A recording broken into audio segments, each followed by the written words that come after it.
zijn zo'n soort die mini, hoe noemen die weer al? Die dingen die in Spanje zijn. Die sets, ja. Zo dan ja. Nu kun je heel dat in één keer zo oppakken. Ja. Daar gaat echt heel goed naartoe en dan kan ik heel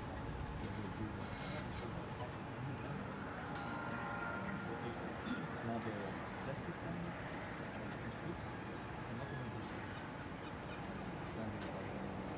Half overdekt. Dus als je dood kan staan. Ja.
Guys, we're not shooting.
Look, hey, wacht.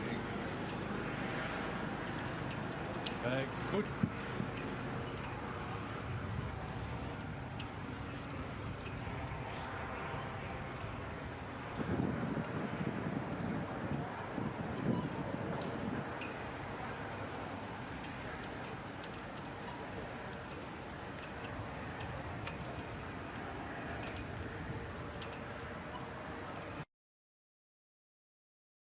Transformational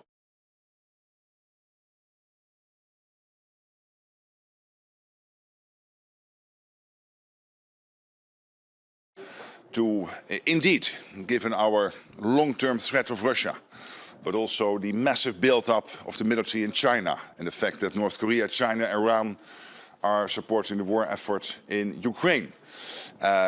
It's really important that we spend more, so that will be number one on the agenda today, a new plan when it comes to spending over the coming years. Of course, defense industrial production. We know that we are lacking a defense industrial base which is producing sufficiently. So we have fantastic companies, but they have to put in the extra production lines, they have to put in the extra shifts in making sure that we produce the ammunition and all the items we need. And Ukraine. We will big at the summit today, will be discussed making sure that Ukraine over the coming years will continue to count on the support of NATO countries to keep them in the fight, but also make sure that we can bring Ukraine to a durable and lasting peace. So a transformational summit, looking forward to it. And of course, hope to see you later today. I can now take a few questions and then at the end, we will see each other at the press conference. And I see that CNBC wants to start. Thank you very much. Sir. Steve Sedgwick, CNBC, as you know. Look, there's a lot of questions about Spain. There's a lot of questions about nations that do not feel they have the money in their budget to get to 2%, let alone 3.5%, let alone 5% in total as well. Do you fear that Spain could scupper this meeting and actually, sir, despite all your huge diplomatic efforts, incur the ire, the wrath of the United States? No, I don't. I'm not worried about that. Of course, these are difficult decisions. Let's be honest. I mean, politicians have to make choices in scarcity. And this is not easy because 7, 8 countries at the start of this year not at 2%. They will now reach the 2% this year. Many of those countries said we will do it somewhere in the 2030s. They've now committed to do it this year. And already we added in an aggregate of $1 trillion since 2016, since Trump 45 started his first presidency. But today, and this is the third stage, we will add trillions extra with this new plan. But of course, you're right. The countries have to find the money. It's not easy. These are political decisions. I totally recognize that. But at the same time, there is absolute conviction with my colleagues at the table that given the threat from the Russians, given the international security situation, there is no alternative. We've got to do this, really. Mr. Rutte, why won't Mr. Trump back Article 5? For me, there is absolute clarity that the United States is totally committed to NATO, totally committed to Article 5, and yes, there is also an expectation, which will be fulfilled today, that the Canadians and the Europeans will speed up their spending, making sure that we not only are able to defend ourselves against the Russians and others, but also to equalize. And this is fair, that we spend the same as the US is spending. Sir, yes.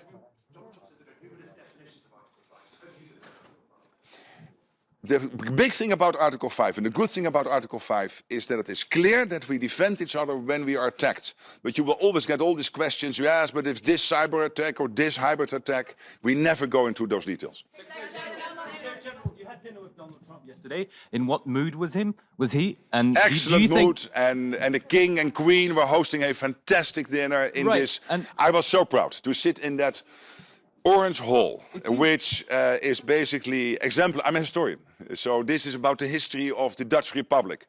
1648, the Münster peace deal, and the King made a fantastic speech. You have seen it, I hope. I was also able to say a few words, so I think it was a great dinner. Nederland dit allemaal gaan betalen?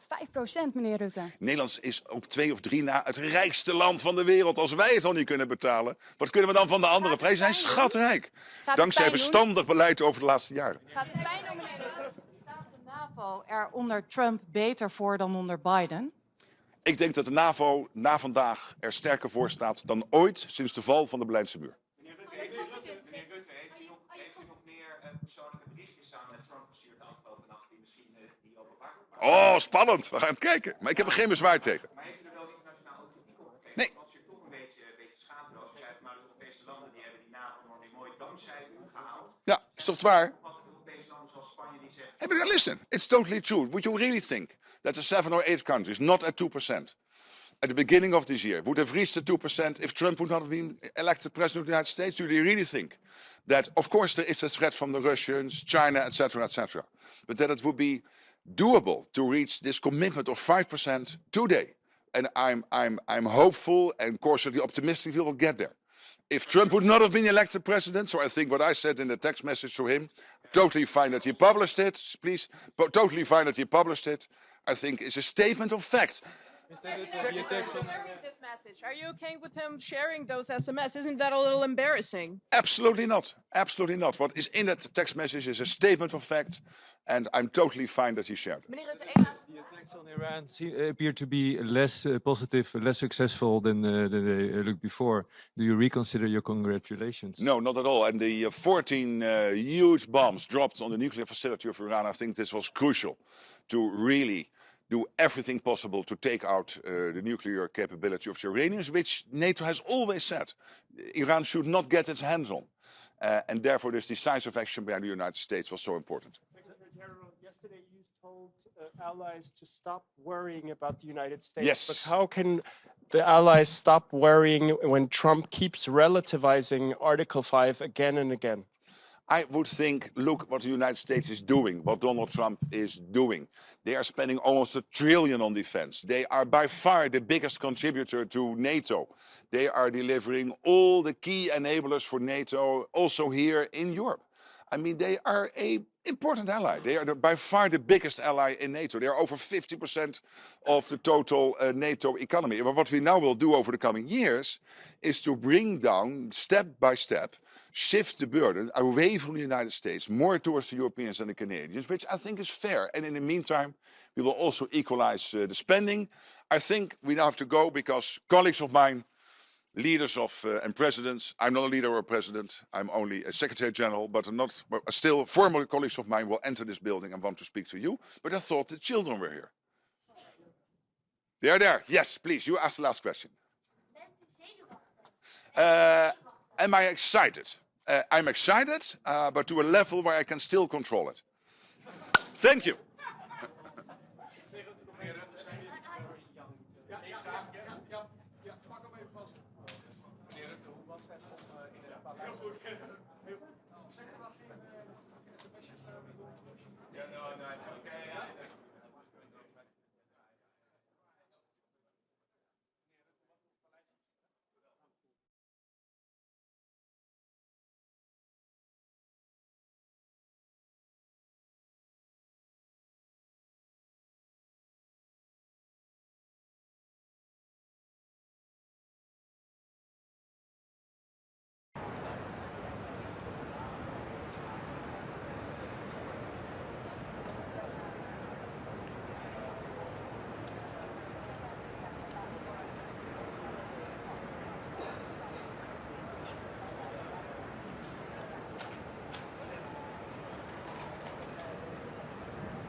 Top.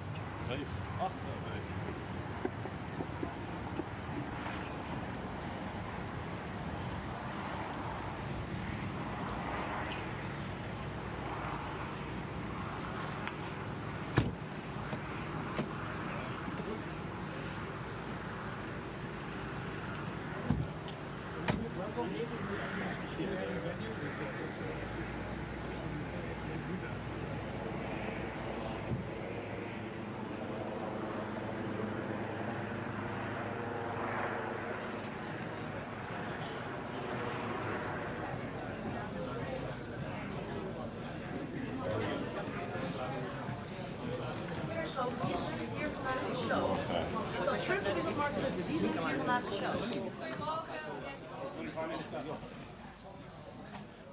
Good morning. I hope you all sleep well. Het was een prima diner. But let me first say something in English. We are this day. I hope it will be an historic day for the reinforcement of our alliance, and that we are going to work very good in our alliance on strengthening our deterrence and our defense. I think it's absolutely necessary, and to make sure that we share the burden more financially, but also in our military tasking. As the Netherlands is concerned, we want to achieve two things today. Unity on the decision for the 3.5% and 1.5%, and at the same time make sure that we really ramp up also our defense industry, so that we're capable to strengthen our defense in itself. And that behind the backdrop of what's happening in Europe with the Russian aggression war going on in Ukraine. And at the same time, I want to say that I'm proud that the NATO summit is in The Hague, and that all the people living in The Hague, they share the burden also a little bit. And I'm very proud of everybody, the police, the military, all the volunteers and professionals that are working to make this day quite a success. Thank you. Do you fear that that unity that you crave, that you said is absolutely pivotal, can happen at this meeting, given the fact that we already know that your friend Pedro Sanchez of Spain actually has said that Spain cannot get to those levels? Do you think that unity will happen today? Yeah, I'm absolutely sure. Because what you agree on is that we need the capabilities. As Spain said, they think they can manage it with another amount of financing. We think we need the 3.5% and 1.5%. So I think we still share we will deliver unity today. Absolutely. How confident are you that all the allies will actually be able to implement the 5% by 2035? I think we can. It's still a long time. I mean, it's in relation to our security, 10 years is quite a long time. So I think we should all step up our defense spending, and we should reach the 3.5% and 1.5%. But what's important is that defense spending is related to the capabilities we defined we need to make sure we get our deterrence and our defense in the right position. I will switch to Dutch. Ja, dat is moeilijk te zeggen. Er zijn verschillende opties om de uitgaven te doen, maar ook aan te kijken op welke manier je uiteindelijk financiert. En wat we als kabinet hebben gezegd en ook in het parlement hebben gezegd en ook daar met elkaar hebben afgesproken, is dat elke keer jaar op jaar wordt bekeken hoe we de stapjes kunnen zetten naar de 3,5% en 1,5%. Meneer Schoof. Dit zijn miljarden.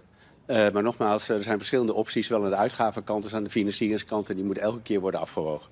Meneer Schoof, waar moet de Nederlandse belastingbetaler betalen voor de veiligheid van Spanje als de Spaanse belastingbetaler niet gaat betalen voor onze veiligheid? Uiteindelijk betalen we denk ik allemaal voor onze gezamenlijke veiligheid in Europa. En het is niet zo dat het ene land meer gaat betalen dan het andere land. Er zijn capabilities gedefinieerd, die moeten we realiseren. Daar hangt een prijskaartje aan.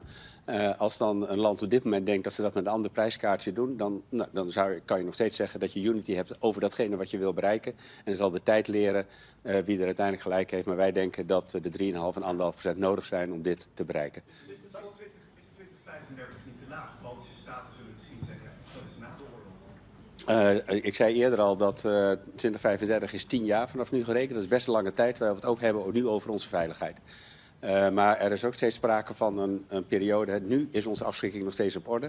Maar waar we ons zorgen over maken is de geweldige opbouw van de Russische militaire capaciteit. Zowel aan zeg maar de hoogte van de Oekraïne, maar ook überhaupt langs de hele oostgrens.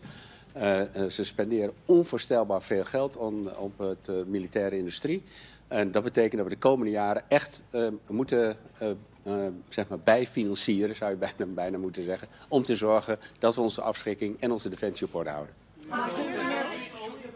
But if it's only about capabilities, as Spain says, why do we need the 5% at all? And why wouldn't other countries also say, let's not pay the 5% because we will fulfill the capabilities? Yeah, but the percentages are related to the capabilities.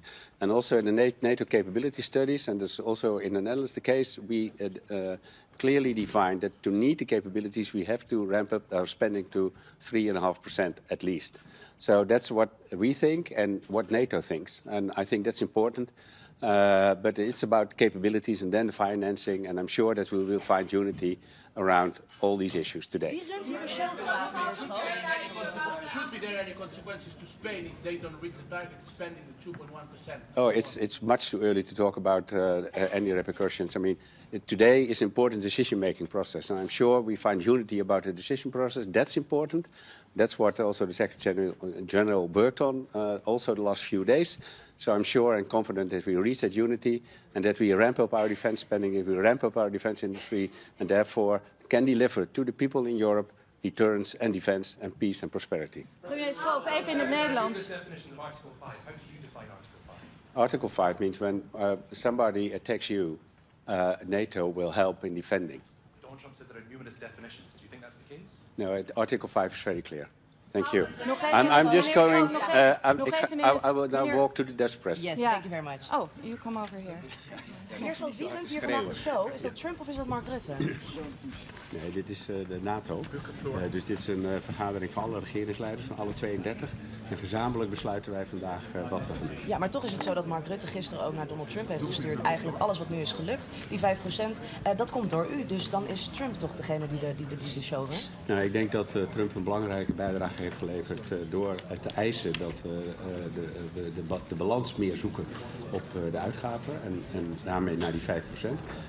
Maar uiteindelijk heeft elk land zijn eigen afweging gemaakt en staan we gezamenlijk voor het ophogen van die 5% om te zorgen dat we uiteindelijk de Russische agressie, maar ook vrede en veiligheid in de wereld kunnen garanderen. Maakt u zich zorgen over het feit dat Trump zich wel gaat houden aan artikel 5? Nee, ik denk dat ook Trump en Amerika zich gewoon houdt aan artikel 5. Artikel 5 is vrij helder. Heeft Trump daar gisteravond tijdens het diner nog iets over gezegd? Heeft u hem gesproken? Nou, we hebben elkaar kort gesproken, maar dat ging over andere dingen dan over artikel 5.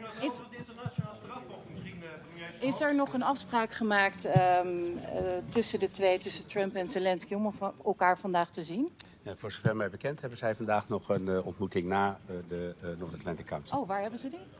Dat moet u mij niet vragen, daar ga ik niet over. En is er tijdens het diner ook nog gesproken over de tweet van Rutte naar Trump? Nou, een aantal regeringsleiders vonden het opvallend dat het berichtje wat Rutte had gestuurd aan Trump meteen openbaar werd gemaakt. Maar er is ook een commentaar van Mark Rutte daar zelf over gezien. Wat vond u daarvan? Nou, er stond niks verkeerds in volgens mij. Maar vond u het niet een beetje te veel? Nou, het is belangrijk, denk ik, dat ook aan de president van Amerika werd aangegeven dat we vandaag gewoon eenheid bereiken. Maar was het niet een beetje in de overdrive? Nou, iedereen heeft zo zijn eigen woorden die ze kiezen. En die heeft gisteren ook volgens mij de speeches van Rutte en de koning ook bij het diner kunnen horen.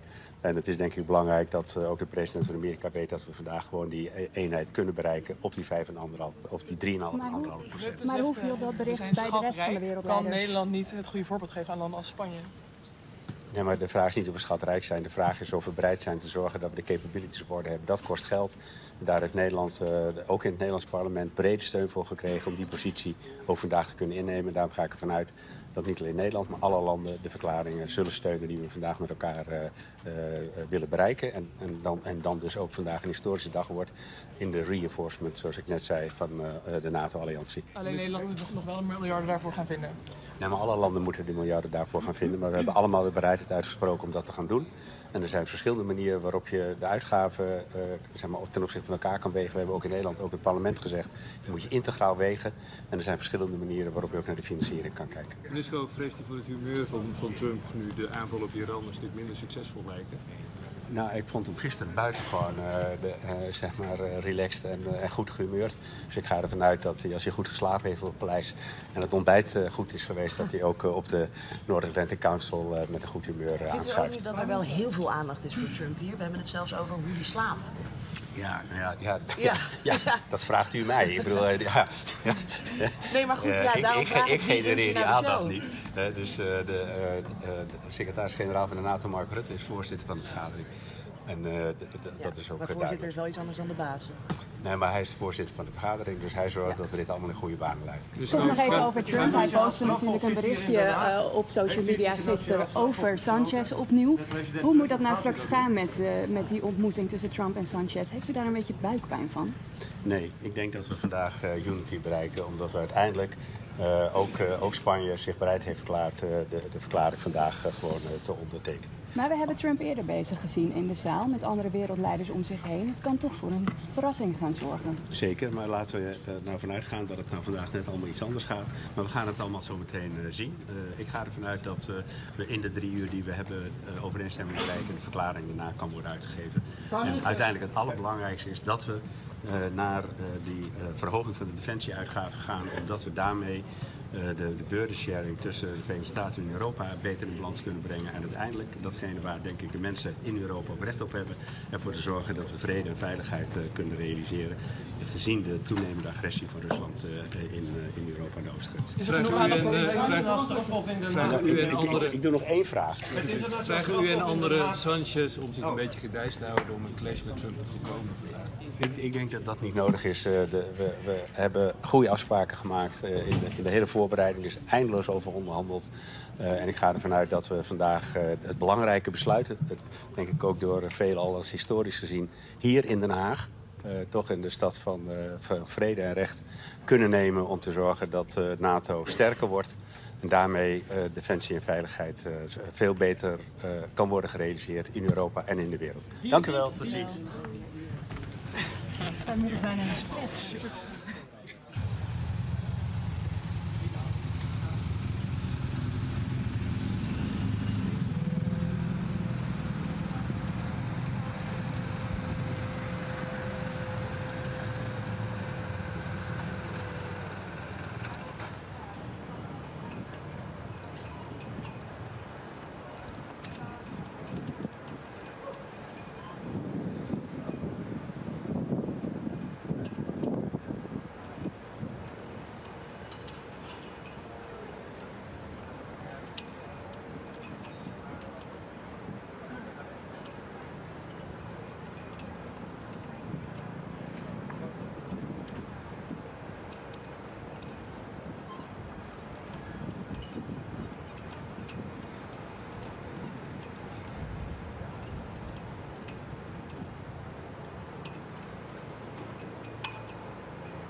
7, 8.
So, good morning. We've had a very successful summit so far, and the main messages are that we are now ramping up, and the alliance is the strongest it's ever been, and it will become stronger by the day. At the same time, our support for Ukraine is steadfast, and we want a ceasefire now. It's only Putin who hasn't been willing to ceasefire, and now is the time to push him for that. And our strategy is threefold. First of all, obviously ramping up our own defense and deterrence for the security of the free world. Second, putting pressure on Russia. And here we need to work as individual countries, as the European Union, United States. We are hoping for the sanctions package, which is in the Senate, to go forward, hopefully next week.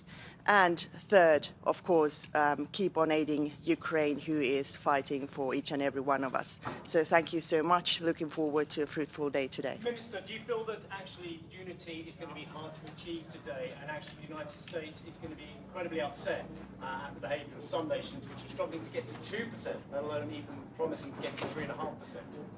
Well, first of all, it has to be said that unity at a lower level is much worse than discussions at a much higher level where we are now. I sense a very strong unity around the fact that we are going to reach 5% of defense spending. We are going to build a strong defense industry which covers the entire alliance with no room for protectionism of individual countries. And at the same time, of course, each country has their own concerns on how to reach the targets, but we will be easily fitting those in.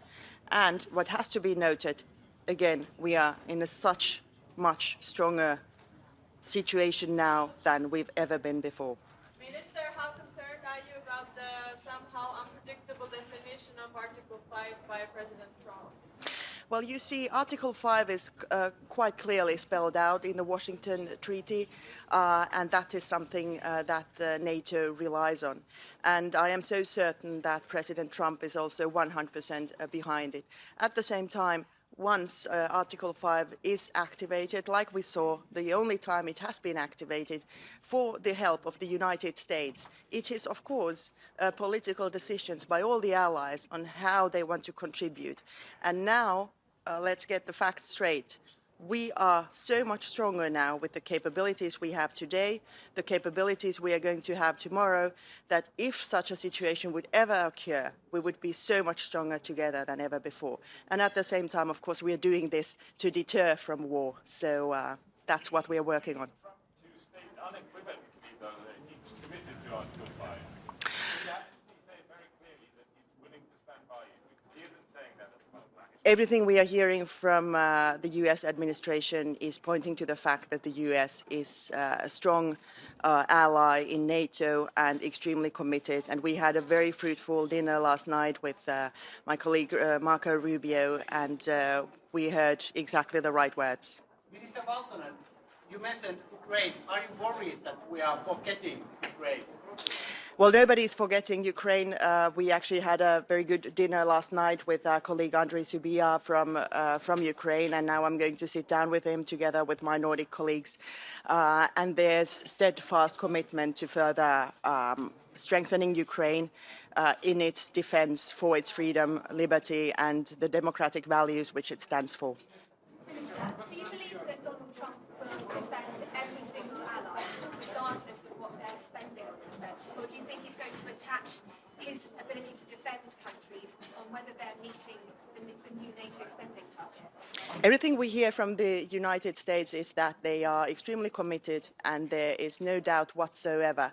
At the same time, Europe is ramping up now massively, so the alliance is so much stronger than it's ever been. Thank you so very much.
Sir, if Germany can up its defence, can't the Spanish? Sir, if Germany can up their defence to reinvigorate the Bundeswehr, why can't the Spanish? I don't know, but I think they will. But Do you think the Spanish soil will get anywhere near 3.5%? I'm convinced. My colleague Margarita. Convinced there'll be unity today, sir? Yes, I am, absolutely.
Good morning to everybody. It's a historic day.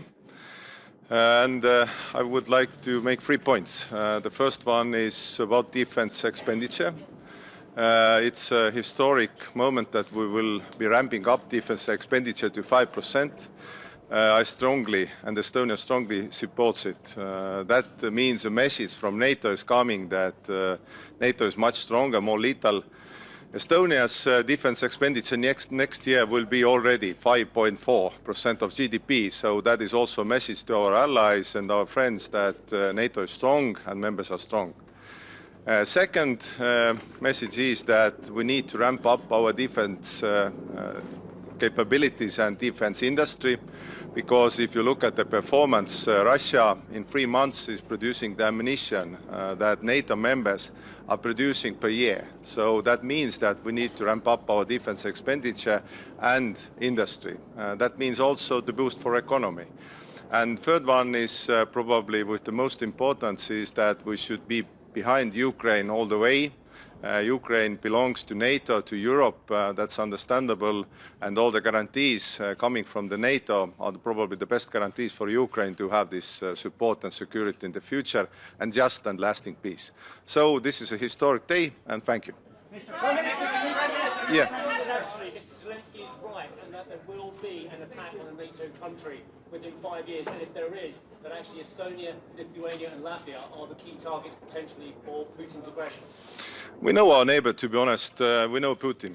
And until Putin changes his goals, probably Russia is an acute threat to all the NATO countries, all the NATO members, European members, Union members, to be honest. And I would say that we should not be afraid, but we should be prepared. And to be honest, it's our neighbors Finn's motto, but we shall be prepared. And investing in defense probably helps to be prepared, not afraid. So we are assisting Ukraine.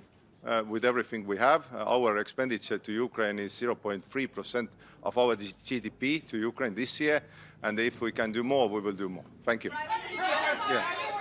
How confident are you that the 5% are actually going to be implemented and not another empty promise, like 2% will work? And are you concerned that there will be more opt-outs like Spain?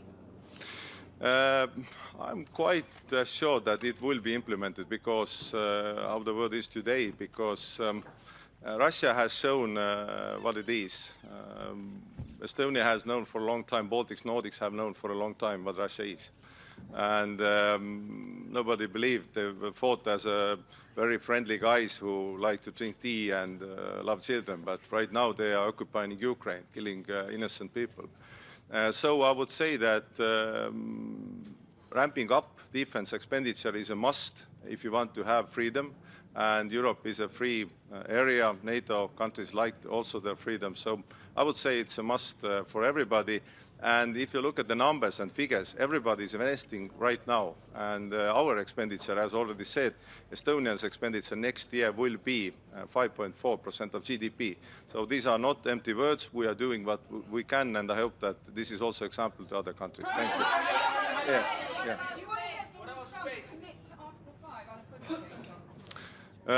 Absolutely, but I would say that for me Article 5 is absolutely working, and I would say that every time also the states needs our allies and our assistance, we will be there. Thank you.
Yeah. Okay. I can go.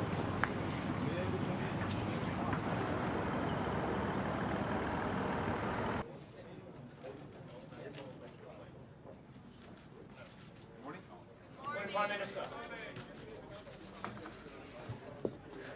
So, Prime Minister, I'm sorry. this is the length of this meeting is really not indicative of the historic dimension. I think, you know, we are connecting the dots now in NATO by getting the resources necessary to deliver on the capabilities. That's the important part. And from the Norwegian side, we will talk about the Arctic, the High North. NATO needs to be present there. That's where we are eyes and ears of NATO next to neighbor Russia. And we need to be talking about our common effort to support Ukraine. That is not really agenda point here, but we need to do it when we are together around the table. Prime Minister, huge commitment from the northern NATO members, huge commitment from Norway, Finland, Sweden, the Baltics, the Poles as well. Do you feel as the southern neighbours, and we go further geographically south, that neighbours and NATO members just don't have the same interest in spending 3.5% and getting to 5%, including infrastructure? Well, I mean, this declaration is historic. We are 32 allies supporting that ambition, which is huge. I mean, remember, we have been struggling to get above 2%, and now we said 3.5%, which is necessary in order to reach our capabilities. And I just take it that, you know, we're going to do that together. A crucial decision when it comes. We are all behind that declaration. Prime Minister, Norway deploys soldiers to Finnish Lapland, to FLF force. What you can tell about that? Well, Finland is our closest neighbor and friend, now NATO ally, and we work very closely together on Finnish dimension, which is along land border. Norwegian dimension is along sea border. And that's what the Northern Nordic is all about. It's about understanding each other's situation and supporting security from the collective perspective. Prime Minister, Prime Minister, get in the way of the 5% target that is actually implemented. Please, once more. What could actually get in the way of implementing the 5% target? Well, I think, you know, the important part now is the percentage is set. But it's only important if we're able to have that translated into the capabilities. So we have to invest in the right equipment that goes together. If we all do the same thing just because we want to be similar, that is not delivering. So we have NATO plans, which we have agreed in Vilnius and in Washington. We have a new command structure we need to get working. So we really have to be investing in the right capabilities in the right sequence. What about Spain, who say that they can do it less? Why won't Donald Trump say publicly? Well, I think we have 3.5 plus 1.5. The 1.5 is a kind of a new dimension, but I can tell you there's a lot we need to do in order to support our defense. I mean, from the Norwegian perspective, we have infrastructure, we have ports, we have defense against cyber, a lot of enabling capacities in society that we have to support. Prime Minister, it seems everybody here is flattering Donald Trump and championing him. Is this the best strategy to deal with Donald Trump? I think we have to deal man to man, woman to woman, woman to man. We have to be allies. But everything revolves around his ego. You know, we deal with our allies as close friends and partners, and that goes for all. Prime Minister, Thank you. Are you worried about Mr. Trump's somewhat ambiguous comments on Article 5? Do you think it's still working? I take it the US is 100% behind NATO obligations and Article 5. Thank you.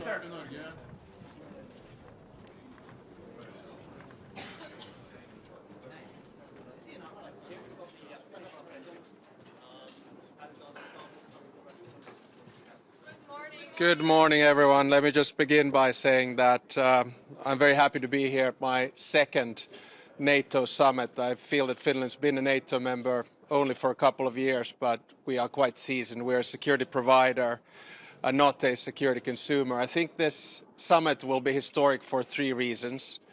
The first reason is that we go back to the roots of the alliance. In other words, functioning as a collective comprehensive defense system to deter Russia. The second one is that we go back to the defense expenditure levels of the Cold War, 3.5% plus 1.5. And the third reason is that I think we're witnessing the birth of a new NATO, which means a more balanced NATO and a NATO which has more European responsibility. So in that sense, I'm really looking forward to the conversations that we have. Mr. President, you joined NATO after decades, centuries of brutality in order to face down the Russian threat because you believe there was an Article 5 assurance. Do you have concerns that Article 5 remains the same as when you joined and what you thought it meant?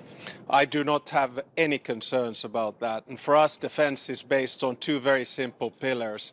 One is a strong, independent defense that we've been working on over decades because of the Russian threat. And the second one is NATO's Article 5, of which we are, of course, a strong part because after the war in Ukraine, NATO has doubled its border with Russia through Finland. So we have responsibility and we have full trust in Article 5.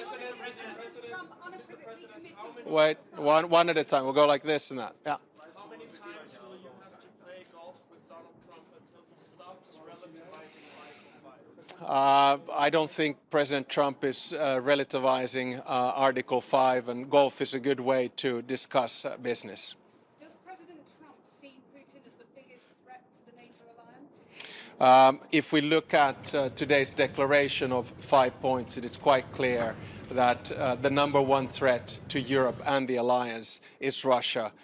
We are not building up our defense expenditure because we are worried about any other European states. Finnish media. Speaking of the age of restlessness during the last 3 years that we're living through, do you believe that in during your presidency, your lifetime, Europe is actually going to be able to relax and enjoy peace again? No, I think we're witnessing a change in the world order. It's very similar to the moment that we witnessed after World War I, World War II, and the Cold War. And of course, after World War I, we got it wrong. After World War II, the balance was more or less right. And after the Cold War, I think we got intellectually lazy. Now we need to sort things out, understand that the time of Western dominance is over. We're moving towards a world which is more transactional, which is more multipolar, and which is more disorderly. And this means, at least for a country like Finland, that we need to have close allies and we need to work on building up our security and defense. I'll take. Tämä on Natolle hyvin keskeinen kokous, monella tapaa historiallinen 3 syystä. Ensimmäinen syy on se, että Nato palaa juurilleen, eli toimittaa vasteen Venäjälle. Toinen syy on se, että palaamme kylmän sodan aikaisiin puolustusmenoihin. Ja kolmas syy on se, että syntyy uusi Nato, joka on eurooppalaisempi ja tasapainoisempi. Do you want me to translate?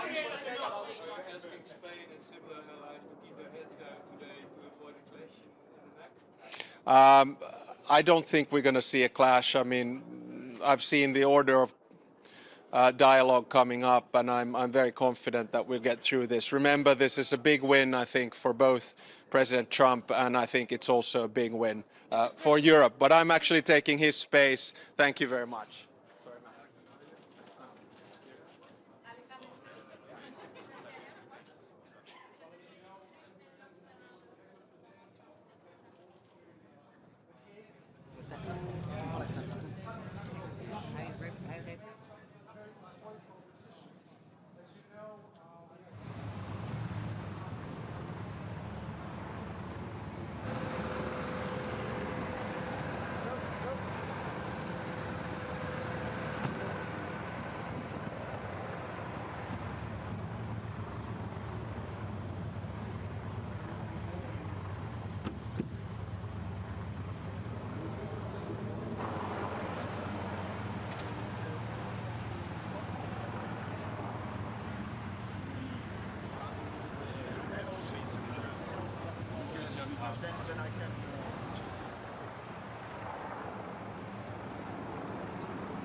of that, so I have to... Fully discreet? Yes.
Ik dacht dat het de bedoeling was, ja, kort.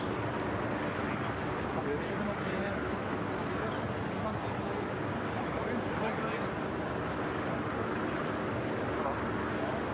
zijn allemaal.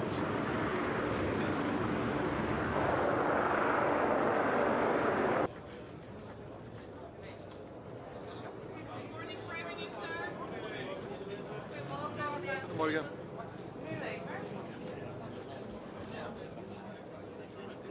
What are you expecting from today's declaration on the 5%? Will there be more opt-outs also from Belgium, from the Spanish model? I would like to underline that there are no opt-outs whatsoever. Everybody accepts the same text. It's a matter of interpretation. You have to do the 5% and the capabilities, and the interpretation of Spain is that they can realize the capabilities without doing 3.5% of the GDP. Well, this remains to be seen. If this is their interpretation, it is everybody's interpretation. What is Belgium going to do? 5%, what is Belgium going to do to reach their capabilities? Are European leaders fiddling the figures? We're not fiddling the figures. I think 3.5% in 10 years' time is a realistic objective. It won't be easy to get there, but it is what NATO has decided as necessary to be ready for the threat that comes from Russia on the one side, and the other side there's also the burden shift, the reality that the United States is focusing on the Indo-Pacific theater, and that we as Europeans should take care of ourselves.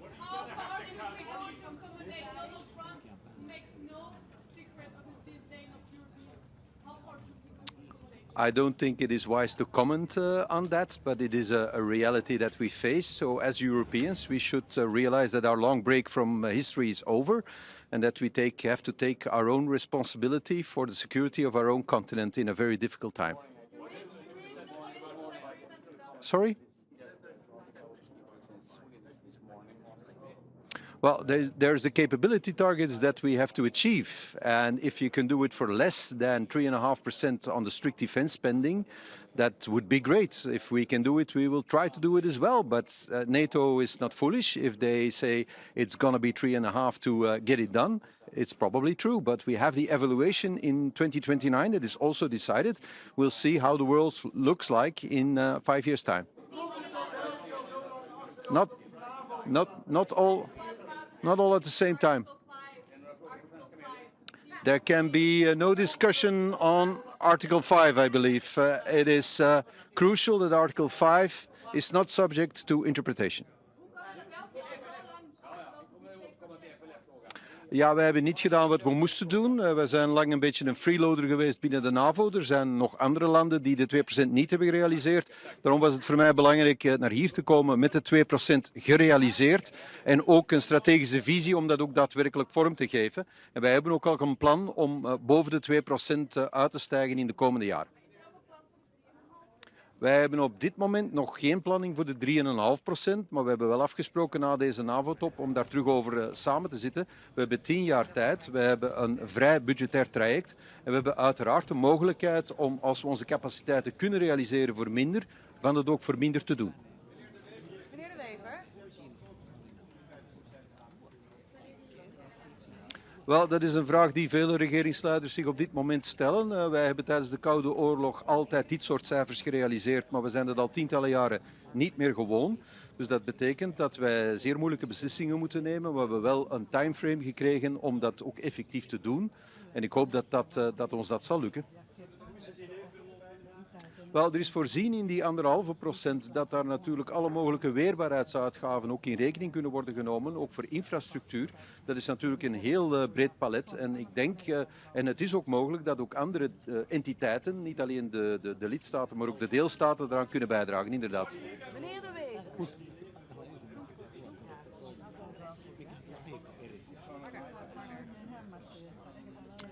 Het diner was nu niet van een aard dat wij allemaal heel serieuze besprekingen met elkaar hebben gehad. Dat was eerder een opwarmertje voor wat er vandaag moet gebeuren. Dus dat is gezellig verlopen. Meneer De Wever.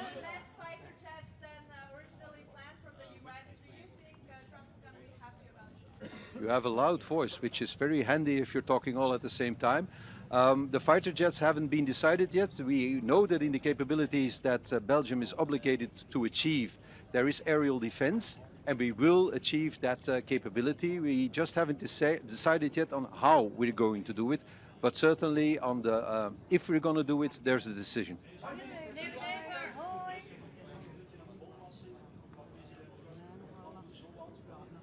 Well, ik zal dat zien, maar ik ben daar eerlijk gezegd niet bang van. En als die er komt, dan zal ik er ook niet van onder de indruk zijn, eerlijk gezegd.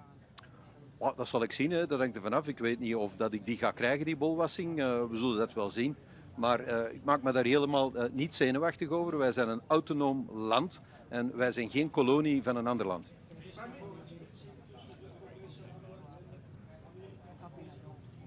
Ik denk dat eenheid uitstralen voor deze top heel belangrijk is. En dus ik denk dat we allemaal op onze woorden moeten letten. Want wij staan onder dreiging van opkomende machten enerzijds, Indo-Pacific, maar anderzijds ook het imperialisme van Rusland, het gewapend imperialisme. Het is dus niet het moment om vechtend over de straat te rollen. Dus ik denk dat we op onze lip moeten bijten. Maar we moeten ons als Europeanen de komende 10 jaar wel realiseren dat we onze eigen strategische autonomie moeten uitbouwen en dat we dus capabilities moeten realiseren die we vandaag nog niet hebben. Anders zullen wij het geopolitieke spel moeten blijven ondergaan in plaats van spelen. Well, I understand, of course, the budgetary problems that my Spanish colleague has, because I have exactly the same problems. We're almost in the same situation. So if he says that he can achieve the capability targets of Spain spending less money, that's an interpretation that he has. Mark Rutte has confirmed that this interpretation is correct. And if he can do so, that would be great. And of course, if he can do so, others can do so as well. And we will certainly also try to achieve our capability targets. And if possible, spend less than 3.5% of our GDP. Okay? We accept the same text for the 32 NATO members. It's important to stress upon that. There is no opt-out. There are no special treatments for any member state. It is the same text. And if the interpretation of Spain is correct, anybody can interpret the text in the same way. Okay?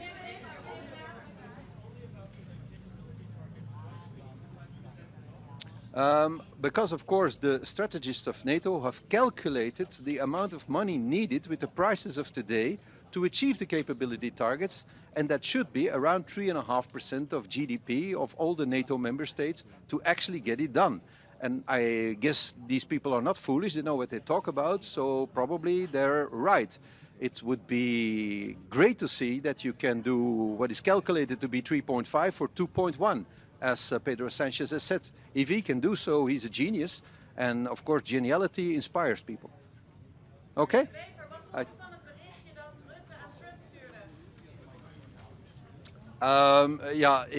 U weet dat ik met een Nederlandse vrouw getrouwd ben en dat ik dus heel erg houd van dit land. Dus voor mij was het heel bijzonder en een beetje thuiskomen. Dankjewel. Ik denk dat Mark Rutte een moeilijke job heeft om iedereen in deze alliantie tevreden te houden. En dat hij veel moeite doet om zich van die taak te kwijten. Maar was het niet een beetje over de top? Hij doet veel moeite om zich van die taak te kwijten. Meneer De Wever, uw eigen parlement noemde de NAVO-verhoging compleet crazy. Hoe staat u er nu in?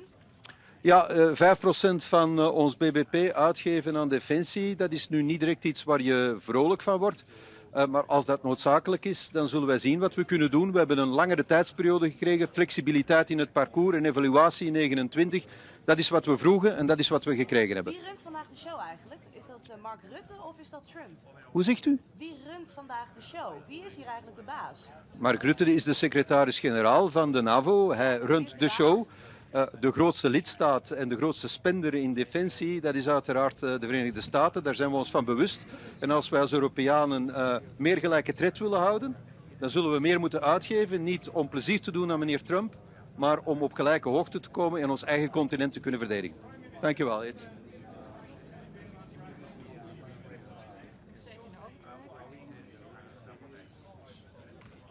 I'm not saying that I'm not going to spend 3.5%. We accept the capability targets. We have already augmented our defense spending. We're planning to do more. And we have a period of 10 years, and we will see what happens. We have an evaluation in 2029. We will see how the world looks like. But we want to be a NATO member that is loyal to its obligations. I think I already answered that question in Dutch. Okay, so we'll wrap it up. Thank you.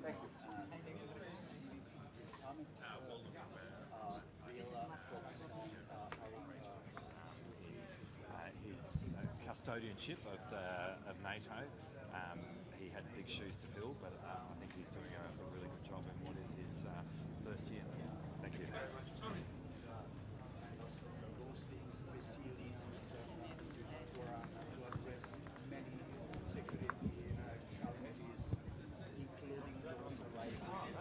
Dzień dobry, witam Państwa bardzo serdecznie. Szanowni Państwo, no, mój 11. i ostatni szczyt NATO. Bardzo się cieszę, że spotykamy się i cieszę się, że wszystko zapowiada jedność krajów sojuszu także i tym razem. Przede wszystkim w tej najważniejszej i ostatnio bardzo często rozważanej kwestii podwyższenia wydatków na obronność. Także mam nadzieję, że podejmiemy tutaj razem decyzję w tej sprawie. Jak również i w innych kwestiach, które są dla nas bardzo ważne, jeżeli chodzi o budowanie przede wszystkim bezpieczeństwa wschodniej flanki NATO. Z naszego polskiego punktu widzenia to jest fundamentalnie ważna sprawa. Mówię tutaj o wypełnieniu planów obronnych, którego przyspieszenie jest konieczne. Mówię także o organizacji brygadowych grup bojowych, które także są decyzją jednego ze szczytów NATO, które były wcześniej. Natomiast dzisiaj rzeczywiście najważniejsza jest sprawa wydatków na obronność. To po pierwsze, tak jak mówię, mam nadzieję, że będziemy mieli jedność. Wszystko zapowiada, że tak. Natomiast druga kwestia dla nas bardzo ważna w Polsce to przedłużenie rurociągów prowadzących paliwo, strategicznych rurociągów NATO prowadzących paliwo, które dzisiaj kończą się w Europie Zachodniej, przedłużenie ich na wschodnią flankę NATO, bo to jest w tej chwili bardzo istotne do tego, żeby rzeczywiście zapewnić obronę. Oczywiście będziemy dyskutowali też o innych kwestiach, będziemy dyskutowali też o rozwoju przemysłów obronnych, co jak Państwo wiecie doskonale jest w tej chwili niezbędne. To pokazała zresztą też i rosyjska agresja na Ukrainę. Skala, w jakiej potrzebne jest uzbrojenie, a przede wszystkim amunicja. Więc to będą te wszystkie tematy, które dzisiaj będziemy omawiali. No oczywiście na pewno będzie poruszona na pewno będzie poruszona też kwestia dalszej pomocy dla Ukrainy, no i problem konfliktu bliskowschodniego też pewnie będzie poruszany na tym szczycie, chociaż wcześniej, jak wiadomo, nie był przewidywany w harmonogramie prac, no ale to jest sprawa względnie nowa i pewnie będzie poruszona.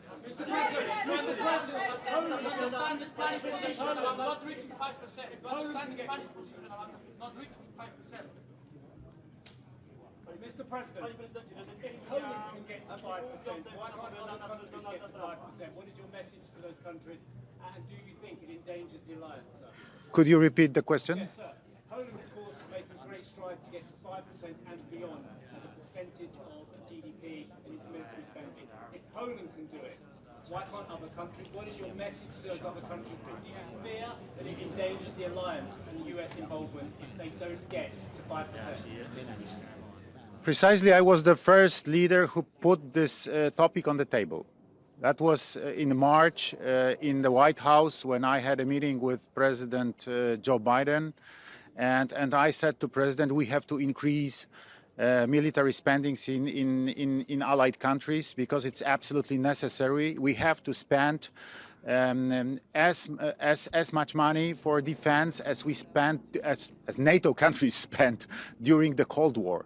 Because it's necessary. You see the threat of Russian potential aggression. You see the Russian imperialist policy, and this is absolutely necessary. So that was the first moment. Then in April 24, I talked with President Donald Trump in New York, in Trump Tower. The president was a candidate for the election. And I always repeated to him I'd also repeated to him that we should increase the military spendings. And I sent a letter to the Mark Rutte as a new Secretary General of NATO in March this year. Yes, that this topic should be one of the elements of the schedule of this NATO summit. So you see the discussion.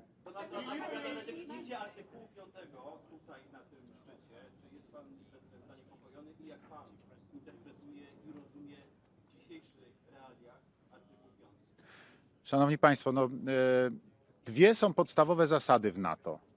Jedność, bo ona jest konieczna do tego, żeby podjąć jakąkolwiek decyzję.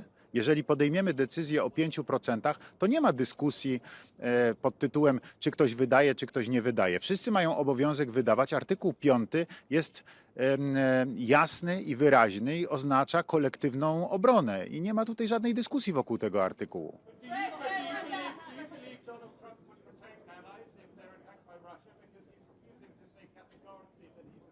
I'm absolutely sure. I'm absolutely sure.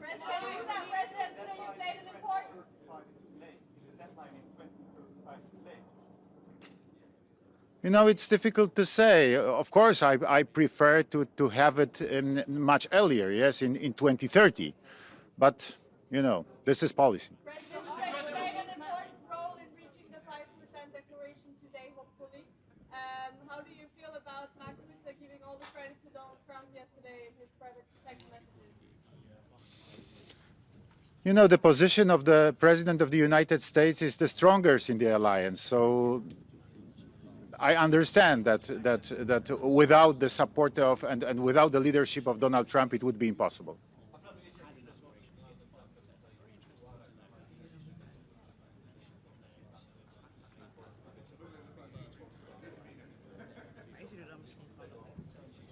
Szanowni Państwo, no są, że tak powiem, bardzo różne sytuacje. Były takie szczyty NATO, że mieliśmy z panem prezydentem Trumpem nawet kilkanaście, kilkadziesiąt minut do tego, żeby spokojnie usiąść i porozmawiać. W bardzo, bym powiedział, wręcz takich prywatnych warunkach. Trudno jest mi dzisiaj powiedzieć. Na pewno będziemy mieli jakieś interakcje, no bo będziemy razem na sali, będziemy na pewno rozmawiali w trakcie szczytu. Natomiast czy będzie taka możliwość, żeby usiąść spokojnie, to zależy od bieżącej sytuacji po prostu.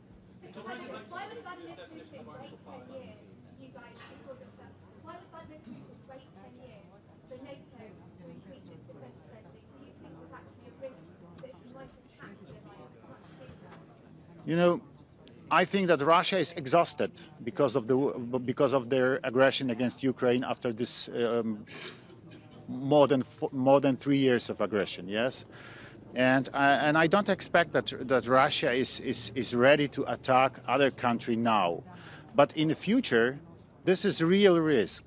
So we have to prepare ourselves. We have to increase our defense, our spendings on defense, because it's absolutely necessary for our security and for a future. Mr. President, do you believe that you, Thank you. Polish leadership will be committed?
Prime Minister.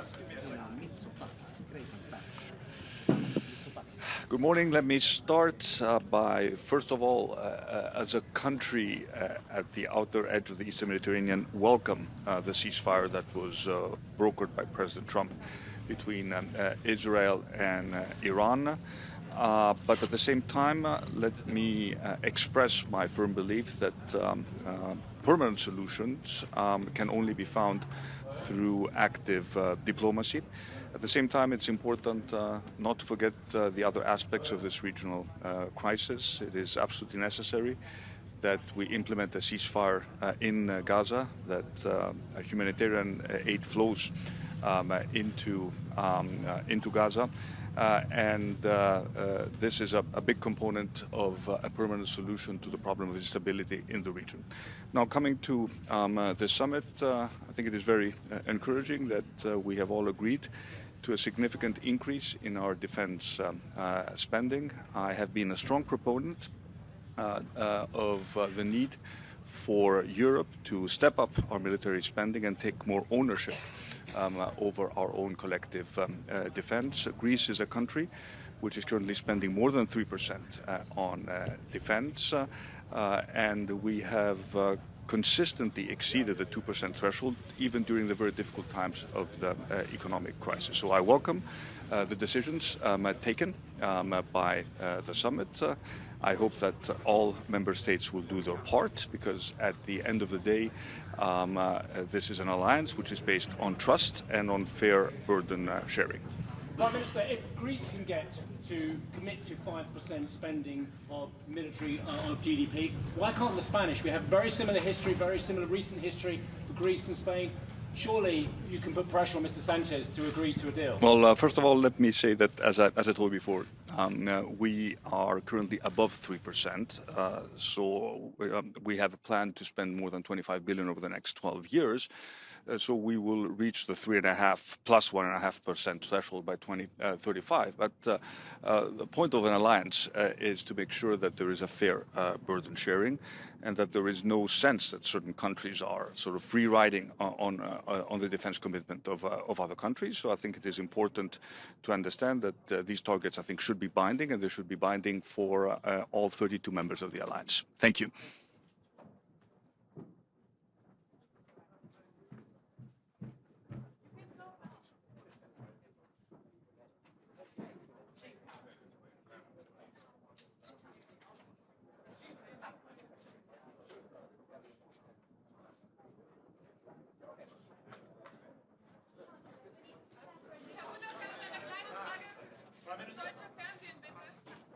I think you prefer the German Chancellor.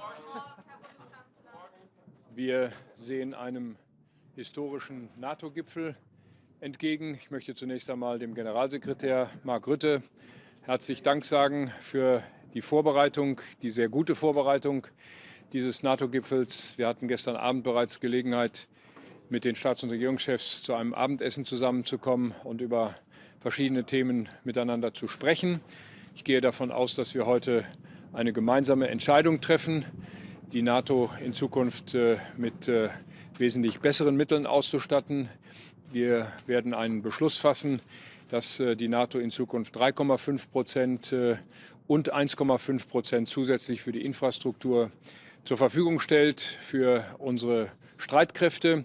Dies alles wird in großer Übereinstimmung stattfinden, weil wir übereinstimmend feststellen, dass sich die Bedrohungslage geändert hat. Und die Bedrohung heißt insbesondere Russland. Russland bedroht nicht nur die Ukraine, Russland bedroht den gesamten Frieden, die gesamte politische Ordnung unseres Kontinents. Und deswegen will ich herzlich Dank sagen, dass wir in dieser großen Solidarität in der NATO heute zusammenkommen. Ich will ausdrücklich sagen, die Entscheidungen, die wir treffen, treffen wir nicht, um irgendjemandem einen Gefallen zu tun, sondern wir treffen diese Entscheidungen aus eigener Erkenntnis, aus eigener Überzeugung, dass die NATO insgesamt, und dies betrifft vor allem den europäischen Teil der NATO, in den nächsten Jahren mehr tun muss, um die eigene Verteidigungsfähigkeit zu sichern. Und deswegen gehe ich mit großer Zuversicht heute in diese Beratungen und freue mich darauf, die Kolleginnen und Kollegen in der NATO zu treffen. Herzlichen Dank.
Good morning, everybody. You know, NATO was founded some 75 years ago to defend international law, human rights, the rule of law, and I think this is more important than ever today at a time where we are living in, where we are seeing fundamental geopolitical changes. And in this context, it is quite impressive to see this unity among the 32 members of NATO. I think Europe needs to be a strong pillar of NATO, and that is why, independent of percentages, it is important that we strengthen our military capacities, but moreover, our general security. That goes cybersecurity, our competence to manage space, satellites, and indeed my country, Luxembourg, has some know-how in that area. So we need to put everything together so that tomorrow NATO will be a strong defense alliance, make sure that we can protect the way of life of our citizens, and to do that together with the United States is of course an asset, because there are many around us who do not like the way of life we have. So I'm happy to be here and to support this common effort for more security. How truly committed is Donald Trump to NATO, do you think? The fact that the President of the United States is here today is a strong commitment, I think, to NATO. But he keeps threatening to pull out from his NATO obligations. I'm here to listen to the President of the United States and to all of the other colleagues. Being together is already something important that we witness here today.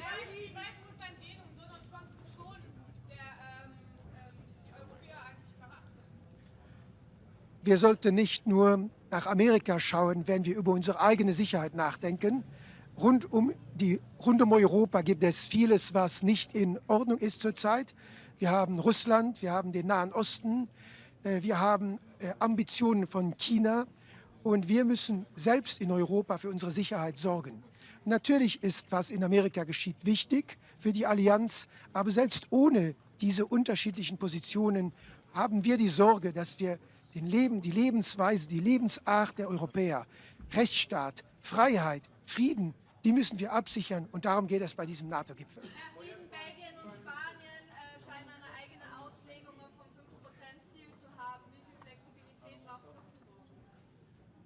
Der Weg zu diesen Ausgaben, den muss jeder Staat selbst beschließen. Und ich glaube, das, was NATO-Generalsekretär Rutte Spanien geschrieben hat, gilt natürlich für alle. Das heißt, jeder muss souverän, eigenständig seinen Weg zu diesen militärischen Kapazitäten und allgemein zur Sicherheit festlegen. Wir haben 10 Jahre, um das zu tun. Und ich glaube, da muss jeder seinen Weg finden, auch angesichts seiner geografischen Lage und seiner Geschichte. Vielen Dank.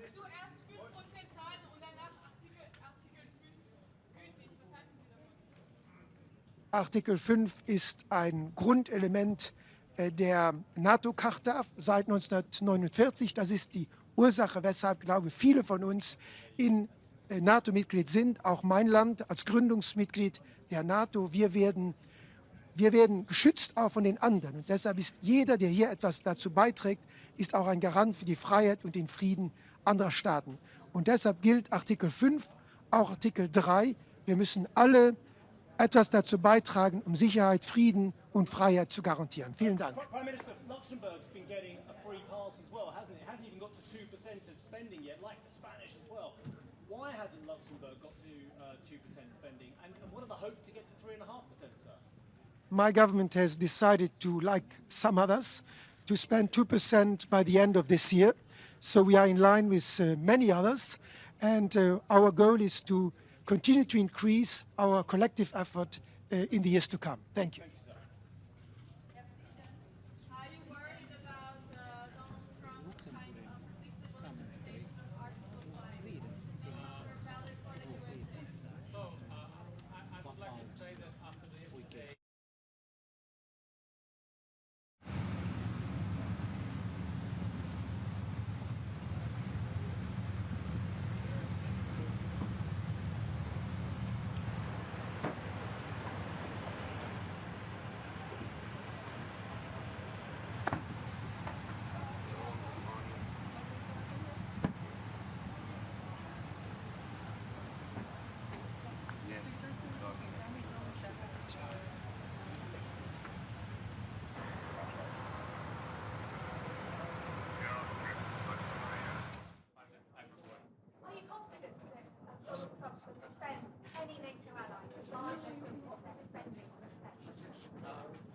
could end up, I'm afraid that Russia might have sued, so we have to get ready and spend 5% of spending on Britain. So, thank you very much. Goodbye. Bye. Have a nice day.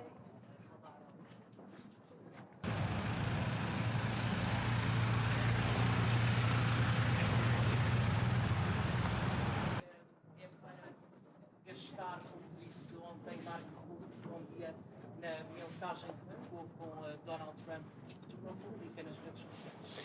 Bom, muito bom dia. Eu queria destacar no início desta cimeira 3 aspectos que me parecem determinantes num momento que é um momento particularmente relevante da nossa aliança. Em primeiro lugar, a nova ambição que sairá deste nosso encontro no que toca ao investimento na área da segurança e defesa, com vista a termos uma aliança atlântica com maior capacidade de dissuasão e de defesa do seu espaço territorial. Para esse efeito, todos teremos de fazer um esforço e este é um marco significativo da assunção de uma corresponsabilidade, de, nomeadamente na Europa, podermos acompanhar um nível de investimento compatível com os grandes desafios para enfrentarmos as ameaças e assegurarmos aos cidadãos europeus e também aos portugueses o cumprir da nossa democracia, dos direitos fundamentais dos cidadãos, da possibilidade de continuarmos a ser uma nação soberana, com os nossos aliados a constituírem connosco um espaço de dissuasão de qualquer ameaça à nossa integralidade e ao nosso espaço. Para esse efeito, teremos de investir mais na área da defesa e a segunda nota é reiterar mais uma vez que, da parte do governo português, nós acompanharemos esse esforço. Assumimos já o encargo de este ano atingir 2% do nosso produto em investimento na área da defesa, um investimento que continuará nos próximos anos, dentro de um contexto de equilíbrio, que não porá em causa nem a nossa situação financeira, nem as nossas responsabilidades com todos os serviços públicos que constituem as respostas sociais aos nossos cidadãos, e dizer que olhamos para esta nova etapa não propriamente como a assunção de maior despesa por si só, mas de maior investimento. Nós não queremos apenas gastar mais dinheiro, nós queremos investir mais na nossa indústria, investir mais na nossa capacidade, poder dinamizar a nossa economia, poder aproveitar os nossos recursos humanos que, do ponto de vista tecnológico, estão num estádio de vanguarda, podermos criar novas oportunidades de emprego e temos a repercussão económica deste investimento. E, em terceiro lugar, também destacar que, mais uma vez, creio que na Aliança Atlântica ficará muito claro o apoio à Ucrânia na procura de uma paz justa e duradoura, uma paz com a Ucrânia e uma paz com a Europa também. Donald Trump fez com que Portugal chegasse aos 2% já este ano e se compromete nos 5%. Não, nós temos uma perspectiva de poder ter um investimento nos próximos 10 anos que estimamos possa gerar um consenso agora na Cimeira, não quero já antecipar as conclusões, de se poder atingir 3,5% do produto, mas aquilo que é importante para nós salvaguardar é que nós faremos isto com equilíbrio, de forma progressiva, conciliando todas as nossas responsabilidades, nomeadamente a estabilidade financeira e, por via dela, também a responsabilidade que temos de assegurar às portuguesas e aos portugueses todas as respostas sociais e, portanto, não prejudicar nenhum dos nossos eixos de política pública com o reforço deste investimento.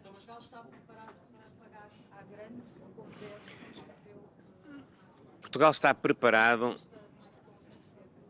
preparado para ser parte de uma cimeira que marca uma nova fase, que garante a unidade da Aliança Atlântica, que garante a solidariedade entre a Europa, os Estados Unidos, o Canadá, que garante que nós, em conjunto, poderemos continuar a assegurar aos nossos cidadãos que os seus direitos, liberdades e garantias estão salvaguardados, que podemos ter as nossas democracias a funcionar e que podemos ter uma capacidade coletiva de enfrentarmos as ameaças que pairam sobre nós a vários níveis, não só do ponto de vista territorial, mas também do ponto de vista tecnológico. Nós hoje temos ameaças que são mais difíceis, muitas vezes, de percepcionar, mas que todos os dias temos diante de nós, nomeadamente no ciberespaço, nomeadamente naquilo que são hoje contextos de perturbação do normal funcionamento dos regimes democráticos e que existem efetivamente, e para enfrentar essas ameaças nós precisamos desta solidariedade. Muito obrigado e bom trabalho. Obrigado.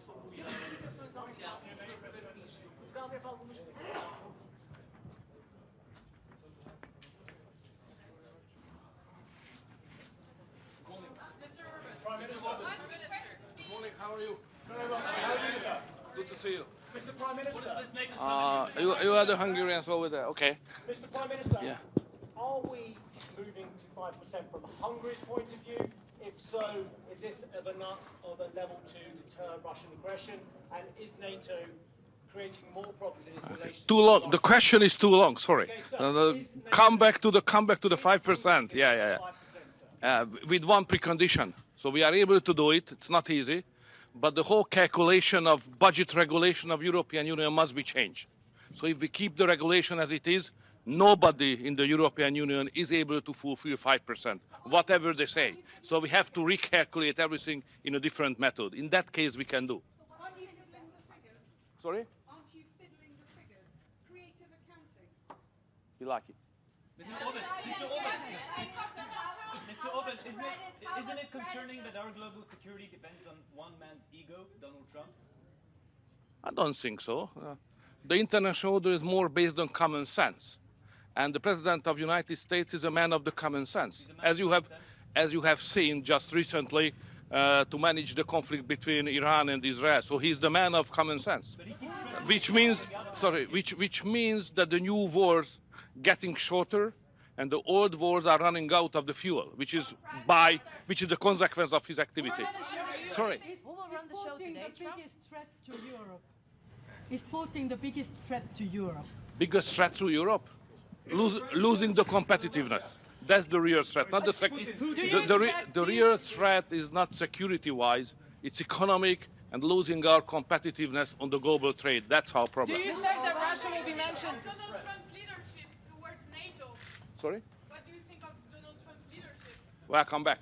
Do you think he deserves as much credit as Mark Rutte gave him in his private text messages yesterday? Styles are different in many countries. Mr. Prime Minister, do you expect Russia to be mentioned? Sorry. Do you expect that Russia will be mentioned as a threat or an adversary in a final stated after this summit? It's always mentioned like that. Do you support it? I think Russia is not strong enough to represent a real threat to us. We are far stronger.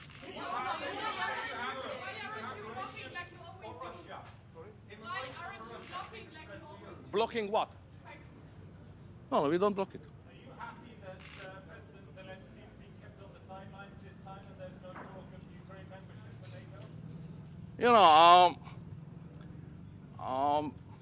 NATO has no business in Ukraine. Ukraine is not member of NATO, neither Russia. And my job is to keep it as it is. Thank you very much.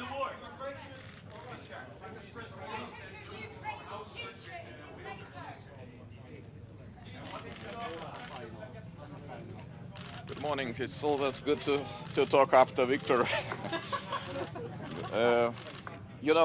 First of all, I would like to say that this is a very important meeting, and this is not about the technical details or about the decisions of secondary importance. I think we should choose the motto, make NATO great again.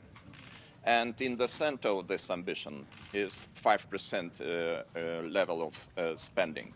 5% do not deter. The percentages do not fight on the battlefield, but they must be translated into the cash, and the cash should be translated into real capabilities. We have to admit we are lagging behind of Russia, and Russia is producing much more equipment and ammunition as we taken together. So for Baltic countries, for the Lithuania I represent, it's pretty clear that we even don't need the transitional periods. We are ready to do our job right now, 4% this year, And next year, we intend to spend 5.25% of our GDP, keeping that level of spending until 2030. I would like to extend my gratitude to President Donald Trump, because without his engagement, I can imagine that we would discuss probably the level of 2.5% with no clear outcome and positive outcome. Probably those discussions will lead to nothing. So sometimes the external pressure of our biggest ally is very useful in order to get the point, to understand the, heat of the moment and to do our job. Why we need 5% in my country? We need in order to modernize our army, to create the national division, and to be ready to grant the best conditions for our allies, for our best friends and allies, Germany, United States. The 1,000 soldiers are stationed in Lithuania, United States soldiers. We have very ambitious plan to have full-scale German brigade until 2027. So for that, we need financial resources, and we are ready to do that. Sorry, it's not. Mr. Orban just said that actually the biggest threat to Europe is lack of competition, lack of competitiveness. When he was asked if Mr. Putin is the biggest threat, I presume you believe Mr. Putin. I could agree with Victor in this regard, that competition is important. But you know, we should understand very well, without the security, without our readiness to defend every inch of allied territories, all other remaining issues are just not relevant. Because if we lose our territorial integrity and independence, why we need this competitiveness? For what? Do you believe Donald Trump would come to your aid if you were attacked? Do you believe Donald Trump would come to your aid if you were attacked? I believe here in Article 5, and I think that Article 5 is very simple. One for all for one. And lots of different interpretations. I am looking forward to hear and to listen what will be the description of Article 5. But in my understanding, Article 5 is pretty clear. But Trump keeps changing his mind. I don't think so, and I really appreciate the President Trump. If he would not interested in the future of the NATO, why he would push these 5% on the table? I think this is very important to understand. If some person is interested to get the organization stronger, then proposals are coming, and proposals are coming from our biggest ally, and we have to respect those proposals. But Mr. President, what do you think? What is your assessment? Why Russia poses so big threat to us now? What are Mr. Putin's goals at the moment? Let's go to the year 2007, 2008. Mr. Putin said that the largest tragedy of 20th century was the collapse of Soviet Union. And if you listen what he's saying carefully, you will explain all the activities we faced in the recent decade, starting from Crimea, going to the war in Ukraine, and of course these threats. These threats are around us. And of course we should talk not only about Ukraine, Middle East, incidents in the Baltic Sea, almost everyday incidents, attacks against the critical infrastructure. This is our reality. This is our business as usual. And this is because of Russian activities. And of course, close ally Belarus, because Belarus is another issue, and we have very long border with Belarus, and we face another kind of hybrid activities, for example, in the form of illegal and instrumentalized migration. Mr. President. I'm from the Netherlands. We have done soldiers in the country. Do you hope that they follow German decisions? We appreciate very much your contribution, because this is an integral part of EFP troops in Lithuania, and we all are working as a one strong power. 2035, of course, looking from our perspective, it is too late, because as I mentioned, we are ready to spend immediately 5%, and we would be happy to see that our allies, our partners, we are ready to do the same. But you know, NATO, like the European Council, is the organization of the consensus. If they reach a consensus and the consensus is 2035, let's be like that. And I hope that we will increase the financing every year, consequently, in order to reach this target. Mr. President, given that everyone seems to be... As a forerunner on defense spending, how concerned are you about the flexible interpretation of the 5% target from Spain and Belgium? Do you think this can actually jeopardize the declaration? I read the sentence. Allies are obliged to spend 5%, 3.5% on the core defense spending, 1.5% on additional infrastructure spending, and to do that until 2035. And I cannot see any interpretations in the text. We all are obliged, and this is our common duty, to do the best. We should just make organization capable to withstand the pressure, not necessarily only the pressure of Russian Federation, but also the pressure of some other hostile nations. So they have better seats than I do. Mr. President, what are you telling the Prime Minister about your goals for NATO and Article 5 today? We're with them all the way. I mean, if you take a look at the numbers, we're with them. And they have very big things to announce today. I don't know if you've taken the vote or you're going to take the vote, but I've been asking them to go up to 5% for a number of years, and they're going up to 5%. That's a big, from 2%. And a lot of people didn't even pay the 2%. So I think it's going to be very big news. NATO is going to become very strong with us. And I appreciate doing it. Perhaps you want to talk about it. Absolutely. Let me first, before I go to the spending, I just want to recognize your decisive action. Thank you. You are a man of strength, but you're also a man of peace. And the fact that you are now also successful in getting this ceasefire done between Israel and Iran, I really want to commend you for that. Thank you. And I think this is important for the whole world. Then on spending, it's absolutely true. I want to state here, without President Trump, this would not have happened. In 3 stages. When you became president in 2016, 2017, you forced Europeans and Canadians to pay more. At this moment, the result of that phase is 1 trillion extra aggregate defense spending by the Canadians and the Europeans. Then came phase 2, when you became president in January last year. Phase 2 is that all the countries not yet on 2% have now committed to the 2%. This is the old goal from Wales in 2014. 7 were not on 2%. Some were saying somewhere in the 2030s. Now this year, all of them, including Canada, including Italy, including Belgium, they have all now committed to the 2%. And now comes the big splash.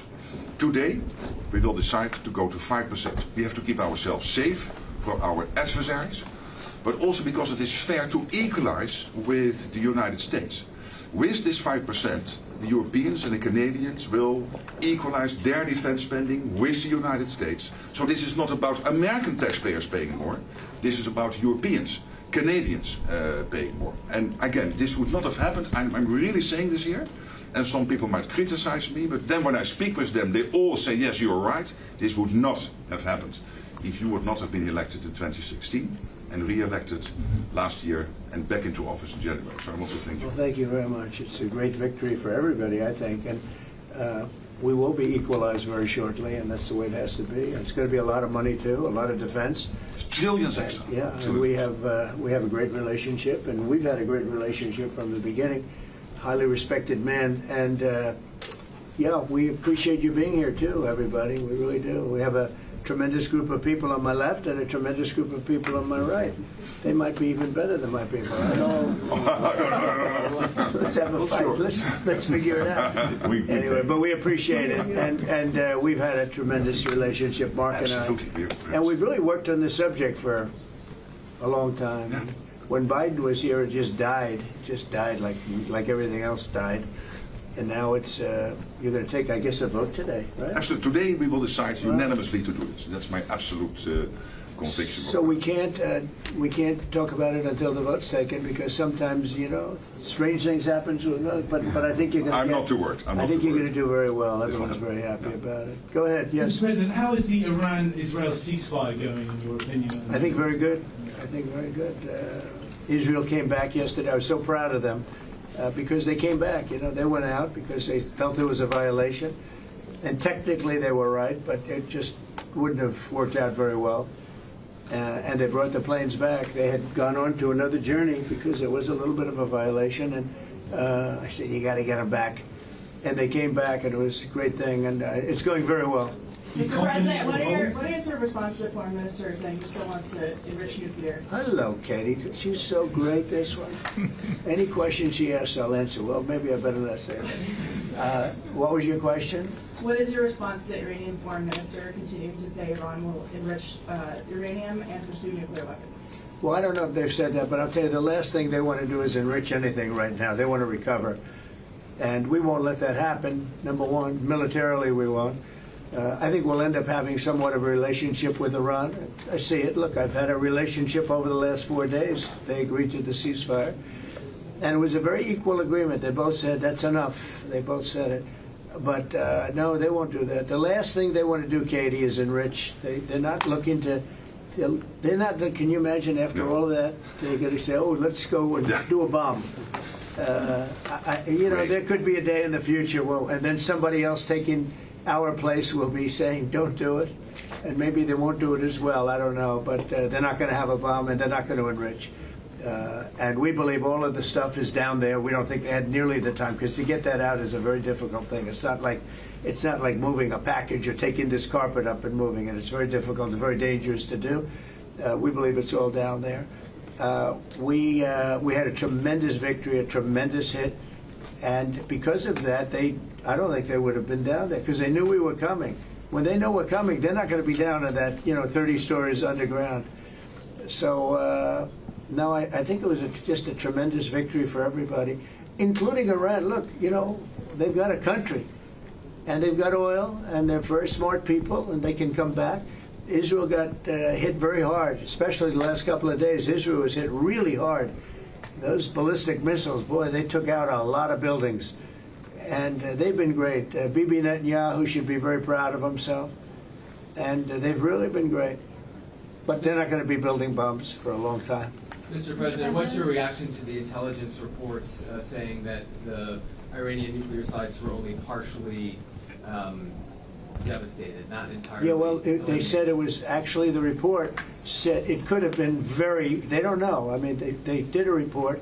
I could have Pete talk to it because his department did the report. They really don't know. I think Israel's going to be telling us very soon, because Bibi is going to have people involved in that whole situation. We hear it was obliteration. It was a virtual obliteration. When you take a look at the ground above, don't forget, the flame is all underground. But everything above, if you look at the before and the after picture, everything above is burned black. The trees, everything. There's one building, but that's a building that sunk substantially into the granite, so that, the fire goes right over it. I believe it was total obliteration. I believe they didn't have a chance to get anything out because we acted fast. If it would have taken 2 weeks, maybe, but it's very hard to remove that kind of material. Very hard and very dangerous for them to remove it. Plus, they knew we were coming. And if they know we're coming, they're not going to be down there. There aren't too many people that are going to be down there. Pete, do you have something to say about that? Well, Mr. President, when you talk to the people who built the bombs, understand what those bombs can do, and deliver those bombs, they landed precisely where they were supposed to, so it was a flawless mission. Flawless. Right down where we knew they needed to enter, and given the 30,000 pounds of explosives and capability of those munitions, it was devastation underneath Fordo. And the amount of munitions, 6 per location, any assessment that tells you it was something otherwise is speculating with other motives. And we know that because when you actually look at the report, by the way, it was a top secret report, it was preliminary. It was low confidence. All right, so this is You make assessments based on what you know. They And don't. it said it could be very devastating, very serious. Moderate to severe, and we believe far more likely severe and obliterated. So this is a political motive here. Is there a leak investigation? Of course, we're doing a leak investigation with the FBI right now because this information is for internal purposes, battle damage assessments, and CNN and others are trying to spin it to make the president look bad when this was an overwhelming success. We had a tremendous success, and this is the New York Times. I call it the failing New York Times. It's going to hell. And CNN, which, as you know, very few people are watching. And you would think they'd do the opposite. You would think they'd want to say, this was an unbelievable success. And the thing that hurts me is it's really demeaning to the pilots and the people that put that whole thing together, the generals. That was a perfect operation. And when you look at the holes, and this was done from 52,000 feet, there was no moon, there was no light, and those 3 holes are right together. And also, and nobody talks about this, we shot 30 Tomahawks from submarines, in particular one submarine, but that was 400 miles away. Mm-hmm. And every one of those Tomahawks hit within a foot of where they were supposed to hit, took out a lot of buildings that Israel wasn't able to get. We took them out with Tomahawks. We don't even talk about that. This was a devastating attack, and it knocked them for a loop. And you know, if it didn't, they wouldn't have settled. If they had won, if we didn't take it out, they wouldn't have settled. Somebody mentioned that to me last night.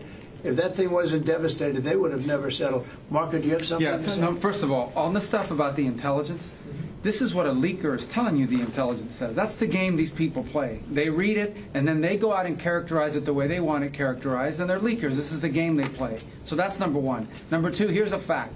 The conversion facility, which you can't do a nuclear weapon without a conversion facility. We can't even find where it is, where it used to be on the map. You can't even find where it used to be because the whole thing is just blackened out. It's gone. It's wiped out. It's wiped out. Then we dropped 12 of the strongest bombs on the planet right down the hole in 2 places. Everything underneath that mountain is in bad shape.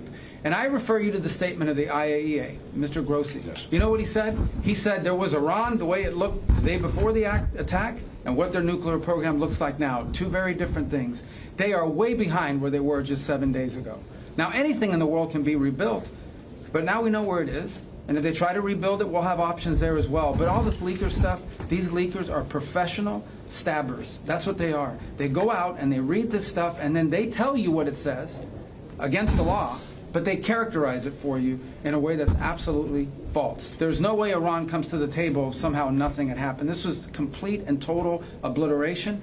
They're in bad shape. They are way behind today compared to where they were just 7 days ago because of what the president did. Marco, can I just alert you to one other aspect? So the great thing is you took out the nuclear capability of Iran.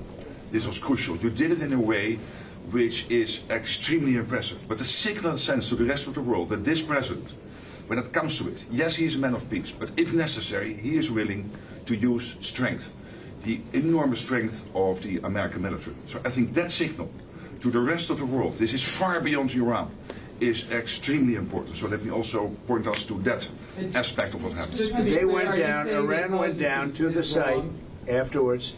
They said it's so devastated, and they settled when they saw what we did to it. And frankly, if we didn't do that, they would have had a lot of ammunition to keep going. They wouldn't have settled. Somebody brought that up, and 2 Iranians went down to see it, and they called back, and they said, this place is gone. So it's just fake news by CNN, which has got no ratings. It's a failed network. Anybody here from CNN, by the way? Because you're a really disgraceful network. MSNBC, I think, is actually worse. But they're all pretty bad. But yours is good, Katie, I'll tell you. Mr. President, You know what Marco reminded me that he did such a nice job there? It was 9 years ago I had to debate this guy. It was not easy. I think he even got better. But when you were into your little thing, I said, this is when I had to debate this guy. You think it's easy to debate him? It's not easy. How long do you think that the Iranian nuclear program has been put back by these strikes? Years or totally obliterated? I think basically decades, because I don't think they'll ever do it again. I just don't think they're going to do it. I think they're going to take their oil, they're going to have some missiles, and they'll have some defense. I think they've had it. I mean, they just went through hell. I think they've had it. The last thing they want to do is enrich. They've been trying to do it. By the way, it's hard to enrich. And, you know, when you look at a site like that, very, very hard to build. Very, very hard, very expensive. They spent trillions of dollars trying to do this thing, and they didn't come up with it. And we're actually getting along with them very well right now. But had we not succeeded with that hit ended the war. That hit ended the war. I don't want to use an example of Hiroshima. I don't want to use an example of Nagasaki. But that was essentially the same thing. That ended that war. This ended that with the war. If we didn't take that out, they'd be fighting right now. Mr. President? Yeah. If the Iranians do rebuild, would the United States... If they rebuild? Would the United States strike again? And I have also a question about Russia. But I'm not going to have to worry about that. It's gone for years. Very tough to rebuild because the whole thing has collapsed. In other words, inside, it's all collapsed. Nobody can get in to see it because it's collapsed. You can't go in to see a room that has, 10 million tons of rock in it. And the tunnels are totally collapsed. But if they rebuild? Well, they've already looked at the tunnels. This was an unbelievable hit by genius pilots and genius people in the military, and they're not being given credit for it because we have scum that's in this group, and not all of you are. You have some great reporters, but you have scum. CNN is scum. MSDNC is scum. The New York Times is scum. They're bad people. They're sick. And what they've done is they're trying to make this unbelievable victory into something less. Now, even they admit that it was hit very hard, okay? But it wasn't hit hard. It was hit brutally, and it knocked it out. The original word that I use, I guess it got us in trouble because it's a strong word. It was obliteration. And you'll see that. And it's going to come out. Israel is doing a report on it now, I understand. And I was told that they said it was total obliteration. They have guys that go in there after the hit, and they say it was total obliteration. And, I don't want it for me. I want it for the pilots. I want it for the military. They did such a good job. If you were in the Situation Room with me, with the generals and all of the people that did such a good job, and then they get demeaned by these idiots at CNN who can't get ratings, the place is dying, nobody wants to even waste their time going on their shows. So they form with the New York Times, who's dying also. Without Trump, you wouldn't have a New York Times. And then just changing gears to your meeting with Zelensky later today, can you give us any preview of what the two of you might be discussing? No, well, we'll discuss the obvious. We'll discuss his difficulty. He's got a little difficulty. Zelensky, he's a nice guy. I mean, I'm going to meet him today. I don't know. I assume we're going to be discussing Ukraine. Yes. And it seems like the most likely subject. Is there any restart talks there or anything that you might do? Well, we're going to see. I mean, I've spoken to Putin a lot, and he actually was very nice. He volunteered help on, as you know, on Iran. I said, no, I don't need help on Iran. I need help on Russia. Okay? I said, do me a favor. Help us on Russia, not on Iran. But he was very nice. We're going to talk about that. We're going to talk. I think progress is being made. I think great progress is being made on Gaza. I think because of this attack that we made, I think we're going to have some very good news. I was talking to Steve Witkoff, who, by the way, is terrific, and who knows more about this subject than anybody, the subject of what we were just talking about. He was on last night with Jesse and with Laura and with Sean. And boy, Susie, he has a great take on it. He just explains it so easily. He's really very knowledgeable. But he did tell me that Gaza is very close. Mr. President, one follow-up on Iran. Both you and Secretary Rubio and Hegseth mentioned the leakage. But can you clarify, is the intelligence correct or is the intelligence wrong? Well, the intelligence was very inconclusive. Okay. The intelligence says we don't know. It could have been very severe. That's what the intelligence says. So I guess that's correct. But I think we can take that we don't know. It was very severe. It was obliteration. And you'd think that a media outlet would say, isn't that a great thing? I mean, more importantly for the pilots, for the military, you take their guts out. You take their absolute guts out. They had a tremendous attack. It was a complete obliteration. The other team, the other group, Iran, said, let's stop this. And you know what? Israel said it too. Very smart. They fought like hell, and then they said, let's stop. And they're going to build themselves. And I really see it as sticking. I mean, we may do papers on it, Marco. Maybe we're going to do papers. I don't even know if you need them. They're not going to be fighting each other. They've had it. They've had a big fight, like two kids in a schoolyard. You know, they fight like hell.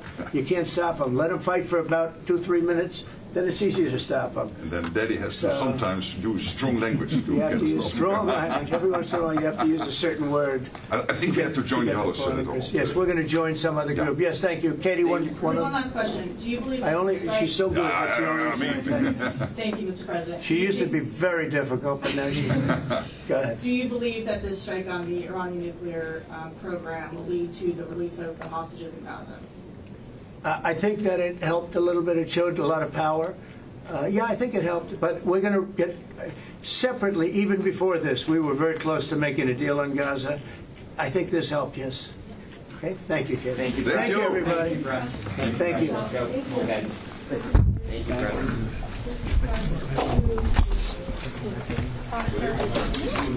Thank you, Press. Thanks, guys. Standing there in the door.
His Excellency, Mr. Rosen Yelyaskov, Prime Minister of the Republic of Bulgaria.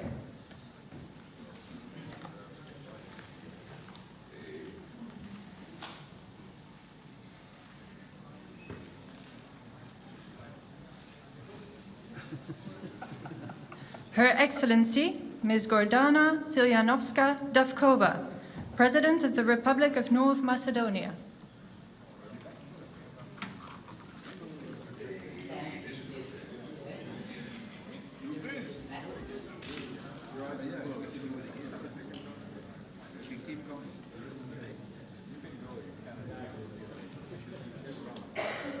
Her Excellency, Ms. Kristrún Frostadóttir, Prime Minister of the Republic of Iceland.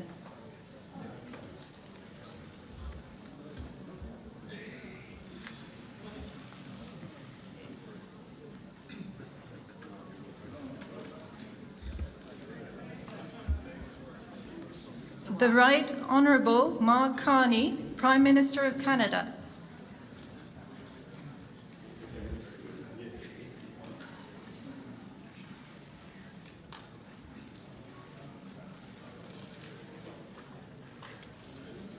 His Excellency Mr. Kristen Michal, Prime Minister of the Republic of Estonia.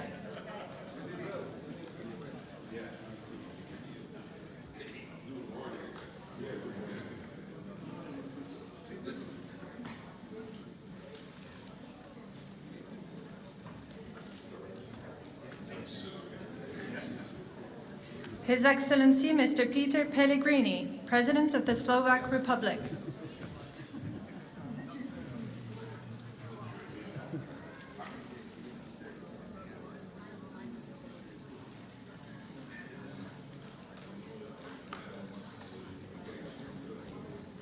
His Excellency Mr. Pedro Sanchez, President of the Government of the Kingdom of Spain.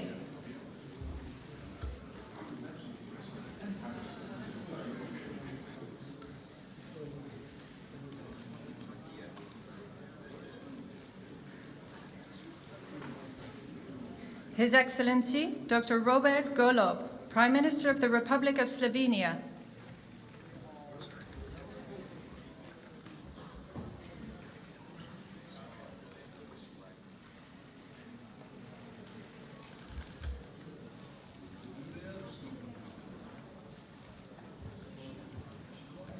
His Excellency Mr. Jonas Gahr Støre, Prime Minister of the Kingdom of Norway.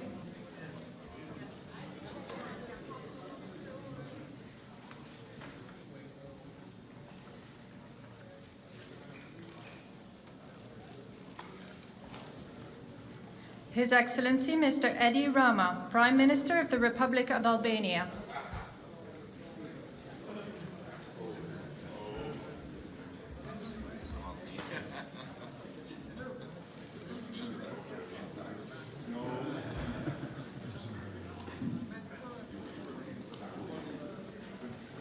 His Excellency Mr. Gitanas Nausėda, President of the Republic of Lithuania.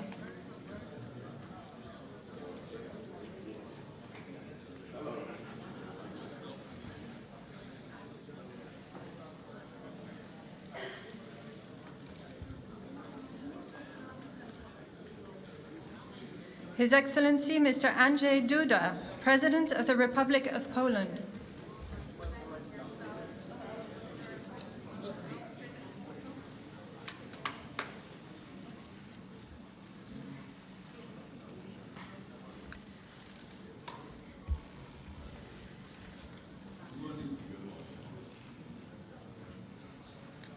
His Excellency Mr. Recep Tayyip Erdogan, President of the Republic of Turkey.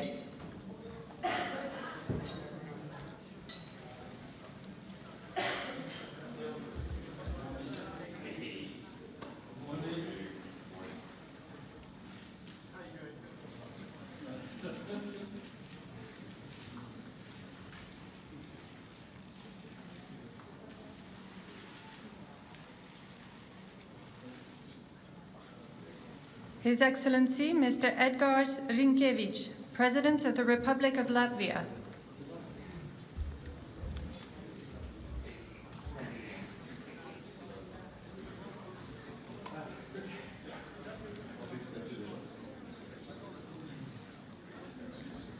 Son Excellence, Monsieur Luc Frieden, Premier ministre du Grand-Duché de Luxembourg.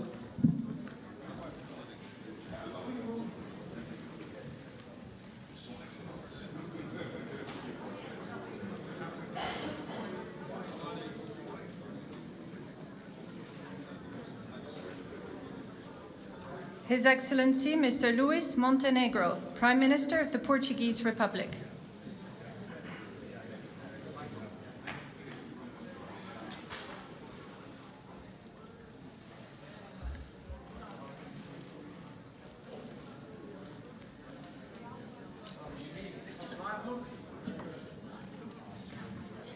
His Excellency, Mr. Ulf Kristersson, Prime Minister of the Kingdom of Sweden.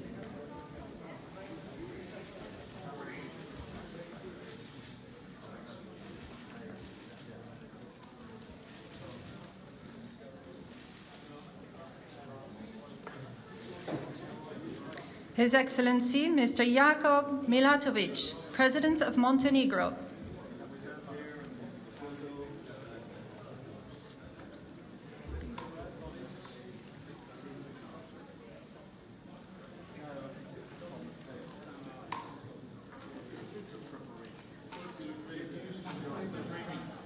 His Excellency, Mr. Peter Pavel, President of the Czech Republic.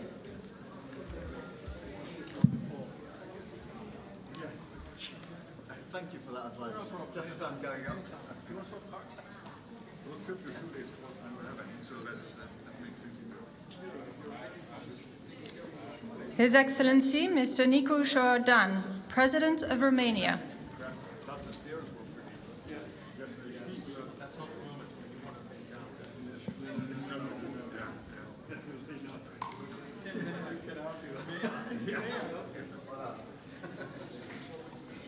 The Right Honourable Keir Starmer, Prime Minister of the United Kingdom of Great Britain and Northern Ireland.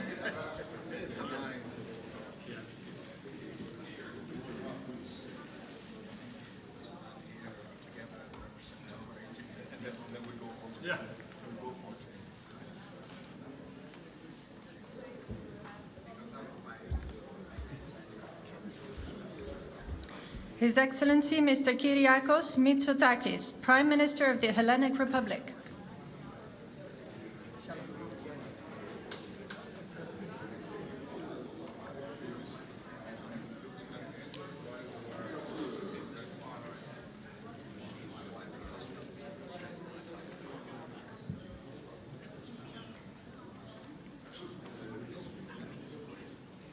His Excellency, Mr. Alexander Stubb, President of the Republic of Finland.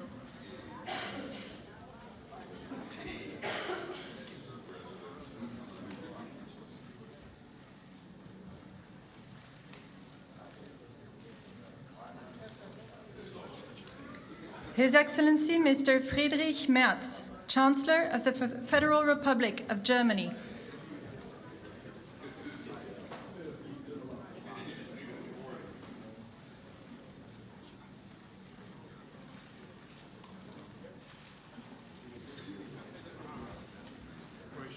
Her Excellency, Ms. Mette Frederiksen, Prime Minister of the Kingdom of Denmark.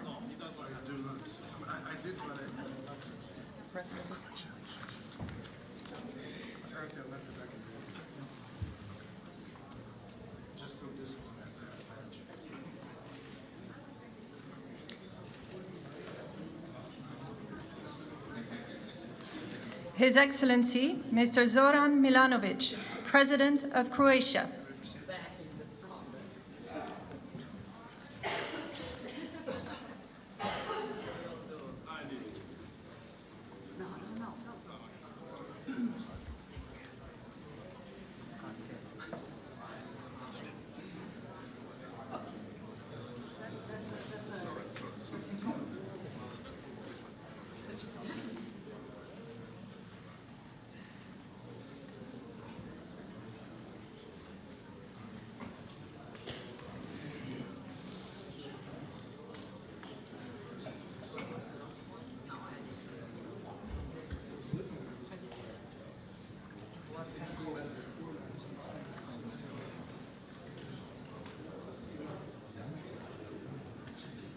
His Excellency Mr. Viktor Orbán, Prime Minister of Hungary.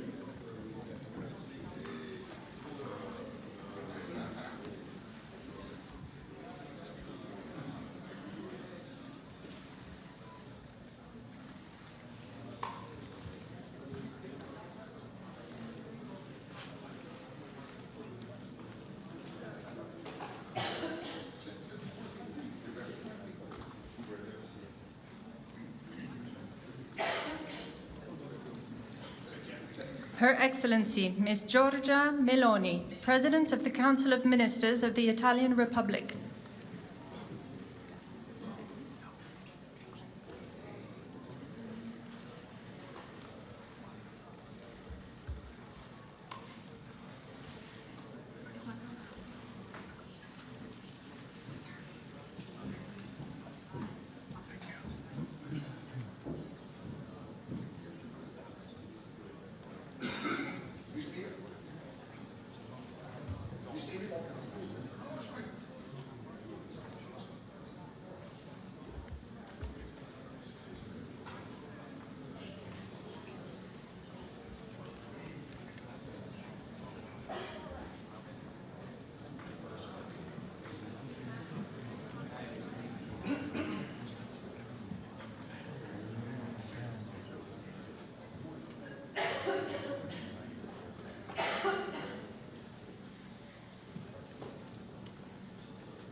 Son Excellence, Monsieur Emmanuel Macron, Président de la République française.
Nee, doe maar door. Hier heb je mijn fototoestel. Ik ga er nou achter dat ik een beetje in het licht sta. Dat is fijn. Oh.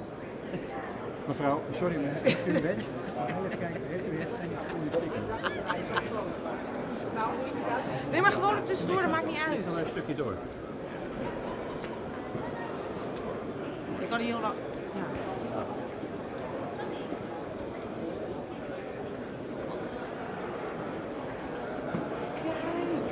Doe eentje alleen met Valerie nog.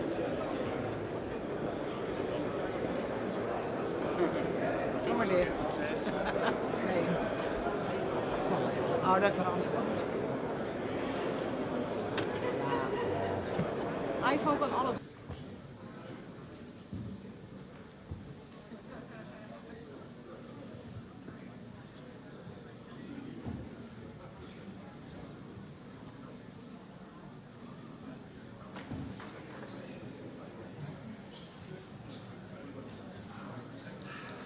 The Honorable Donald Trump, President of the United States of America.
Ja,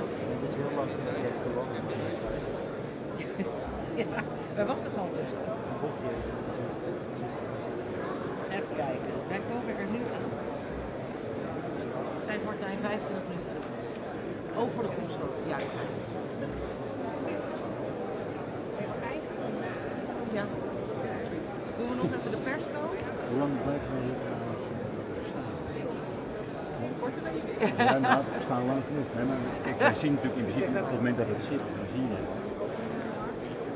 Oh, dat ja, dan moeten we. Ja, dan hebben we nog wel even een paar weken.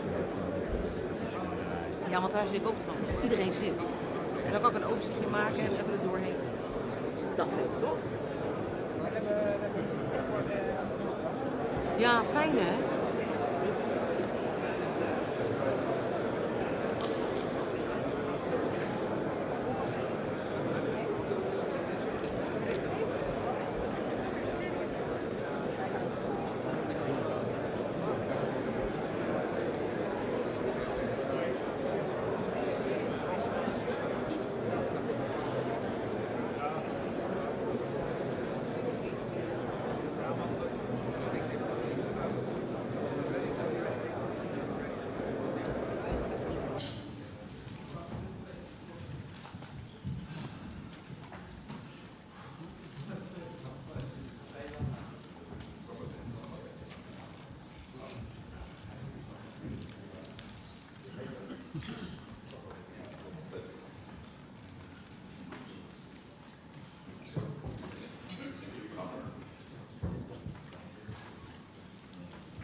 daar wel.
the Netherlands, a small country shaped by water and by the people who refused to give in to it. For centuries, the Dutch have battled water as generations stood united against this force, because safety isn't a given. It's something you build together. In 1949, we stood at the cradle of NATO, bound by the belief that peace is protected. Bound by the belief that peace is protected through unity and strength. Since then, NATO has shielded us, sparing 3 Dutch generations the horrors of war. As the Dutch unite against the sea, NATO allies unite to share the burden of defense and security. With deeper commitments and collaboration, we stand even stronger. Backed by partners around the world, 32 nations stand as one. We stand firm against our foes, on land, at sea, in the skies, in space, and cyberspace.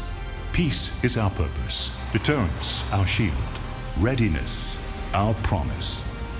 NATO is not just about nations, it's about people, leaders, soldiers, citizens, each playing their part to protect the life we've built for ourselves and future generations. NATO, security through strength.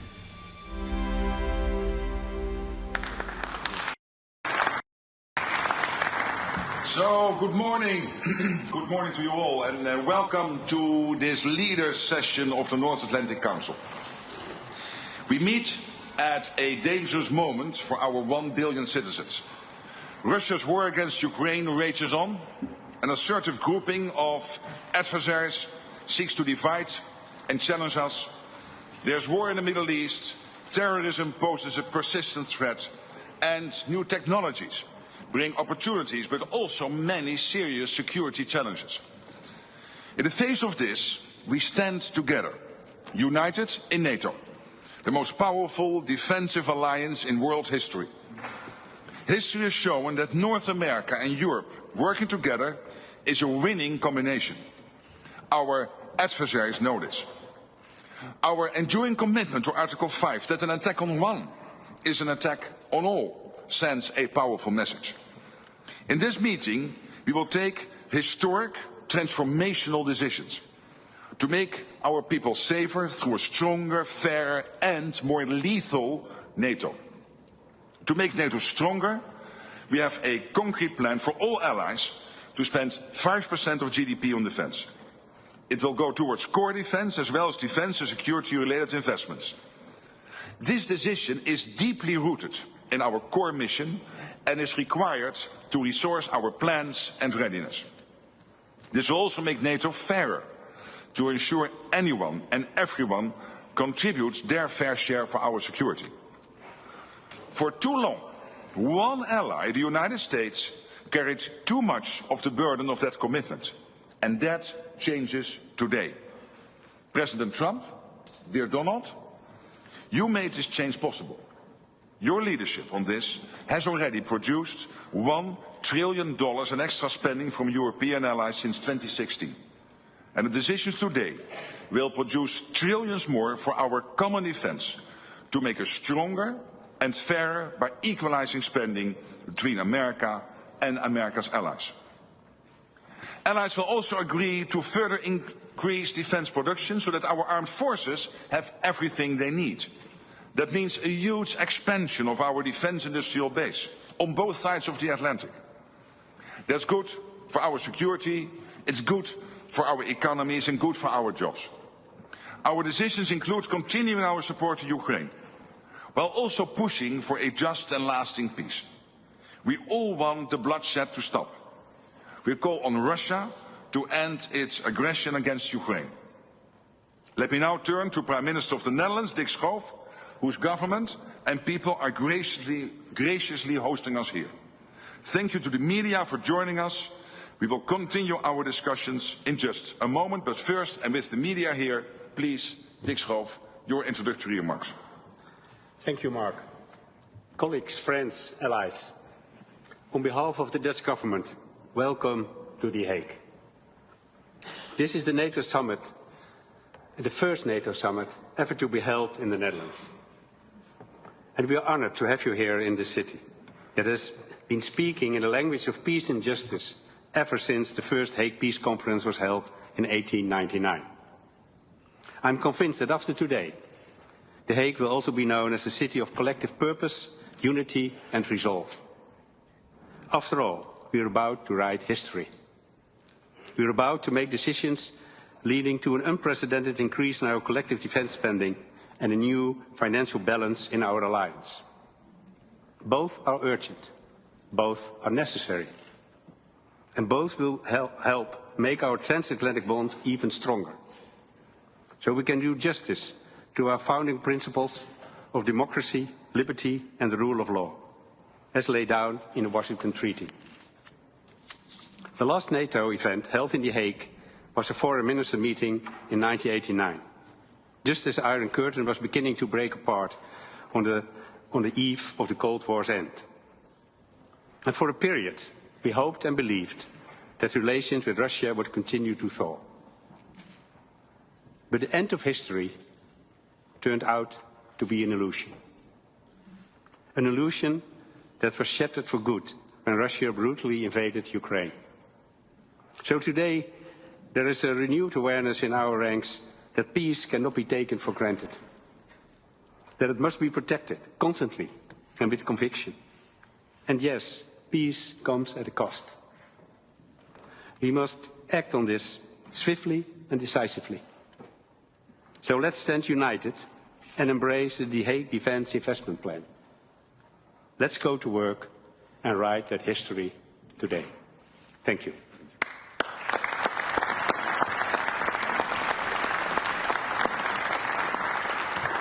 So thank you for the media for joining us, but in the spirit of democracy, I have to ask you to leave the room now. Thank you.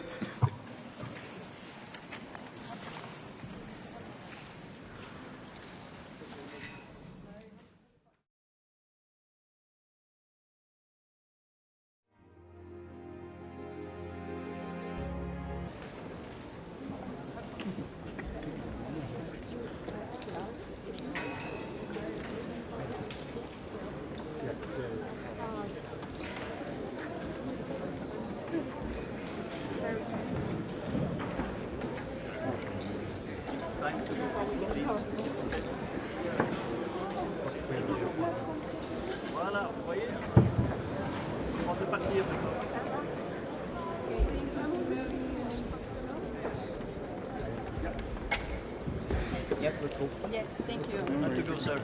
Yes. Sorry? Then do it. Can you Yes, I understand. Which way we leave it? That way. She's there, photographer. Zoals daar doen sluiten.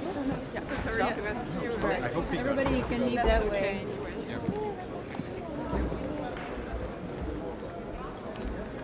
Please pack your stuff now.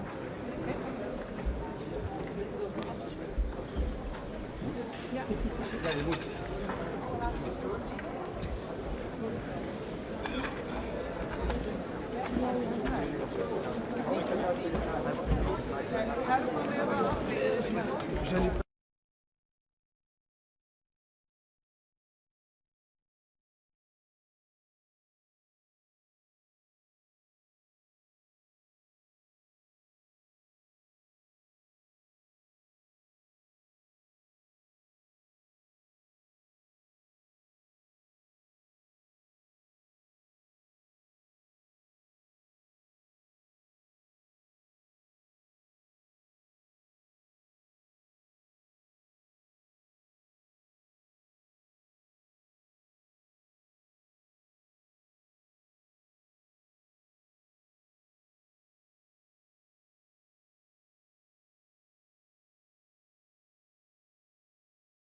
Yes, and maybe it's going to speak outside Keep run and maybe just use it.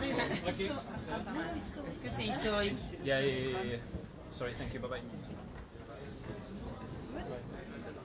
Je sais pas, je vois quelqu'un dehors. Il devrait parler à quelle heure? Entre 40 et 45. Mais comme vous voyez, on est obligé de venir avant, sinon... It's okay? It's okay? I just do but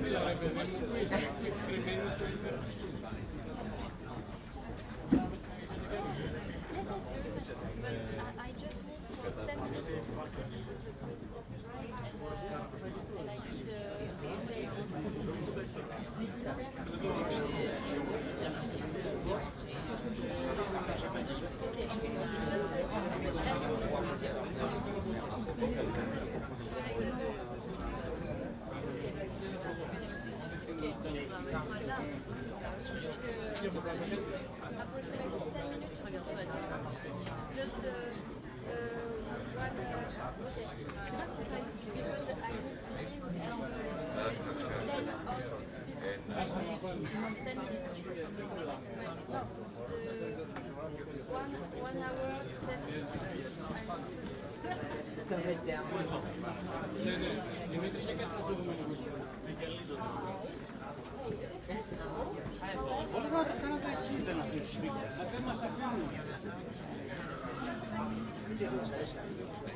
Μ' αρέσει, αλλά είναι καλό.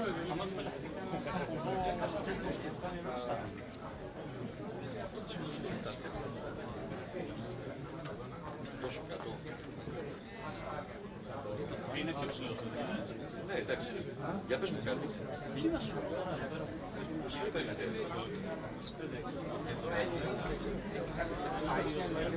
next to me. Ένα-δύο. Πολύ ωραία.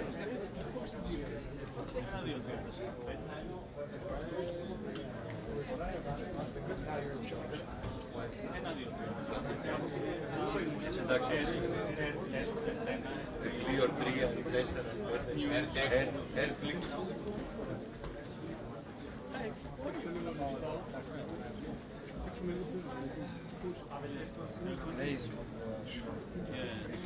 There's that on the wall.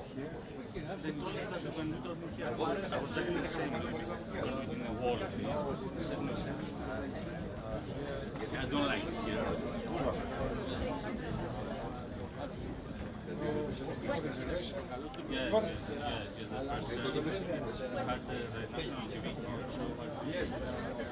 Et France Télé, on a mis un pool télévision française là.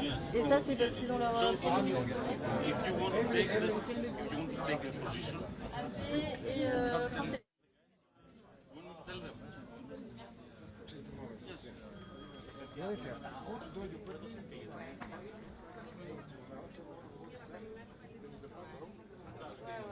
Όχι, απλά επειδή έχουμε ο αντίστοιχος ο Αλέξης που είναι λίγο ζωγενός, αν θέλει να έρθει να κάνει δήλωση μετά θα τη δικιά μας.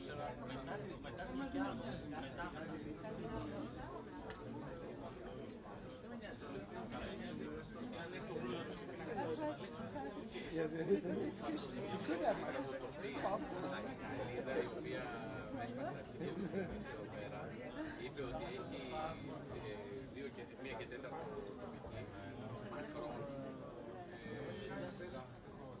ρεζερβέ.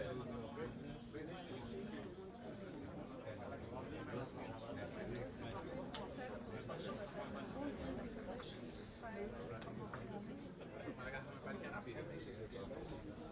Και εργοδοτική αρρωγή. Για τις ερωτήσεις θα αφήσεις εδώ κάμερες. Γιατί πάλι να πάμε. Περνάει από γενιά σε γενιά.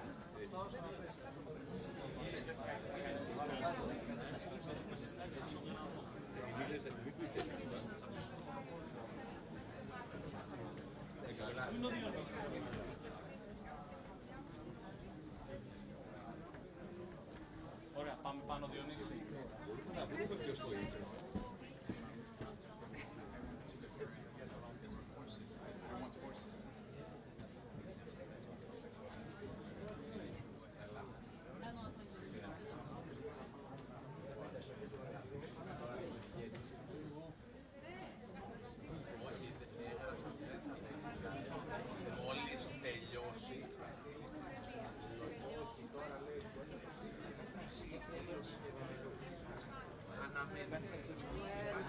Βλέπετε να θα παίξει και πόνο ταυτόχρονα και να κρατάμε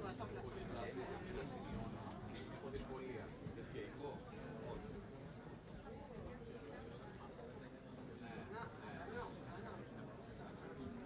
Live τώρα όλοι.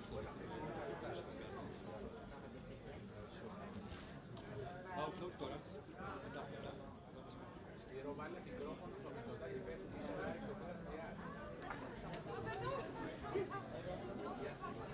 θα καβλώσει, πάλι θα καβλώσει.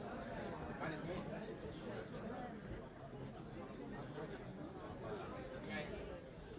Είμαστε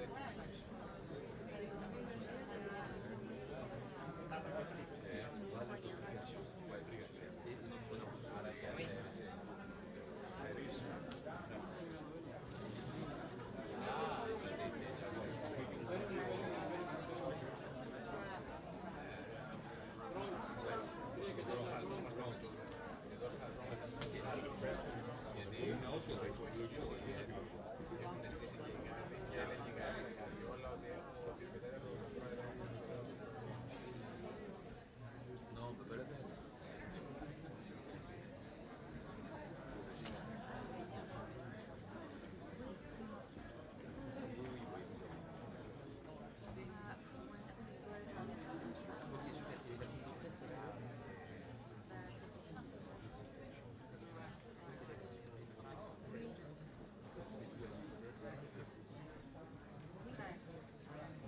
Merci beaucoup. Il me disait qu'ils étaient déjà en fait. J'imagine que Paris est tout le temps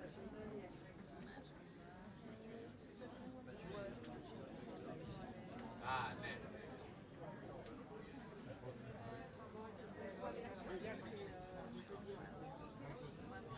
Faut juste que je la. Έλα, μωρέ, κλάιν. Πες,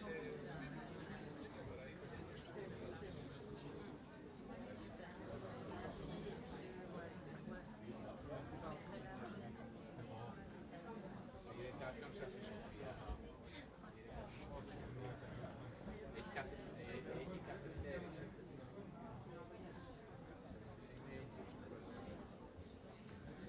Δεν έχει τελειώσει το πρόγραμμα. Πού είσαι? Σε ποια έξοδο? Στο άλλο κτίριο που ήμασταν. Δεν είμαστε εκεί, θα γίνουμε στο δίπλα κτίριο, πιο πίσω απ' έξω στη Μέση, στο media briefing. Και όταν μπεις μέσα σε αυτό το κτίριο, όπως μπαίνεις αριστερά και δεξιά μέσα. Ρε, εκεί που ήσουν απ' έξω, στο κτίριο που είχες πλάτη σου, που έλεγε media briefing. Καταλάβεις. Και αν έχεις οποιοδήποτε πρόβλημα, ça nous arrive jamais. Tout à l'heure. Ah ouais. Εδώ έχει ένα κρέας. C'est monté.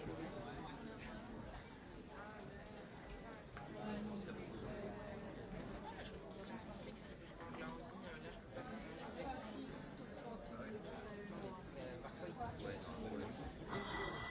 je suis là. C'est pour. Sinon, je peux le faire en studio. Sinon, c'est pas la peine que je sois là si je peux pas.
see, but the question is, thank you very much. No, but it means it's not. Briefing, 2 meetings.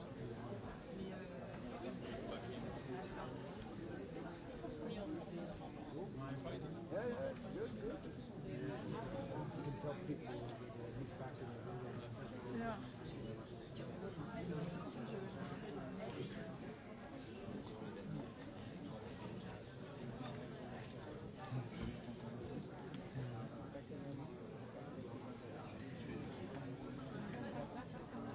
Comment c'est vrai? Moi je savais pas ça.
Ils sont duplex avec le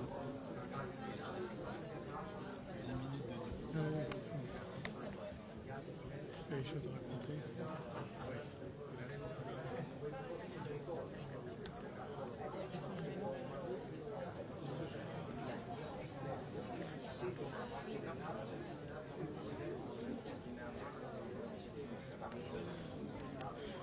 Allez,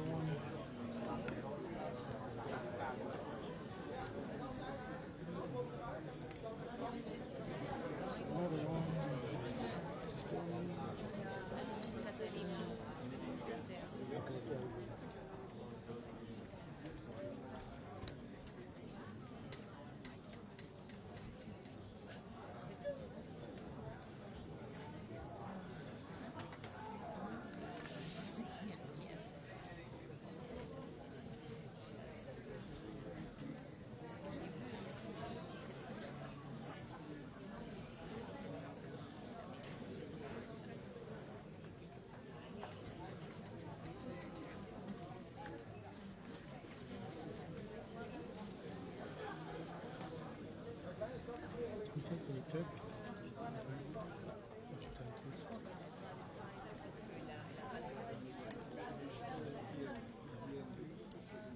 C'est le micro. 1, 2, 3, 1, 2, 3. Ça module bien, hein? Impec. Tu peux couper, patron. J'entends cordial. Il y a des briques.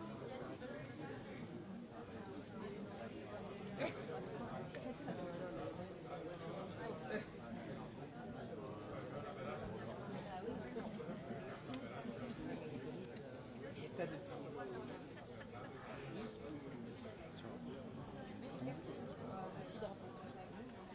Hein?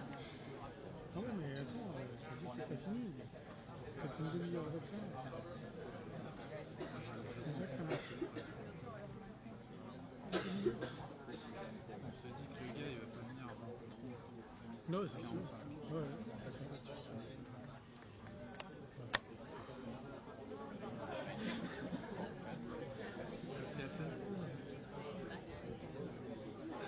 on est parti à 11 ? Ah ouais, ouais. Ah non, mais je pensais pas qu'elle... Non, j'étais sûr qu'on dit ça, mais putain, j'ai croyais pas. Non, ils exagèrent ou quoi? Non, c'est...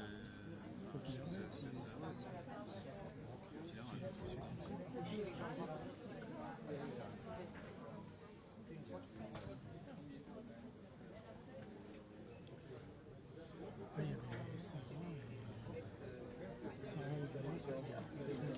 également, c'est clairement.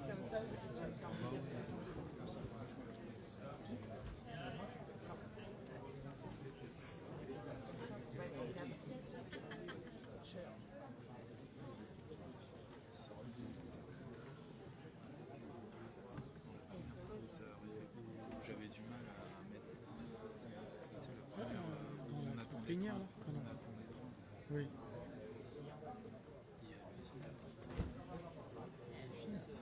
Oui, le TDH.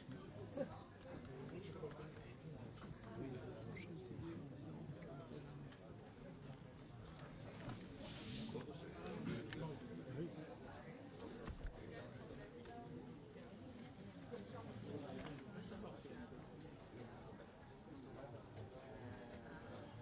Ça va? Ah oui, c'est les docteurs.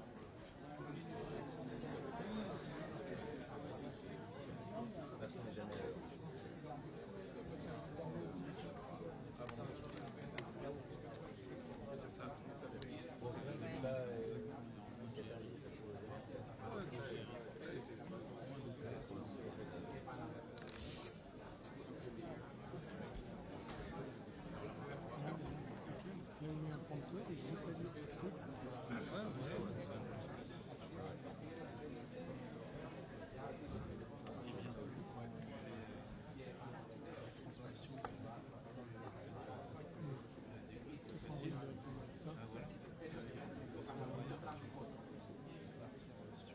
Non, je suis bon, je suis parti, j'espère.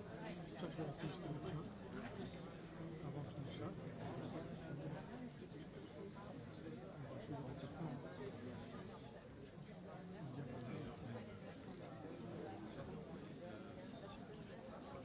Même ça, c'est... Oui, je sais que je suis sûr. Si je peux tenir encore bon, jusqu'à la France, ça va aller, mais après, je pense que le prochain, des équipes comme ça, c'est pas le problème. Je ne suis pas si sûr. Tu vois ce que je veux dire? J'ai encore 5 ans. Puis t'as vu comment ils sont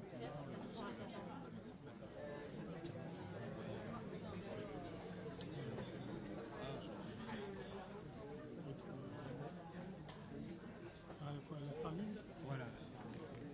Oui, voilà, l'opération du temps. Là, la Starlink, c'est pas que ce soit compliqué, mais il y a des manips à faire. Moi, je l'ai fait, hein. J'ai fait la formation avant de partir sur le...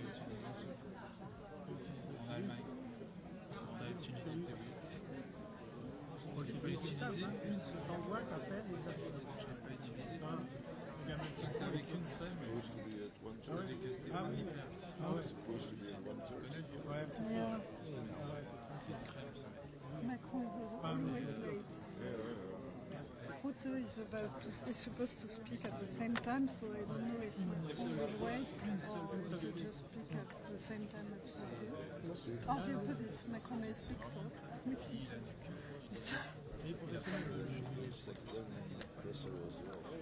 Okay, that's right, yeah. I don't know. On my screen, does it say how much battery power I have? Si, Oh. Top right? Je bossais avec, ouais, ben voilà, je bossais avec Médard.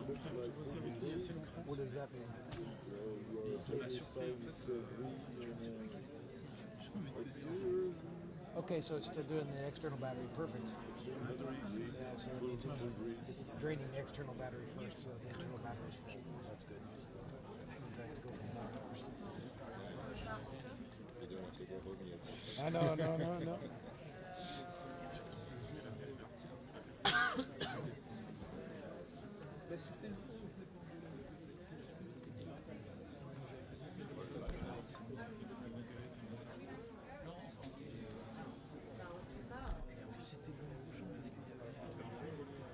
Ah oui.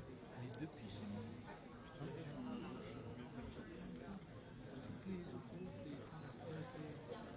Je l'appelle. Avec Fursa.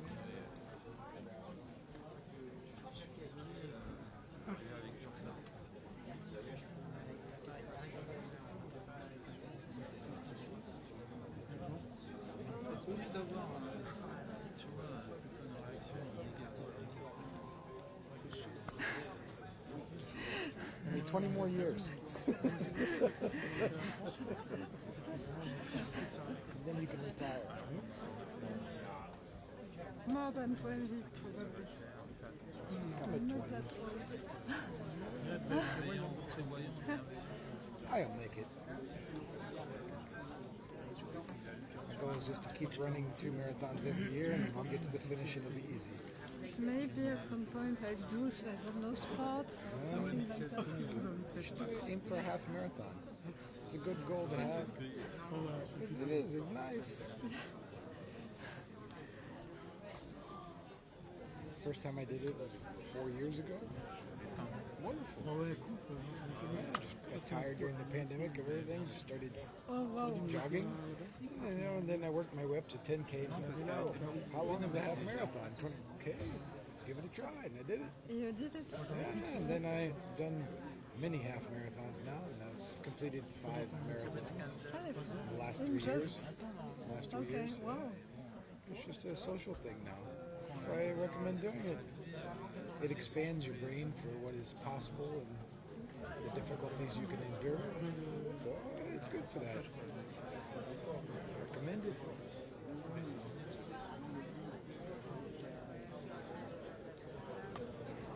Je ne dirais pas avant 14 heures. Okay. So now it seems it won't be before 2.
Après, je vais me retirer, no problème.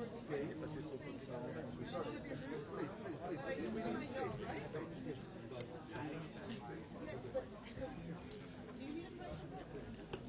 We need just a 5 minutes.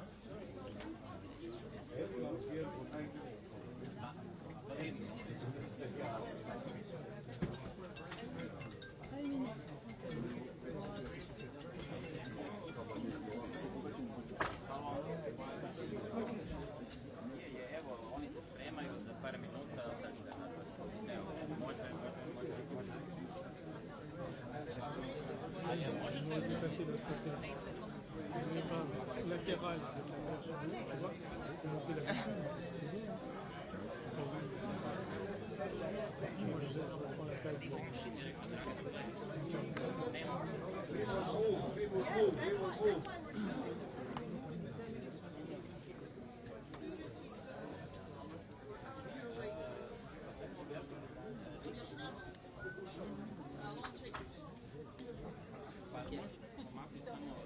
Ovi ljudi tu ne nemaju kamere.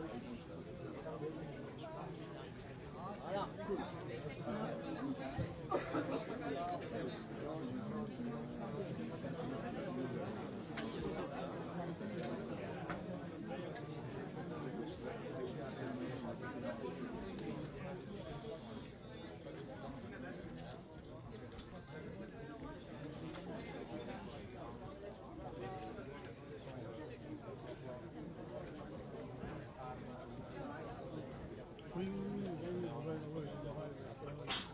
Oui,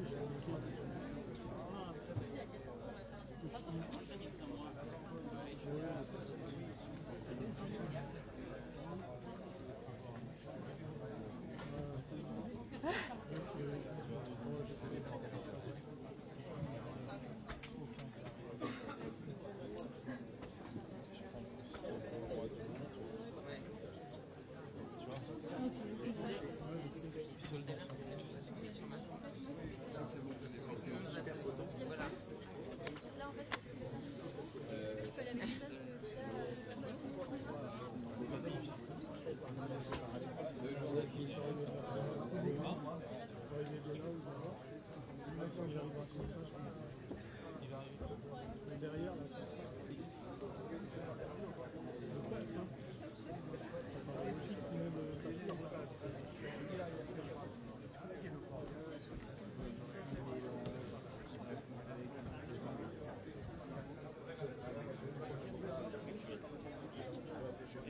In 10 minutes. And speak here with the Okay. We have just 5 minutes. Just one. Yes, one minute.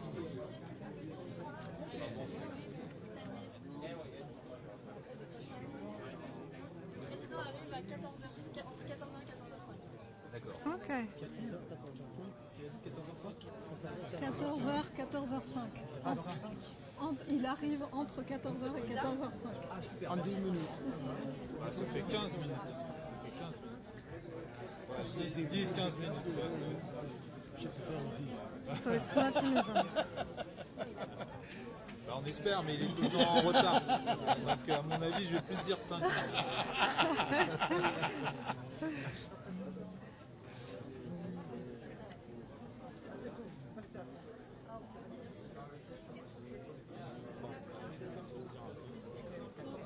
Et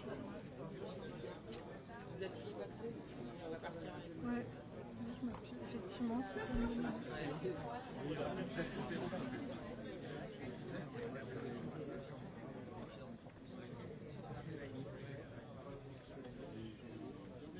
So I'm waiting now for my drink.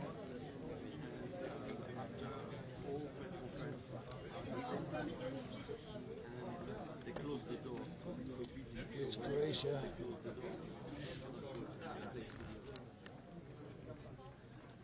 Ah, ok.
So, Germany, sorry, it was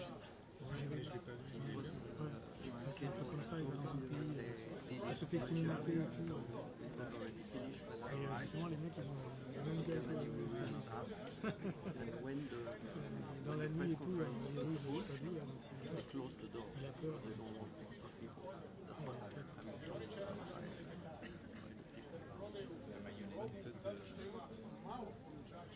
Les armes de méchants.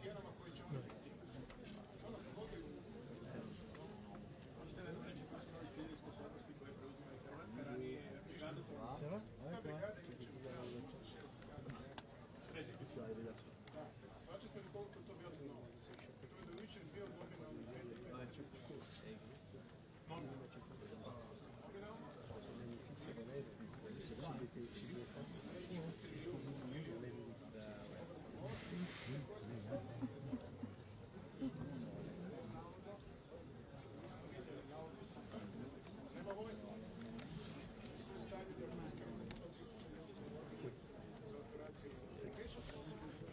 Portugal.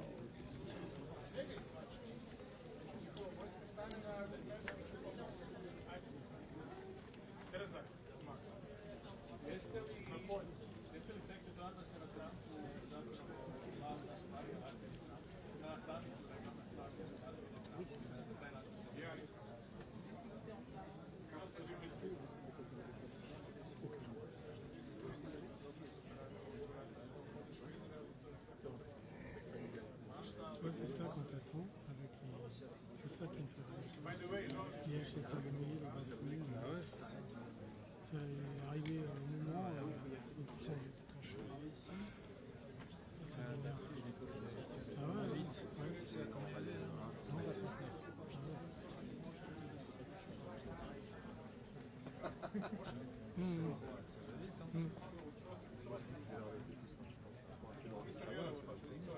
Oui, oui. Bon.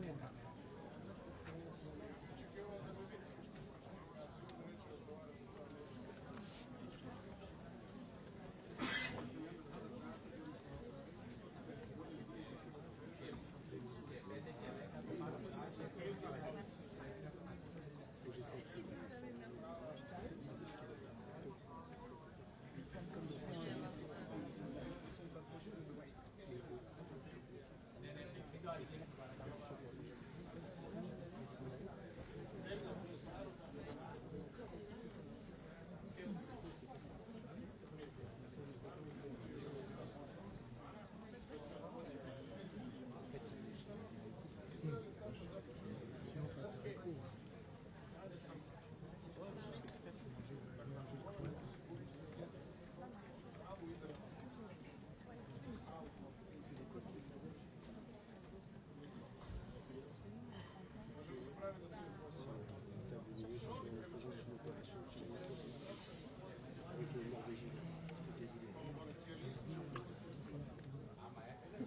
Ah ouais, j'ai partout.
poser une question. Je peux te poser une question. Ouais. Tu veux pas mettre un live par terre? Ah, c'est difficile, mais quand il arrive, je vais tourner comme ça. Juste effacer le cadre, c'est pas assez long. Ah oui, d'accord. Ah oui, oui, t'as raison. Pardon, ok, j'ai compris. D'accord. Understood. Oui, parce que quand le juge disait le cas plus long, il a été attrapé par tout le monde. Understood. Leave me a spot as well. We'll all be good. Yeah. There's space for everybody. At the end, everything is fine. I just start off like this, and then we're good. Sauf si on a les gens. They're wanting him to finish up the best point. Like, what happens when Macron talks? We don't want him to speed up. Non, non, ça dit pas, t'as même pas. Non, mais j'ai même pas, je suis en câble, je suis en câble. Ah oui, d'accord. Mais je releverai tout à l'heure, parce qu'après, on refera un réglage là-haut, on aura le temps. Juste au moins le. Là, tu n'as pas allumé ta mixette, c'est ça? Non. Là, il est pas souvent, il présente un truc.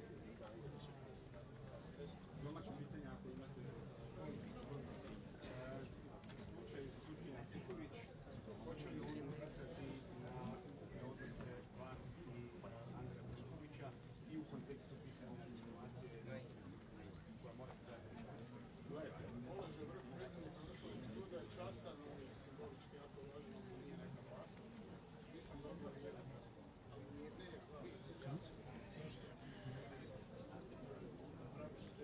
Non, si. Comment il s'appelle? C'était pas le. Oui, c'est ça. C'était le. Il y a l'image en. Ouais, j'ai entendu parler de ce c'est pas le. Comment il s'appelle? Ça se termine en rouge. Je perds la marche. Ouais, des jeunes crocodiles aussi. Ouais. Il attaque pas. Bon, je vois pas, mais.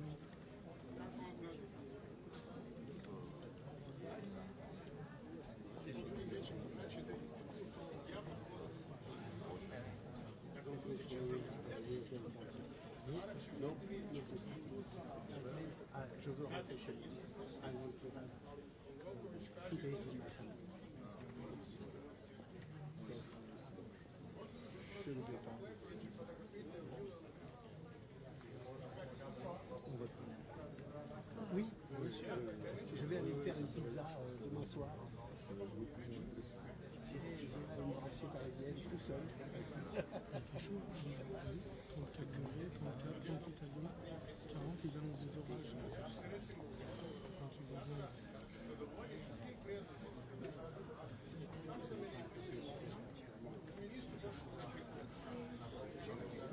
Je sais pas quand il fait trop chaud, toi. Moi non plus. C'est lourd. Oui, oui.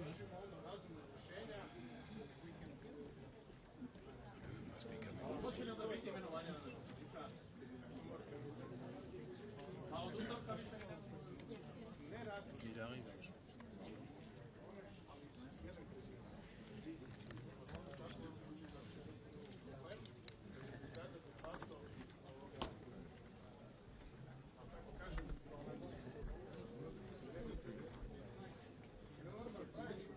Kompletnu rošadu u diplomaciji mi nemamo koliko ljudi. Kad imate probleme, morate imati barem 2 pune posle. Ali znate da mijenjate cijelu poslu. Diplomacija se mijenja, da ti mijenjate cijelu. Međutim, 5 godina sam naprosto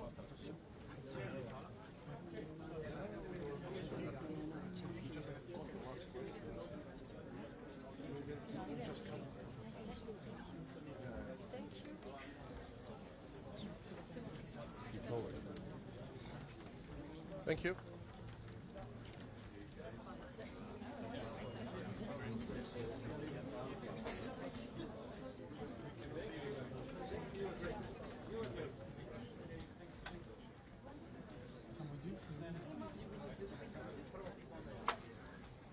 Je sais pas par où il arrive.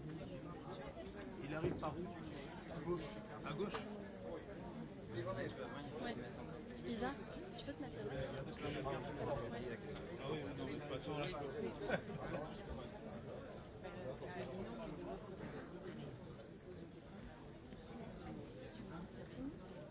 je sais pas, on peut rester. Pas toi, non.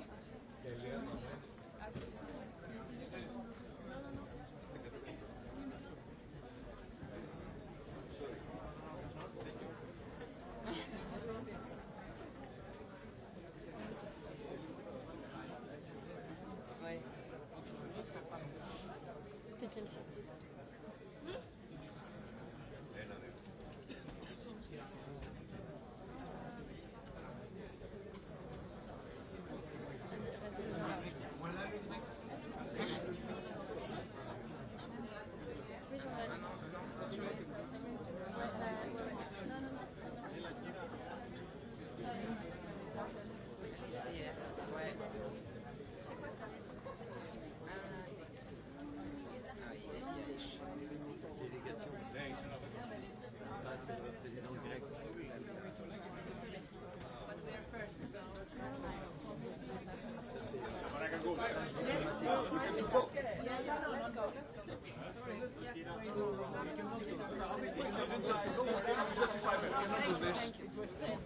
We came first.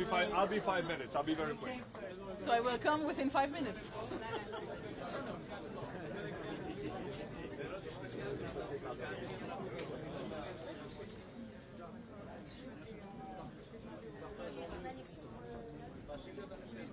La cam, on va bouger un petit peu.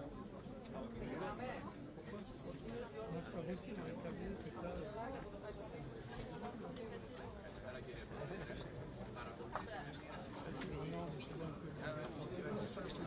Et attention, il faut, s'il vous plaît, les rédacteurs, vous pouvez faire un pas en arrière, on va devoir replacer la cam de poule. Mais c'est bon ici. On n'a pas un problème. C'est bon pour nous. Oui, oui, reste ici, s'il vous plaît. Reste ici. Non, mais ça, dans tous les cas, ça va bouger. Est-ce que tu veux rester là avec elle? Reste ici. On a plein d'espace. C'est pas grave pour nous. Reste ici, c'est plus simple. Ils veulent pas. Reste ici, c'est plus simple ici. Bah oui, mais... Mais on a un micro, c'est pas grave. Non, sinon on aurait pas pu monter. C'est gentil, mais c'est pas nécessaire. Non, mais c'est pas gentil, c'est juste qu'on peut pas parler juste à côté. Donc il faut qu'on se déplace là. Mais pour nous, c'est... Bah non, parce qu'il va arriver, il faut pas qu'il parle en même temps. Mais... Là, il faut... on est... Bah oui, de toute façon. Bah il suffit de remettre la prise.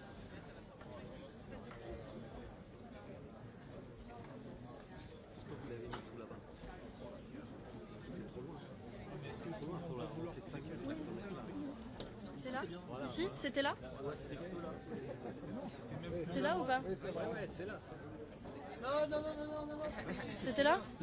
Maïlik, tu peux le remettre avec moi, s'il te plaît? Prends la caméra.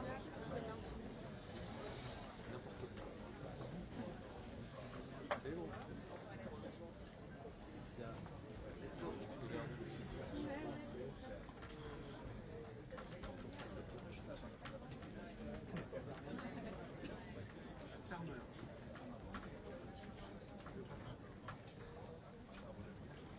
Mr. Prime Minister.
αφορά όλα τα κράτη-μέλη του ΝΑΤΟ χωρίς καμία εξαίρεση. Στις προηγούμενες ώρες που υπήρχαν εταίροι όπως η Ισπανία και η Σλοβακία, οι οποίοι ενεργούσαν και ζητούσαν μια εξαίρεση αντίστοιχη από το σημείο ποσό αφήνει να προγραμματίζεται εάν αυτός ο στόχος ο οποίος εσείς έχετε επιτεθεί μόλις να εκδηλώσετε επηρεάζει καθόλου τον οικονομικό σχεδιασμό αυτή τη στιγμή.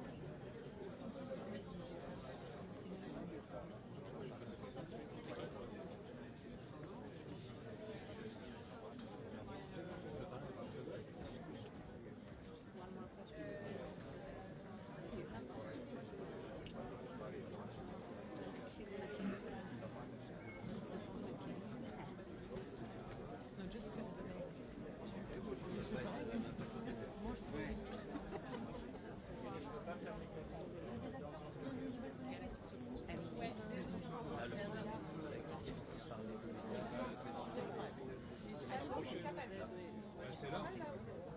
Ouais, vous vous rapprochez pour le regard. Vous êtes un peu. Vous êtes décalé.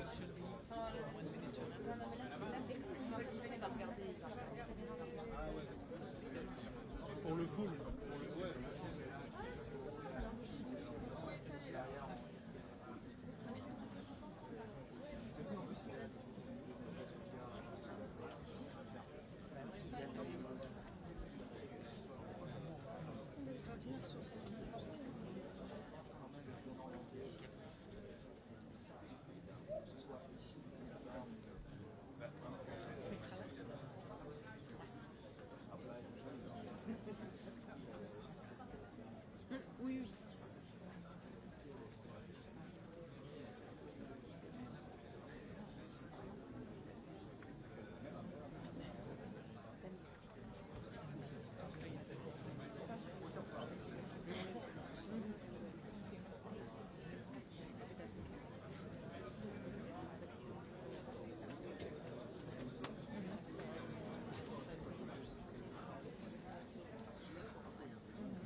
voyez pas là, c'est bon? Ok. C'est parti.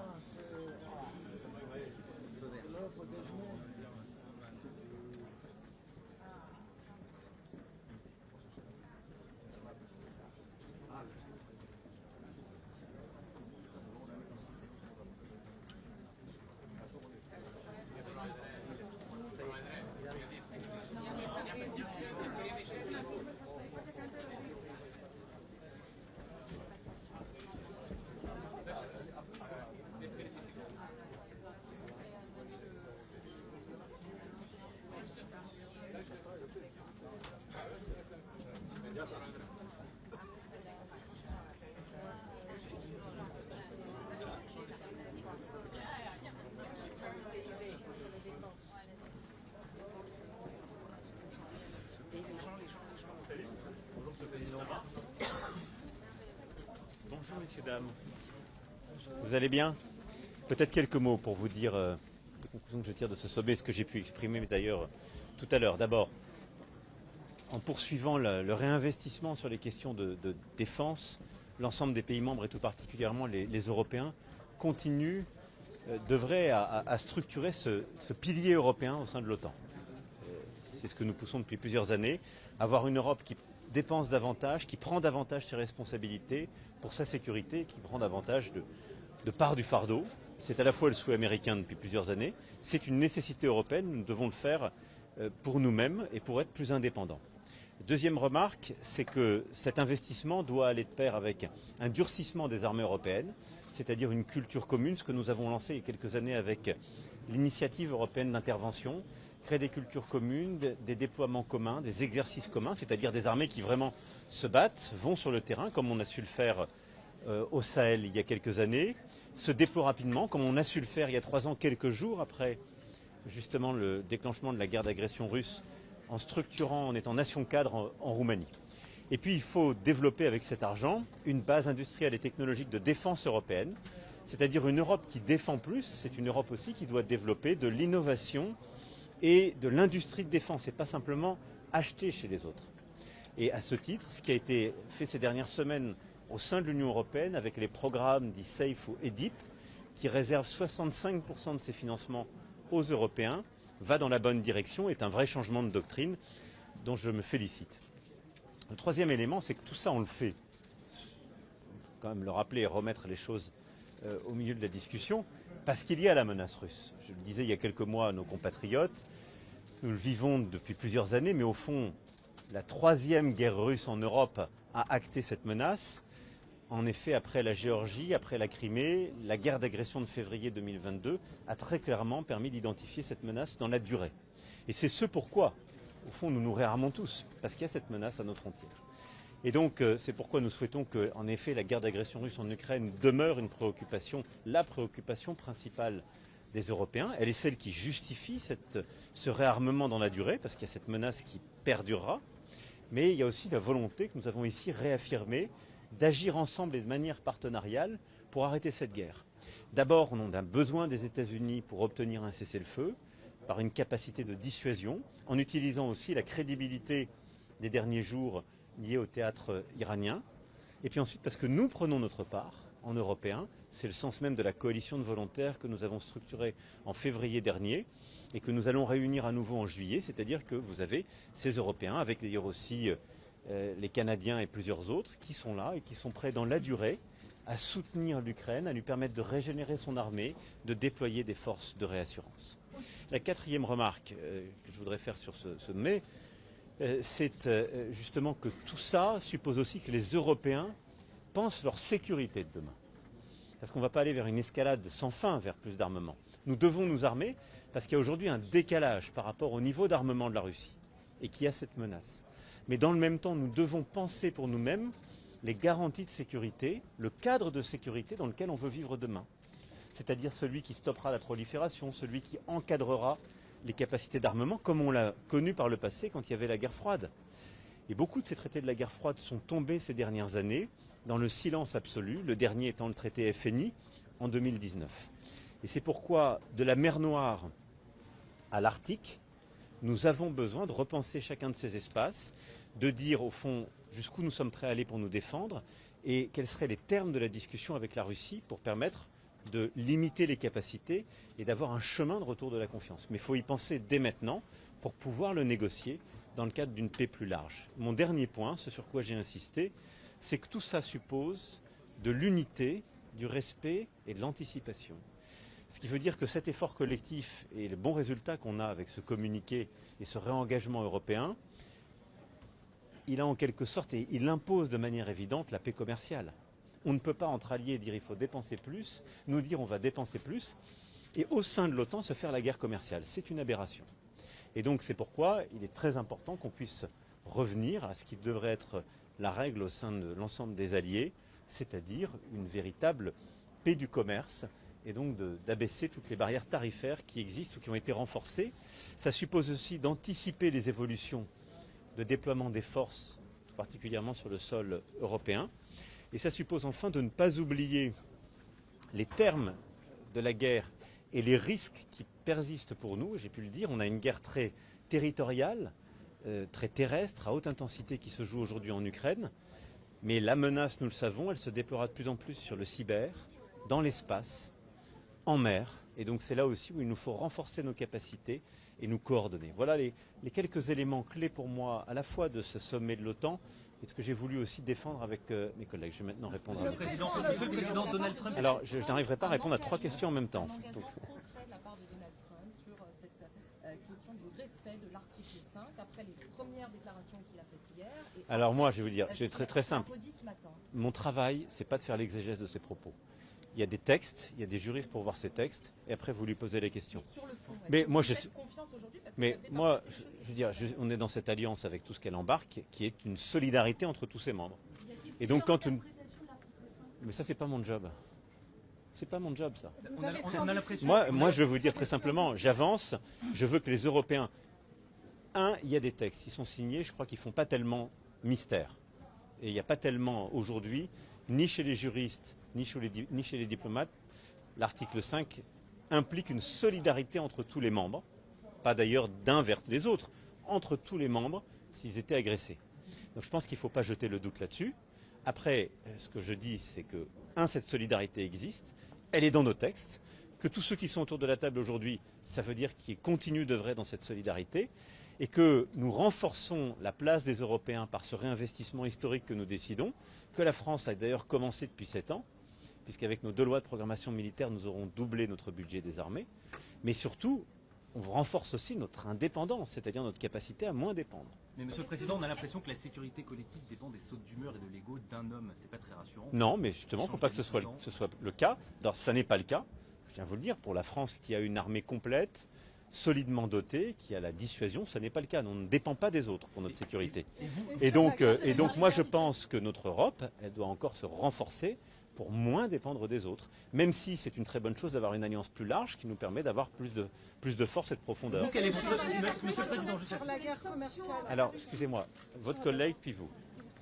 Sur la guerre commerciale, vous l'avez évoqué avec lui directement, le président Trump À plusieurs reprises. Donc je pense qu'il faut maintenant qu'on arrive à conclure. Vous l'avez évoqué ici lors du sommet. Je l'ai évoqué lors du sommet, je l'ai évoqué publiquement devant les autres, oui. Le président Erdogan d'ailleurs a fait de même, ou la première ministre Mélanie. Mais c'est de l'accord. Posez-lui la question.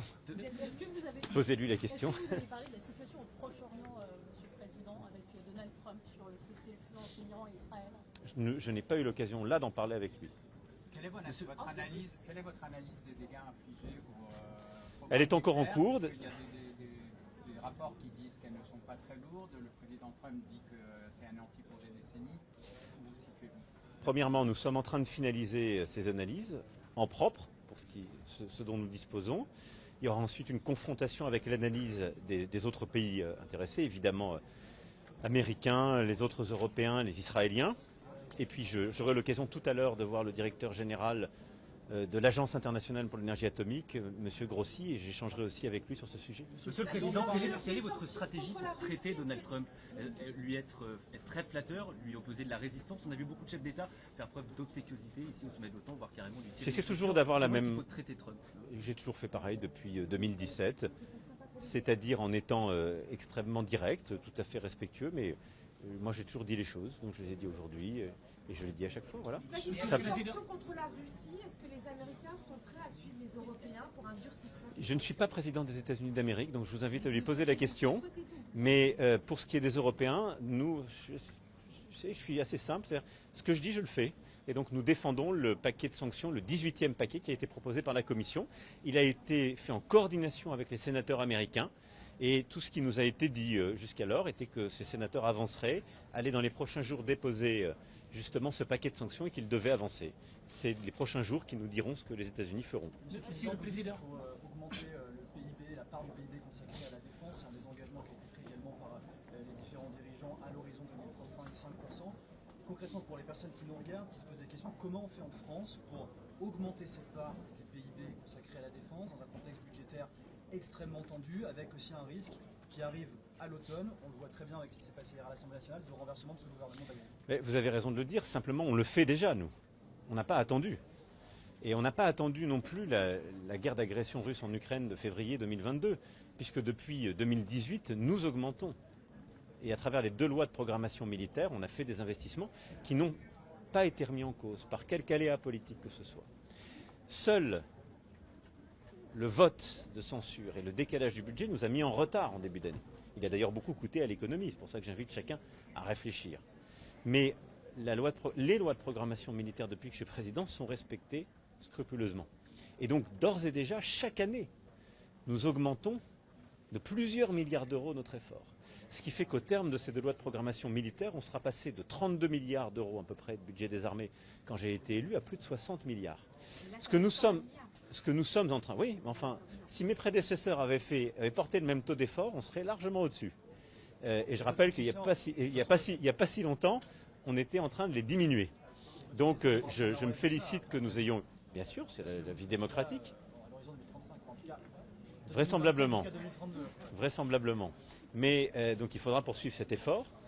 C'est un impératif. Nous sommes en train, là, très précisément, avec le Premier ministre, le ministre des Armées, le ministre de l'Économie, des Finances et le ministre du Budget, de justement regarder combien il nous faut faire pour intensifier ou accélérer certains des plans d'action qui étaient dans cette 2e loi de programmation militaire. Voilà, donc on continue. En dépit d'autres choses dans le budget qui sera... Vous avez raison, mais toujours, et on l'a toujours fait comme ça, il faut le financer en faisant des choix. C'est ça, gouverner.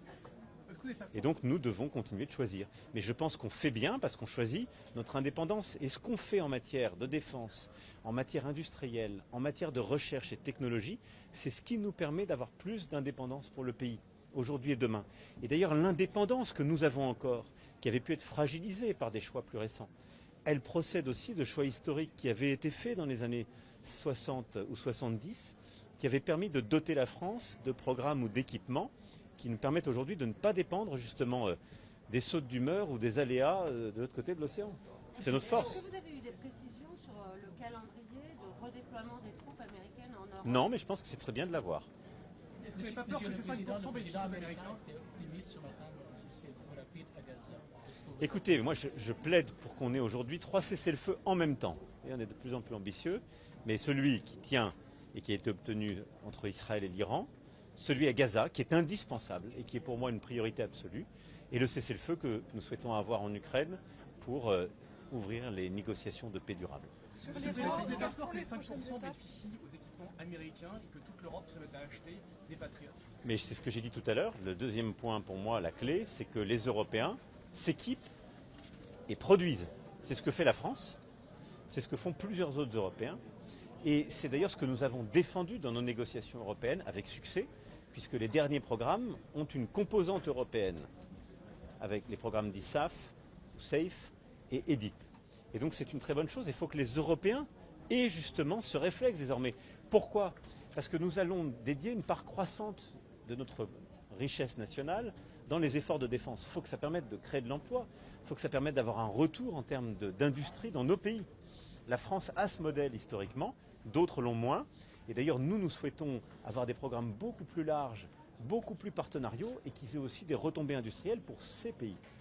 Et je pense que c'est comme ça qu'on aura une avancée qui est gagnant-gagnant. Ça réduit aussi notre dépendance, parce que parfois, quand on achète des programmes ou des équipements qui sont américains, quand on a des désaccords géopolitiques, on est dépendant de leur autorisation ou pas. Avoir des programmes européens, ça nous permet d'être libre de ces règles et donc beaucoup plus libre à la fois sur notre stratégie export, qui est essentielle pour la compétitivité de nos industries d'armement, et pour notre liberté d'usage, c'est-à-dire l'indépendance de notre diplomatie et de nos choix militaires. Sur l'Iran, quelles sont les prochaines étapes juste de l'initiative européenne de négociation? Écoutez, là, sur l'Iran, on a un cessez-le-feu. On voit bien combien il est volatile et fragile. Mon souhait, c'est qu'il tienne. Ce cessez-le-feu va s'accompagner d'une évaluation justement des dommages qui ont été faits, ce que je disais tout à l'heure, qui seront clarifiés dans les prochaines heures et prochains jours. Et de toute façon, nous devons reprendre un travail diplomatique et technique sur la question du nucléaire. Et donc l'AIEA aura un rôle à y jouer. Évidemment, les États-Unis d'Amérique ont pris le contact, et les Iraniens et les Européens y ont leur place. Parce que nous aurons de toute façon, d'ici à quelques semaines, un choix sur ce sujet à faire, c'est de savoir si le JCPOA est encore un cadre ou pas, puisqu'il existe encore, et nous avons des délais qui continuent à courir, mais des choix qui seront à faire à l'été. Merci beaucoup. C'est pour quand, Monsieur le Président, pour réunir les partis français? Bon courage avec Trump.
All right, good afternoon, everyone. We'll jump right in with a statement from the Secretary General, followed by your questions. Yes, good afternoon.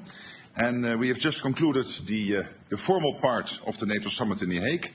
Of course, there will be many other meetings later today, this afternoon. And together, allies have laid the foundations for a stronger, fairer and more lethal NATO. NATO leaders agreed on the Hague Defence Investment Plan. And this will fuel a quantum leap in our collective defence. They agreed to boost our defence industries, which will not only increase our security, but will also create jobs. And we have reaffirmed our unwavering support for Ukraine. All of this is crucial.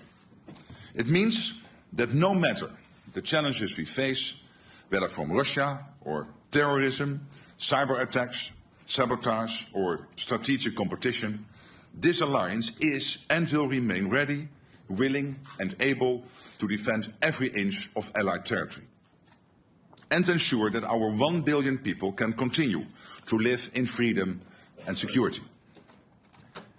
These decisions will have a profound impact on our ability to do what NATO was founded to do, deter and defend. And the key decision in that regard is to adopt the Hague Defence Investment Plan. With this plan, allies have agreed to invest 5% of GDP in defence. This is a significant commitment in response to significant threats to our security. It includes at least 3.5% of GDP invested in core defence requirements, a benchmark that until today was set at 2%. A target that I'm pleased to say all allies will now meet this year or have already met. The 3.5% is to fund our militaries and the equipment they need, from our air defences to ammunition, drones, tanks, troops and more.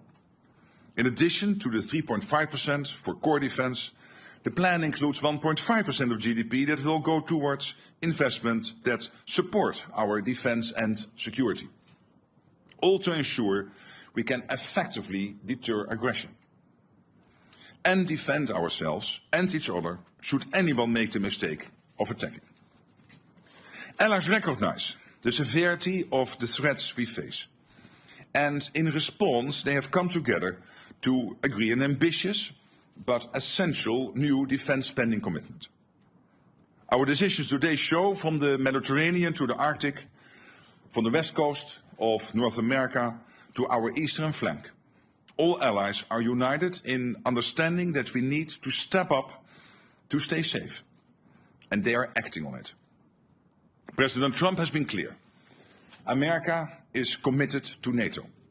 He affirmed that again today in no uncertain terms.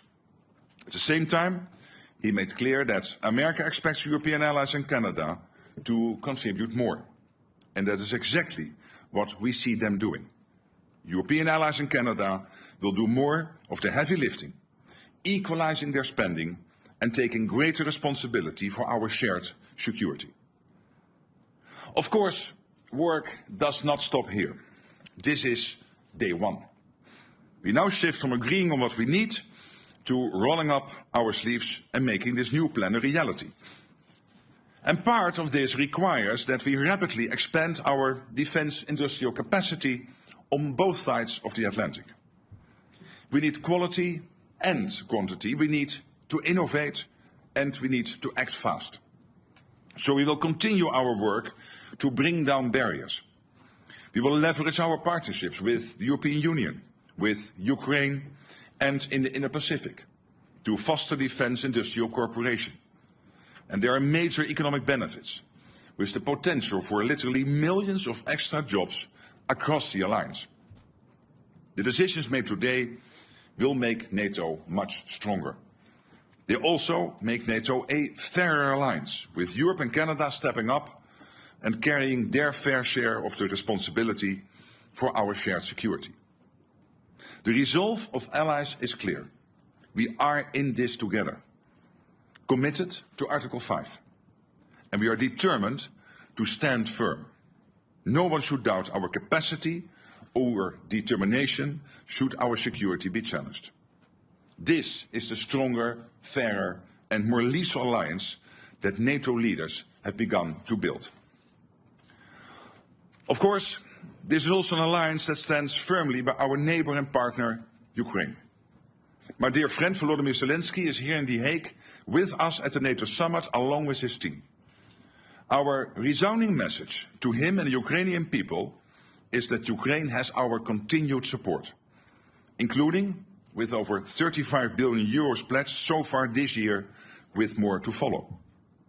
All of this, our aim is to keep Ukraine in the fight today so that it can enjoy a lasting peace in the future.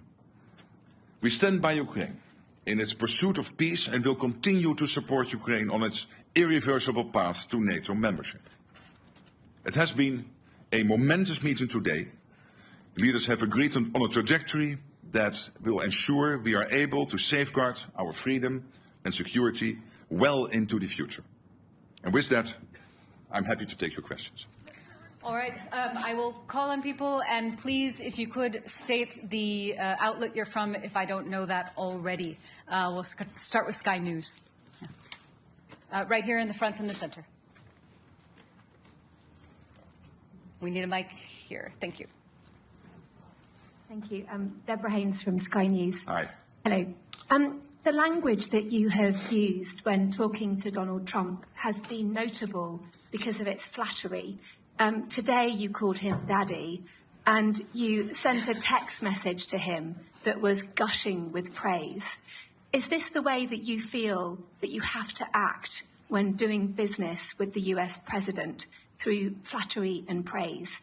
Isn't it a bit demeaning, and doesn't it make you look weak?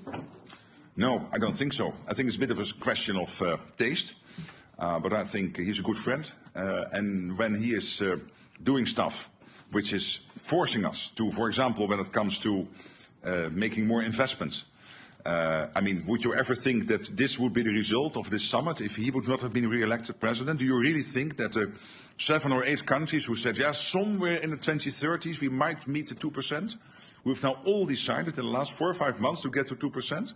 So doesn't he deserve some praise? And when it comes to Iran, the fact that he took this decisive action, very targeted, to make sure that Iran would not be able to get its hands on a nuclear capability, I think he deserves all the praise. All right. Next question. Let's come to the front here. I think it's BBC. Yes. Yes. Well, wait for the mic, please. Jamal Musawi from BBC Persian TV. You said that attack against Iran was illegal and in accordance with the international law. But today, Kaja Kallas said she is not sure that it was legal and in accordance with international law. Is there any kind of disagreement between you in NATO? No, there's not, but there will be many views always about international law. I think what the US did last weekend is justified. This is preventing Iran, and this is a request NATO has had for a long time, a position NATO has taken for a long time, that Iran should not get its hand on a nuclear deterrent. So I think it was totally justified what the US did. And I think it's also important that the American president is very much now working to get the ceasefire not only today and yesterday, but to have that ongoing over the coming weeks. All right. I see FT in the halfway back.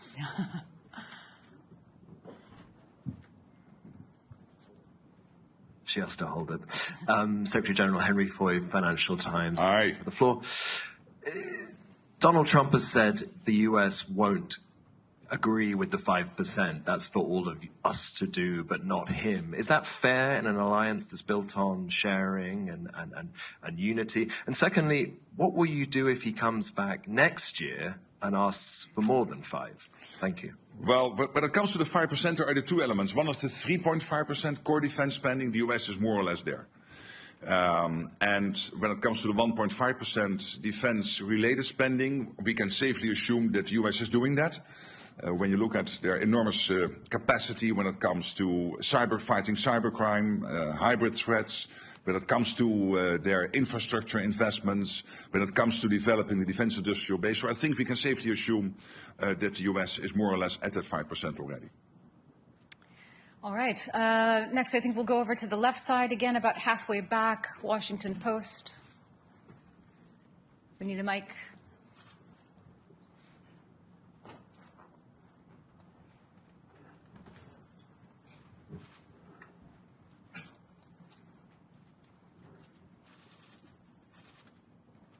Thank you, Secretary General Ellen Francis, Washington Post. NATO allies will have to go to great pains to convince people that this money should be spent because of a Russian threat. But some of the comments at this summit suggest that it's all about pleasing President Trump. I think Secretary Rubio called it the Trump summit. Do you agree that it's the Trump summit? And how much of this pledge is about keeping the US president happy? Thank you. Well, there are 2 issues to this and to the 5%. One is that there is this consistent ask from the US. This started already with Eisenhower in the 1950s. For the Europeans and the Canadians to equalize with what the US is spending. And now, finally, we are going to do that. But obviously, the 3.5 core spending and the total 5% is deeply rooted in the outcome of a process in NATO, the NATO defense planning process, which has led to agreeing by the defense ministers 2 weeks ago on our targets. So what each country needs to do when the call would come. If the call would come, we need you to help because there is an Article 5 situation. And we have calculated that to basically reach those targets, we need to spend 3.5% on core defense and, of course, the 1.5% on defense and security-related spending. So there is this US request, please equalize, because it's not fair that we shoulder much more than the others are doing and that we are carrying more weight than the others are doing. And there is the issue of that it is really necessary because of the long-term threat by the Russians to the whole of the Euro-Atlantic area and also the other upcoming adversaries, and of course the situation with China, where we see this impressive military build-up. So it is both true. The US has consistently had this request now for 60, 70 years, and finally we will do it. And I think that's important. It makes the whole of the alliance more stable and fairer. And there is the need because of Russia and others. All right. The woman in the third row over on the left side here. Natalia Robs, the new voice of Ukraine. Secretary General, you have stated that this year Canadians and Europeans have pledged 35 billion into military support to Ukraine, and this is not even the half of the year. In your opinion, what should be expenditure for Ukraine at the end of the year? And what amount of military aid to Ukraine could help Ukraine to win the war, not just survive? Well, on the first question, it's difficult for me to exactly predict, but you can safely assume as the trajectory in the first almost 6 months now is really north of the trajectory last year, that also by the end of the year it will end up north of the over 50 billion which was pledged in 2024. So I'm positive about that, optimistic, but I'm not going to make a concrete prediction. But we can safely assume that the end result will be positive. And of course, what we are doing here, we have to make sure that Ukraine can stay in the fight, that Ukraine has what it needs to be as strong as possible. But obviously, we are all also working on getting a peace deal done or a long-term ceasefire done. And then we have to make sure that Ukraine has what it needs to prevent Vladimir Putin from ever trying this again in the future. And the first layer of that, making sure that Ukraine can defend itself post a peace deal / a long-term ceasefire, obviously is also the support we are now providing to keep them in the fight, which has to do, of course, with training. It has to do with delivering military equipment, so the command in Wiesbaden, but also the various streams of money going into Ukraine, developing Ukrainians' defense industrial base, which still has about a 35 billion spare capacity.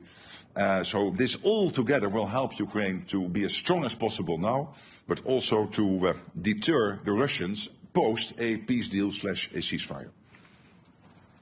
All right, let's come to the center section now. I see CNN in the fourth row. Thank you so much. I want to follow up on what you just said about the strikes in Iran, but first, can I ask you on Article 5, do you believe that Article 5 is subject to interpretation? Well, you know, Article 5 is absolutely clear, and at the same time, we have always said we will never go into details when exactly Article 5 will be triggered. And why not? Because we don't want to make our adversaries any wiser. And to follow up on Iran, sir, you just praised the U.S. strikes in Iran, saying that you do believe it will help prevent Iran from getting a nuclear weapon. There have been questions about where that highly enriched uranium is, and if Iran moved it before the United States struck on Saturday night. Do you have concerns about that and whether or not it poses a threat to NATO? Look what happened last weekend. American B-2s, nobody in the world is able to do this. Only the United States. You are 25% of the world economy. You are by far the biggest military power in the world. Only the United States is capable to do this. So the B-2s, the fantastic pilots in those fighter jets, the bombs which were used to get deep into these nuclear facilities in Iran. Nobody has that type of stuff. And history made you the leader. History made you the ones who have to take action when it is necessary. And I think what President Trump did here is take a very targeted, chirurgical operation to take out as much as possible Iran's capability to get to a nuclear weapon. And I commend him for that. And obviously it's now up to all the studies being done and all the details look into what exactly has been the effect of this. But I'm personally very optimistic that this has dealt a massive blow to Iran. All right, we have a very full room and limited time. Next question to the front row. There's a mic coming. Oh, is goed, yeah. Hello, Eelco Bos van Roostal, Nieuwsuur, Dutch TV. You're dealing with a very unpredictable president or friend who has been all over the map on Article 5 in the past. In his first term, he threatened to pull out of NATO, which he doesn't seem to do anymore. But how are you certain that the Trump you're dealing with right now is the same version of Trump that you'll be dealing with for the rest of his term? I've now known him for almost 10 years. He's a good friend. I trust him. He was totally right that Europe and Canada were not basically providing to NATO what we should provide, and that the US was spending so much more on defense than the Europeans and the Canadians. Now we are correcting that. We are equalizing. I think it is a man of strength, but also a man of peace. You've seen that basically now with Iran.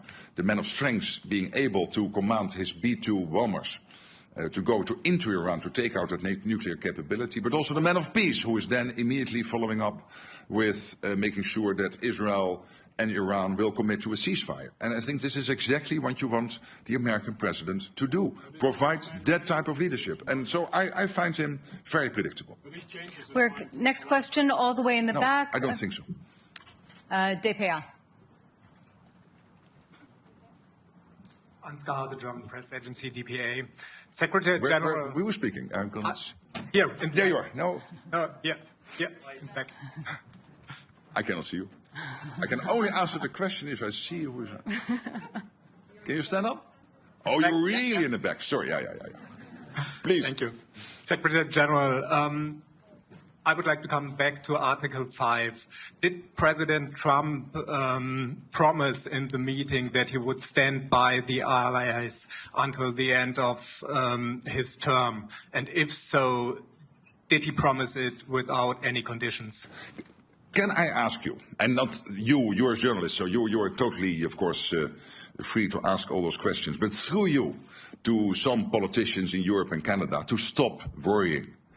The United States is totally committed to NATO. The United States is totally committed to Article 5. How many times do we want them to say this? And as I said before, we have now had half a year when we constantly ask the US, are you with us, with NATO, with Article 5?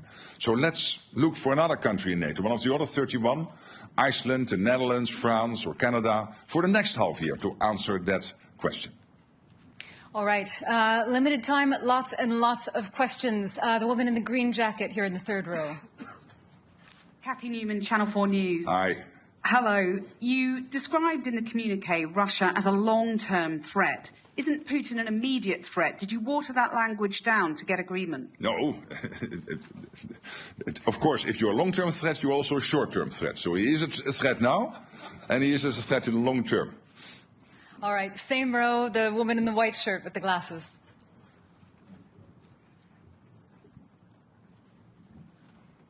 Thank you. Ida Hallikainen from Ilta-Sanomat, Finland. Mr. Secretary General, Russia has expanded its military infrastructure near Finland's eastern border. What is Russia aiming to achieve with this, and what is NATO's message on the matter? And second, if I may, is Spain now serious about the defense spending goal? Yes, on the last question, I believe so. As you know, there is disagreement to disagree that they think they can reach the capability targets by 2.1%. NATO is saying it has to be 3.5%, like for all the other allies. All allies will report on how they are getting to the capability targets, so we will see, and in 2029 we will anyway have a review of all of this. On your first question, well, let's not be naive about Russia. Of course, they are fighting this totally unprovoked war against Ukraine. But at the same time, and this is what we have been hearing, open source from many senior military leaders in Europe, including the Chief of Defense in Germany, they are building up their armed forces and reconstituting their armed forces at such a pace that they could be ready in 3, 5 or 7 years to attack NATO. And that is why today was so important, and today is so transformational. Yes, to the question before, because we had to equalize with the US and end the debate which has now been running for 60, 70 years. but particularly also because we know that there is this Russia threat, short-term, long-term, whatever, but the Russia threat is there, and we have to make sure that we can defend ourselves, and that is why we are doing this.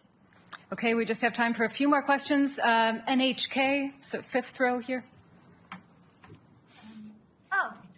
Sacha from NHK, the public TV station of Japan. Thank you. My question is about the IP4 countries, but which were here in The Hague. But so I know you've been mentioning that you won't lecture the whole world, but since you were able to make this historical decision today, do you think this would trigger other countries like the IP4 countries to think twice about their threats around them and their defense spendings? Well, we have this close cooperation. I had yesterday an excellent meeting with the Japanese Foreign Minister. We will have a meeting with the senior leaders from the Indo-Pacific 4 countries later today, and there will be another meeting also with President Zelensky and European leaders. So, but with the Indo-Pacific 4, we will also meet. And this is because we know that our two areas, so the Euro-Atlantic and the Indo-Pacific, are getting more and more connected. Look at North Korea being so closely involved now in the war effort, and North Korean soldiers fighting on European soil against, on the Russian side, against Ukraine. That is rather historic.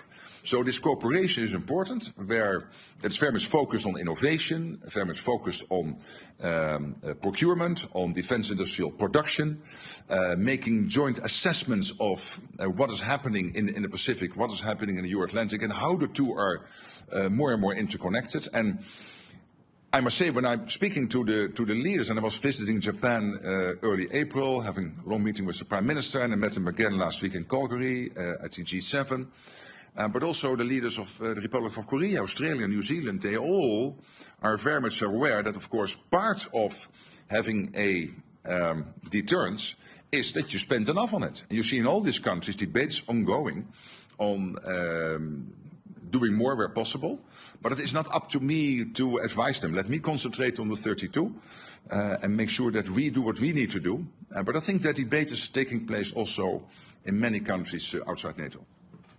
Okay, I think we've just got time for a couple more questions. The center, fifth row, gentleman in the very center there. Yeah. Yes, my name is Heikki Aitikoski from the Finnish newspaper Helsingin Sanomat. Did you exchange views on Vladimir Putin and Mr. Trump seems to be in rather friendly terms with him? It would be interesting to hear what you talked about him. I've not changed my views on Vladimir Putin. I don't trust the guy, and of course I had a lot of dealings with him personally when we had a terrible situation with flight MH17, the Malaysian airline flight MH17, being shot out of the air by Russia in July 2014, and Putin telling me that he was not present in the Donbass and that he had no dealings in Ukraine and this, that and the other, and these were all lies. We know that. Okay, for the sake of geographical diversity, all the way in the back, Telegraaf. Pim Cedee, the Telegraaf. Mr. Rutte, I have two short questions for you right here at the back. How do you think Vladimir Putin will look at this NATO summit in The Hague and the appointments being made between the 8 NATO allies? The other question, completely different one, but how big is the role of the Dutch King, Willem-Alexander, the Queen, and also Amalia in organizing this NATO summit and making it into a success? A big role. Last night was really amazing, and I mean, we are both Dutch, and we can be very fortunate to have this royal family. Of course, they have that overview which many politicians who are there for 1 or 2 terms can never compete with. So we have a king here in the Netherlands who is now in that position for 12 years. And you sense that. I mean, the breadth, the benefits from which he is speaking, including with the American president and other leaders, is really impressive. And I've seen the same before with his mother, Queen Beatrix. So that is one of the huge advantages of having a monarchy. And I would say, well, to your and my country, let's be happy and let's be glad and grateful that his family is willing to do that. On the other question, I mean, look what Putin achieved. He wanted to divide the West, and now Finland and Sweden have joined NATO. He wanted to divide the West, and now we have committed to a 5% spending target. So he cannot be very happy, and he should not be very happy. All the way in the front, on the left. Never give the microphone away. Give it up so that you can see me.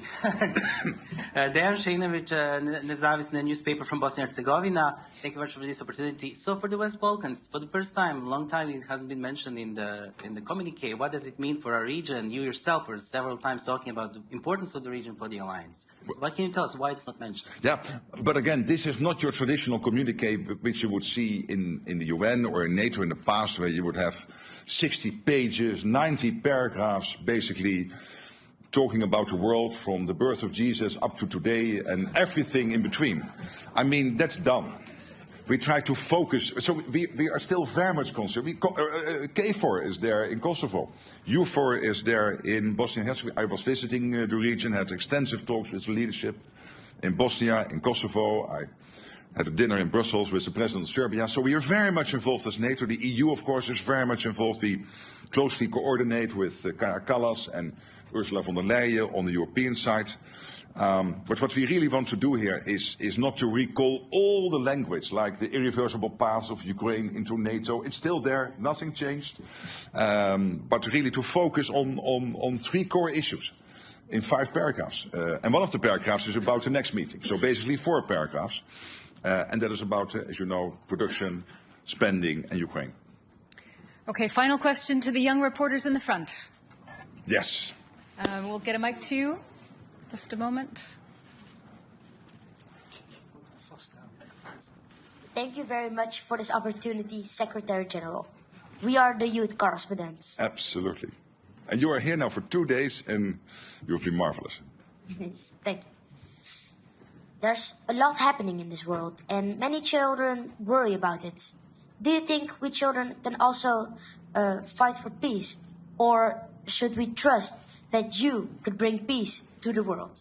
Thank you. But I cannot personally bring peace to the world. What we can do collectively is to make sure that we are so well prepared, we are so strong, that nobody will ever attack us.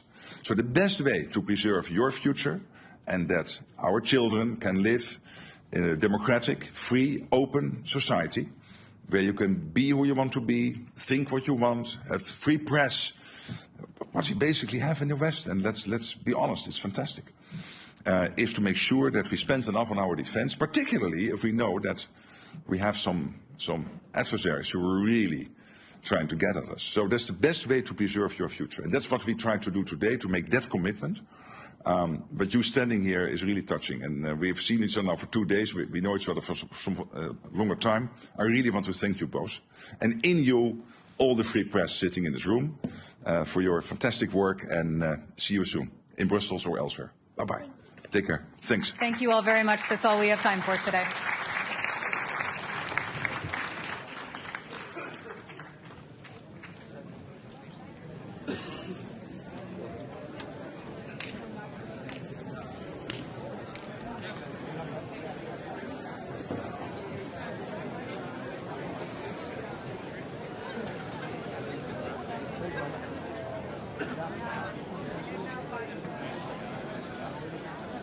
Adjustment at that point. The follow-up question is more of a reflection on the trip and what you hope to accomplish overall here. You said the other day that Canada is the most European of the non-European countries. You came here to sign a security and defense partnership. Serious question. Mm-hmm. Is there any way, or have you given any thought to possibly trying to chart a path to joining the European Union? Obviously, it's a geographical series of countries, but they also share a philosophy about how to arrange society and how to treat individuals, and they share a lot of values with us. So is that door completely closed to us, or is there anything like being an observer or something that we can get to? Because I have to say that question comes up a lot in talking to Canadians these days. Interesting. I haven't heard it expressed to me by Canadians, or many Canadians. So the short answer is no. That's not the intent. That's not the pathway we're on. But much of what you said in your question, I would subscribe to, which is that most European and non-European nations. That's not necessarily a comment about the historical makeup of the country, but it's the relative value set, the value on liberty, the value on democracy, the importance of solidarity. We have similar social welfare systems. The importance we put on sustainability, our ability to mutualize, in other words, to work with others and protect, our belief in a rules-based international system, which the footprint of that is shrinking, but it's not immaterial, and we're helping to build that with Europe. And the way we see it, if I could frame it, final comment, and this can be a bigger discussion at the right point, Europe, part of what Europe is focused on as members of the European Union is the so-called ever closer union. We're looking for a closer partnership with that union. So yes, we cooperate much more clearly and broadly to our mutual benefit, but not as a member, but along that continuum. That starts to answer. I don't think that's a final answer to your question, but it's an important element of building out the system, the way I would say. Hi, Mr. Carney. Mackenzie Gray with Global News.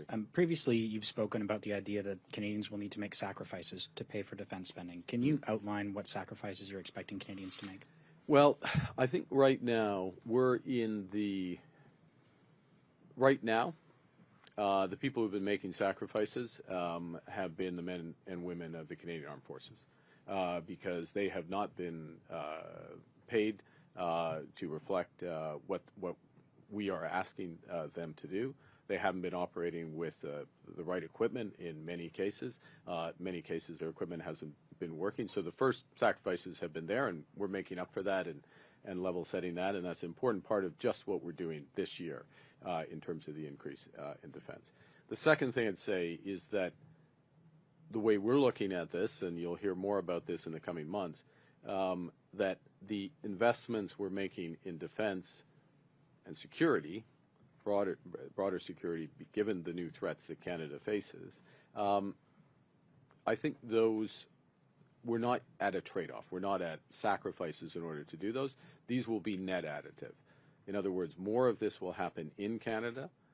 More of it will help build our economy at the same time as it improves our defense, and we'll get the benefits. The question is, as we move towards later in this decade, and depending on how the threat environment evolves globally, if we are moving to the higher and higher levels of defense spending because that's necessary, then we will have to make considerations about what less the federal government can do in certain cases and how we're going to pay for it. Those trade-offs,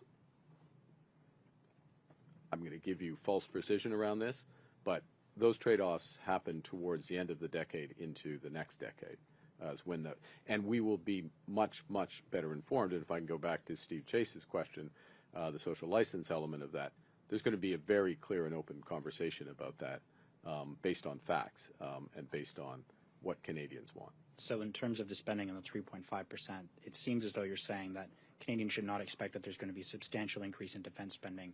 Of course, not saying what you've done now, but those things will be coming much later down the line. I think it'll be, look, one of the things we're very conscious as a government, and I know you were there, I think it was described perhaps by you as the most boring, and I know there's competition for that, but the most boring campaign release during the campaign when we spent a day on defense procurement and how we were going to restructure defense procurement. And part of the reason we're doing that for several reasons. First and foremost, value for money for Canadians. Second, you do, it was you, wasn't it? I'll take your word. And second, and you're in NATO. This is like really important. I don't remember that. And secondly, to have maximum spillovers, like benefits in Canada of that spending to get jobs and others. But thirdly, this issue about how quickly we move up, because one of the things, it's in anything, it's not just in defense. If you all of a sudden start spending a lot more money in one area, you can end up spending a lot more money on rising prices and choke points.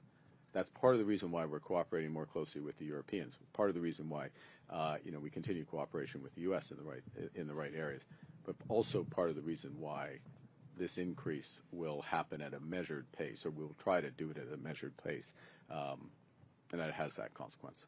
There you go. Bonjour, M. Carney, Valérie Gamache de Radio-Canada. C'est quand même substantiel comme marche à monter en termes de dépenses militaires. Est-ce que vous allez demander aux Canadiens de se serrer la ceinture à un moment donné pour y arriver?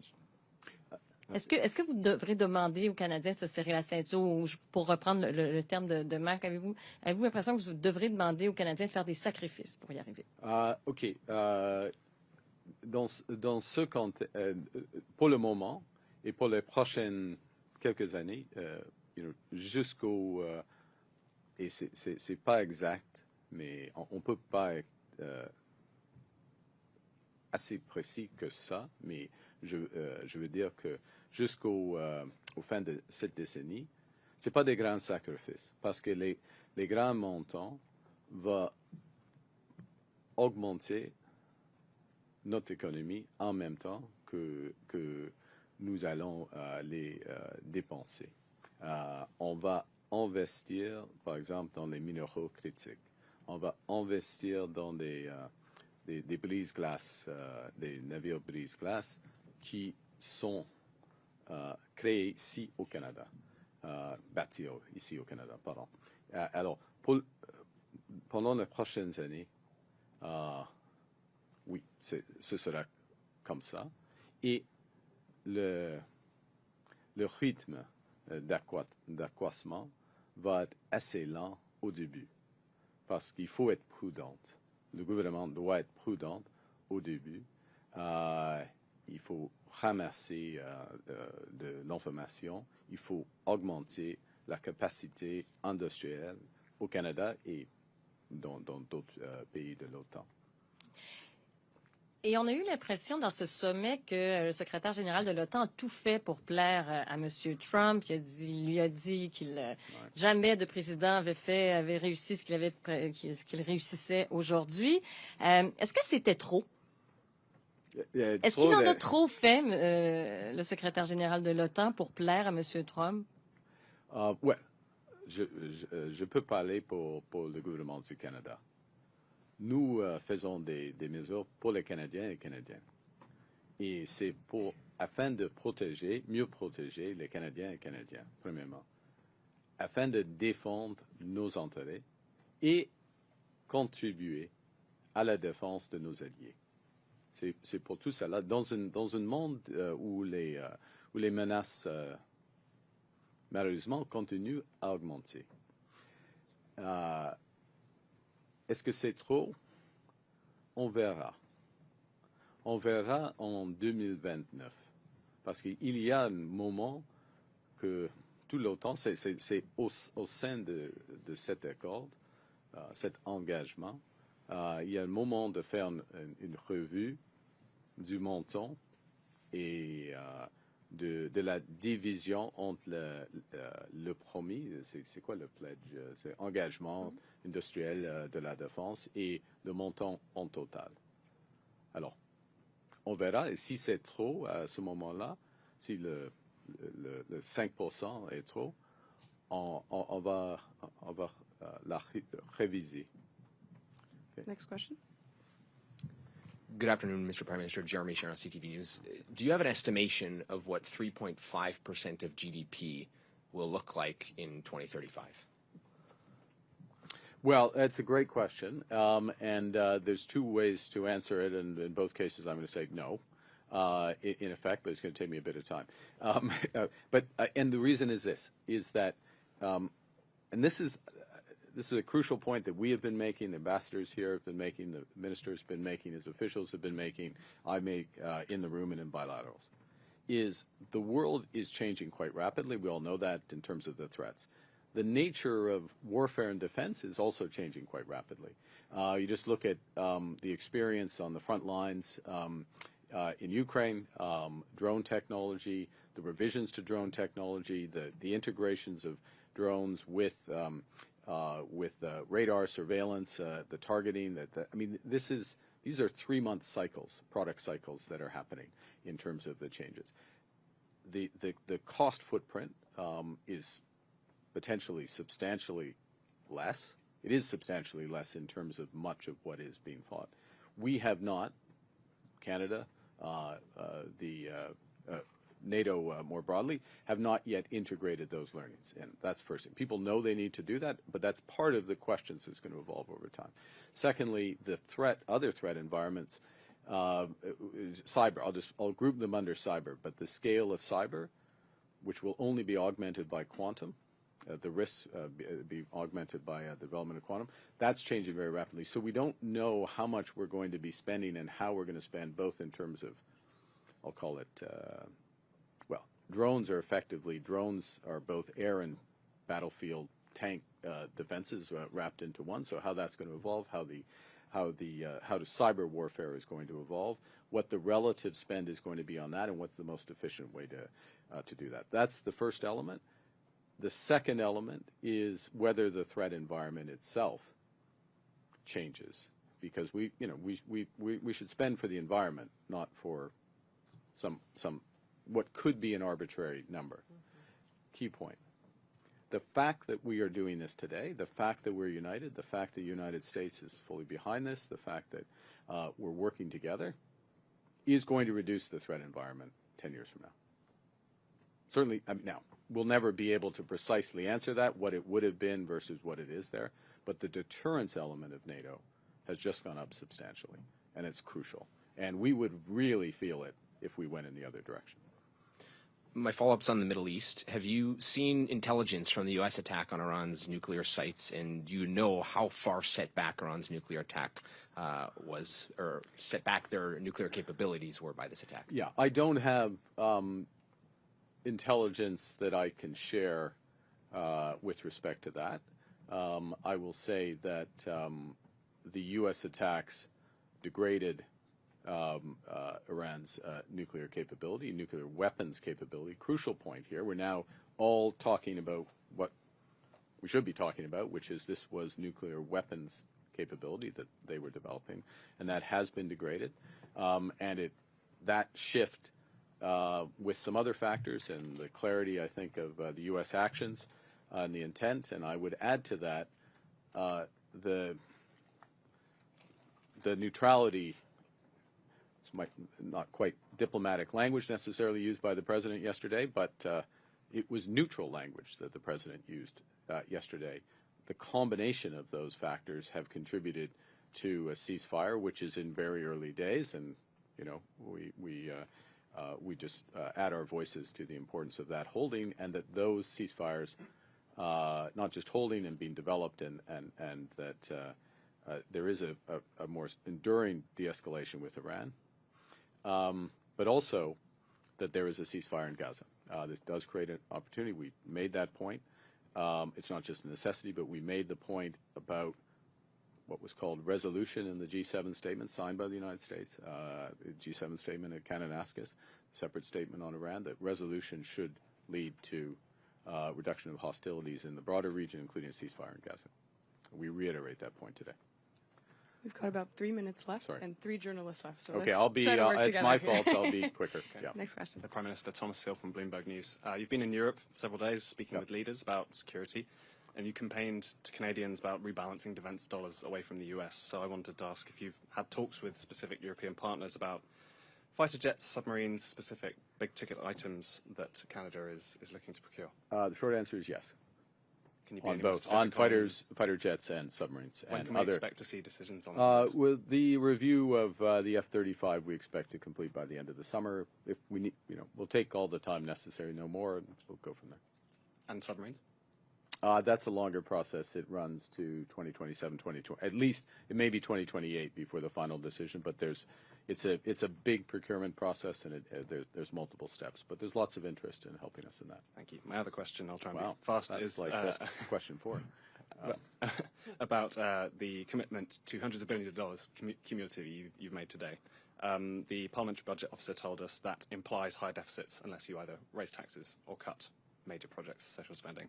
So do you agree with him? And if so, how high a net debt to GDP ratio are you willing to run?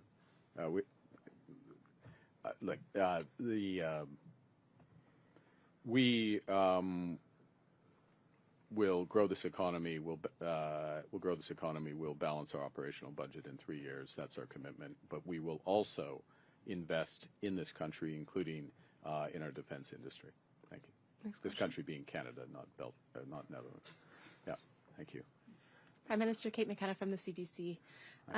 In your platform, you made some very specific promises related to defense procurement, including artillery and other things. I'm wondering, is that your roadmap to hit this 3.5%, and will it get you there, or will you have to do additional things? Thanks for the question. No, it's your question's on point.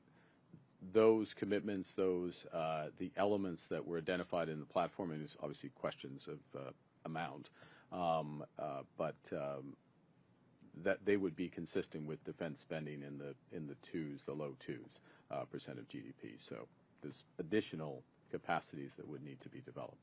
Yeah. And my follow-up, did you pick the 2029 review because Donald Trump will be out of office? Will he be out of office? Oh. In January, I didn't yes. realize that. Okay. Look, it's a natural time to review. We'll have enough information at that point. I think we all recognize Canada. Well, I'll speak for Canada. We have more to do given the threats that we face, so we can see an increase in both defense spending and the defense industrial spending for the next few years. We'll lay that out in more detail as we work it through. But that's a reasonable amount of time. We'll have enough information. We can do a course correction individually and collectively at that point. Yeah. We'll have time for one last question. There we go. Hi, Prime Minister. Murray Brewster, CBC, batting cleanup. There you go. I want to pick up on a couple things that you've been asked already about defense procurement. There are a number of legislative and authorities that the Canadian government has to be able to speed up defense procurement. Do you anticipate on some of the high-value projects using those authorities? It's a great question. The first thing we look to do is change the machinery of defense procurement, if I can put it that way. This new defense procurement agency with Secretary of State Fuhrer is the Secretary of State responsible for that, obviously working closely with both the Department of National Defense and what's called the Department of Government Transformation, but basically Procurement Canada. So that's the first. There are elements of that, though, that we've identified where we will look to make adjustments with appropriate authority, but make adjustments to our ability to buy Canadian and our ability to buy more rapidly as appropriate. My final question relates to the other half of the summit that was talked about, and that's Ukraine. Should Ukraine have been in the room, especially when allied leaders were talking about it, and at the table for some of the important decisions that were made on its behalf? Yeah, I think, well, there were no, the fact of the way the summit was organized, Murray, was that the focus was on what we've been talking about, the 5%, the nature of it, why have a review, how work together. Our big emphasis, by the way, one thing I will emphasize, I'm just going to take this opportunity, which is because the threat environment is changing globally, and for Canada, I keep coming back to the Arctic and the threat to the Arctic. That's something, our view of the threats in the High North, as High North being a term that, say, the Norwegians and the Swedes and others would use, the Icelandic countries, the whole Nordic group of countries. There's a much greater focus on that. And one of the points we're making in the room is NATO needs to take that into account as it develops its thinking about what are the responsibilities of the members, what are the capabilities we need to develop. We don't need a bunch of Black Hawk helicopters up in the Arctic, right? We need icebreakers. We need radar. We need submarines. We need people on the ground, etc. Okay, you get my point. So the point is that I use that as an example, but that was the nature of the discussion in the room and much of the nature of the discussion in the corridors, the core of the decisions that were taken. So in that regard, Ukraine, Ukraine didn't need to be part of that discussion. That said, would we have preferred, Canada have preferred a special session with NATO, with Ukraine? Absolutely. It's why we invited President Zelensky to the G7. I sat at dinner with President Zelensky last night. I had a separate series of conversations with him. I made points in the room, in this case, and a few others did, about Ukraine and what next steps. I took the opportunity to emphasize the importance of comprehensive by which I mean all NATO members, financial sanctions against Russia. And there is a huge opportunity here. Europe's considering their sanctions this week, their 18th package. There is legislation ready in the U.S. Senate under Senator Graham's sponsorship in the U.S. It would be very powerful if they, in both those jurisdictions, EU and the U.S., joined Canada with our latest sanctions. And that would really help tip certainly the economic balance in this struggle. So yes, it would have been better to have a session. We didn't have it, but in the actual session, myself, several others made points, but the bulk of the discussion was about the core decision. Thank you. Thank you. This was Senator press conference. C'est ce qui va faire la conférence de presse. Merci. Merci. Merci.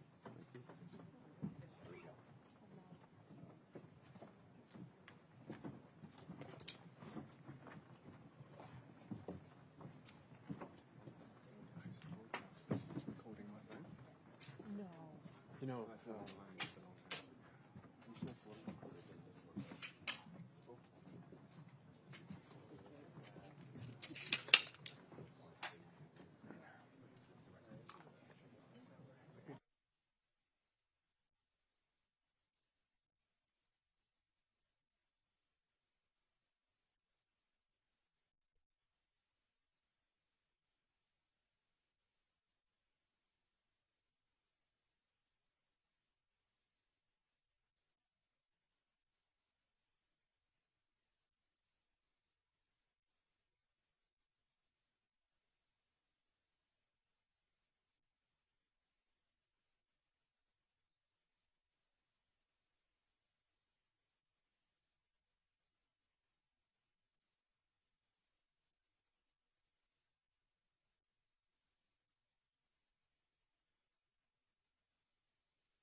No, this is a post broadcast. Oh, you're the one. Yes, I need to go in the center. Yeah, you can stand. Oh, lovely, thank you. No worries. Get your hand. Here we go. We're going to move you over. Caroline, we have a second, so let's move you down. Yeah, so how do you want to work this? This camera can move to the side? Ja. Dit is het Witte Huis, deze moet naar achter. Sorry? Kunnen we deze naar achter duwen? Ja. Dan komt deze van het Witte Huis hier te staan. Oké, maar anders het niet gebruiken als je wilt. Do you want to use the same tripod so we just can click on our camera? Huis maar helemaal naar achter. Zeg jij het er? Ik zeg het komt zo. Plek gemaakt worden voor het Witte Huis.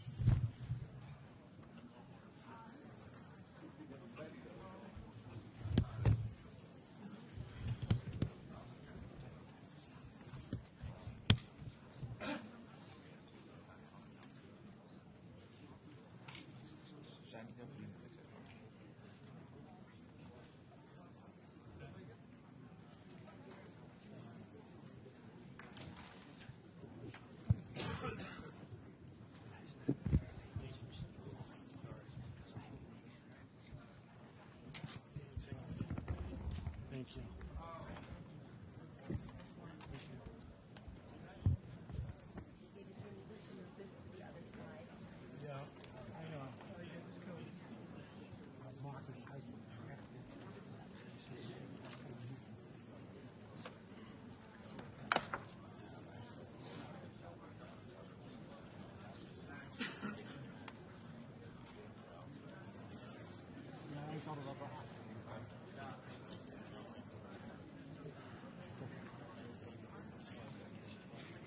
NASA gewoon een eigen...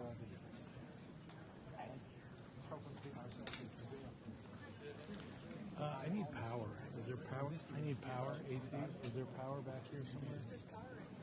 Where? No.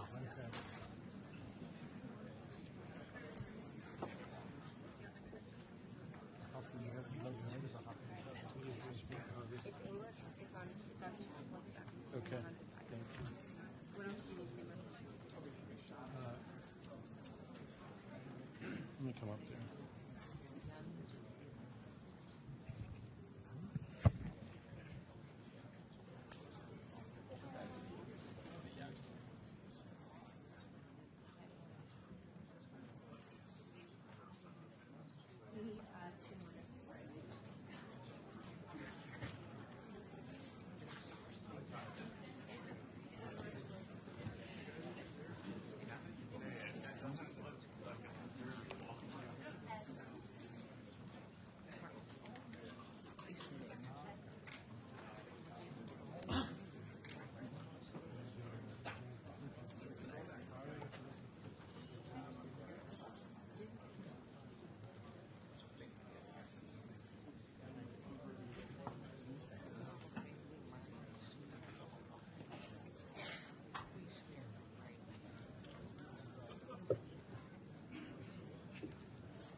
zijn ook wel waarschijnlijk voor de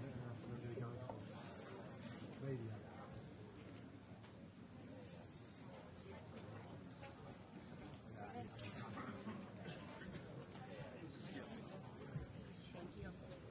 David, Ethernet is right behind you. Ja, dat kan ik verstaan. Thank you.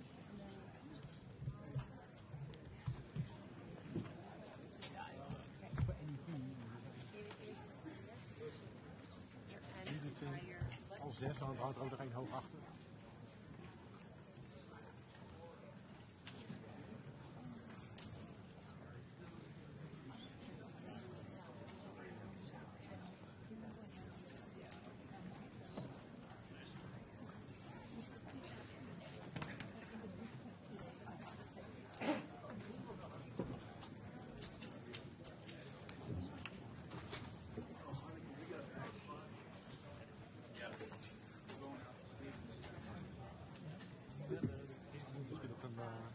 Of zo, dan mogen ze gaan staan. One that said is this also mine?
Copy.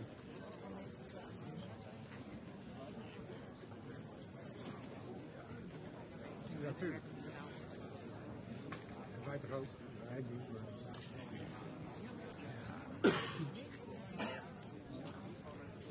Zeker. Ja.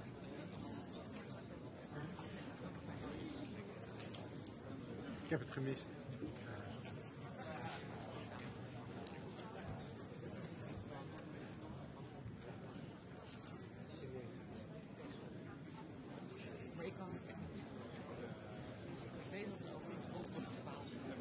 Tuurlijk, goed idee.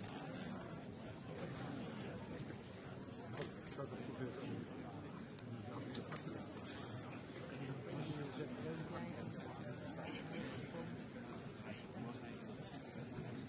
Iedereen maakt het goed. Wees, nee. Nee, wel toch? Maar zo goed. Dat is de leeftijd.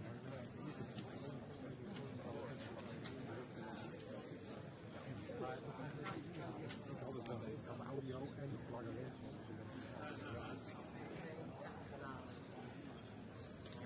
Dat doet iedereen.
Well, thank you very much. This has been an honor. It was a fairly long trip, but worth it. Tremendous things have been accomplished, as you probably noticed. Listened to a lot of wonderful speeches from the heads of a lot of wonderful countries. But I want to thank you for joining us at the conclusion of a highly productive NATO summit in the Netherlands. I want to thank them for the royal treatment they've given us. Couldn't have been nicer. And it's a beautiful country, really a beautiful country. Coming in, I saw the most beautiful trees. In fact, I want to bring some back with me. I want to also thank, I had breakfast this morning with the King and Queen, and they're incredible people. I said, you're central casting, beautiful people, great people, big, beautiful heart. And I enjoyed that. And also NATO Secretary General Mark Rutte, who's been terrific. He's been a friend of mine, used to be right here running this wonderful country. Now he's the NATO Secretary General. He's doing a fantastic job. And the Prime Minister, we appreciate everything you've done. And as you know, last weekend, the United States successfully carried out a massive precision strike on Iran's nuclear enrichment facilities, and it was very, very successful. It was called obliteration. No other military on earth could have done it, and now this incredible exercise of American strength has paved the way for peace with a historic ceasefire agreement late Monday, and we call it the 12-day war. Spoke to a few people. I guess that just sounded like the right name. It was a 12-day war. And we think it's over. I don't think they're going to be going back at each other. I don't think so. Not only have we dealt decisively with the critical threat of Iran's nuclear program, which was what I wanted. I said, Iran cannot have a nuclear weapon. I've said that for 15 years, long before I decided to do the political thing. But we've also reasserted the credibility of American deterrence, which is like no other. The people at NATO said there's never been anything. You know, I rebuilt the entire military during my first term. And we have a great military. We have great generals. I got to know the good ones and the bad ones. We kept the good ones. Over the past 2 days, I was honored to participate in the NATO leaders meeting and also had extremely good individual discussions with the King and the Queen, Secretary General Rutte, and the Prime Minister. Great discussions. Very knowledgeable people. Major focus of our conversations at the summit was the need for other NATO members to take up the burden of the defense of Europe, and that included the financial burden. As you know, it was 2%, and we got it up to 5%. And they said, a couple of them came up to me. One in particular said, sir, we've been trying to get it up to 3% for 20 years, and we haven't been able, and you got it up to 5%. So they're going to be, most of them, I guess almost all of them, are going to be contributing now, 5%. A number that people are surprised at, but you need it today. The United States accounts for 2/3 of all NATO defense spending. And since I began pushing for additional commitments in 2017, believe it or not, our allies have increased spending by $700 billion. I said to people, you don't have any money, and a lot of them weren't paying. And so I started the process, and I picked it up as soon as I got back, which is 6 months ago. And following my election last November, almost all have accelerated plans to reach the 2%, 3%, 4%, and then ultimately, very quickly, 5%. And all of this is going to be done very quickly, almost immediately. You probably know this as well as I do. I'm sure they've been talking about it. It's really been a big focus. In a very historic milestone this week, the NATO allies committed to dramatically increase their defense spending to that 5% of GDP, something that no one really thought possible. And they said, you did it, sir, you did it. Well, I don't know if I did it, but I think I did. This will be known as the Hague Defense Commitment, which is pretty good, pretty appropriate. When the allies reach this number, it will add more than $1 trillion a year. Think of that, $1 trillion per year to our common defense. And this is a monument really to victory, but it's a monumental win for the United States, because we were carrying much more than our fair share. It was quite unfair, actually. But this is a big win for Europe and for actually Western civilization. For years, past administrations failed to get most allies to contribute even the 2%. I remember when I came here, we had 4 countries that were up to 2%, and I remember Poland was there. A couple of them were there, and but most of them were. We had 28 at the time. As you know, it's increased a little bit, and they've agreed now to more than double their budgets in all cases. And Europe stepping up to take more responsibility for its security will help prevent future disasters like the horrible situation with Russia and Ukraine, and hopefully we're going to get that solved. Last week they lost 7,000 soldiers, mostly soldiers, but they're also getting hit in Kiev. They're getting hit in some of the towns also. And that means life. Life is disappearing also in the cities and towns. Should have never happened, would have never happened if I was president. I said it 1,000 times, and it never did happen. It's never even thought about. But it's vital that this additional money be spent on very serious military hardware, not bureaucracy. And hopefully that hardware is going to be made in America, because we have the best hardware in the world. You saw that, where 14 missiles were shot at us the other day. And they were very nice. They gave us warning. They said, we're going to shoot them. Is 1 o'clock okay? They said, it's fine. And everybody was emptied off the base, so they couldn't get hurt except for the gunners. They call them the gunners. And out of 14 high-end missiles that were shot at the base in Qatar, all 14, as you know, were shot down by our equipment. Amazing stuff. Amazing that they can do. It's like shooting a bullet with a bullet. It's the same thing if you think about it.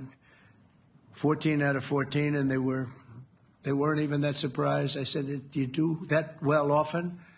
They say, we pretty much do, sir. The Ukraine crisis has also highlighted the urgency of rebuilding our defense industrial base, both in the United States and among the allied nations. We cannot afford to be dependent on foreign adversaries for critical minerals. And as you know, we made a deal with Ukraine to take a vast amount of the land they have for minerals. We need it. And once again, I want to thank all of the people in the Netherlands, incredible people. It's a great place. And all of the NATO allies for the tremendous summit that we just had.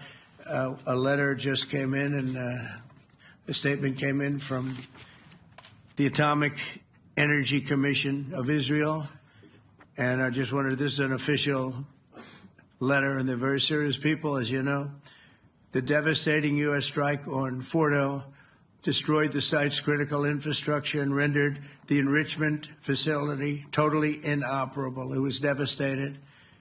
We assess that the American strikes on Iran's nuclear facilities has set back Iran's ability to develop nuclear weapons for many years to come.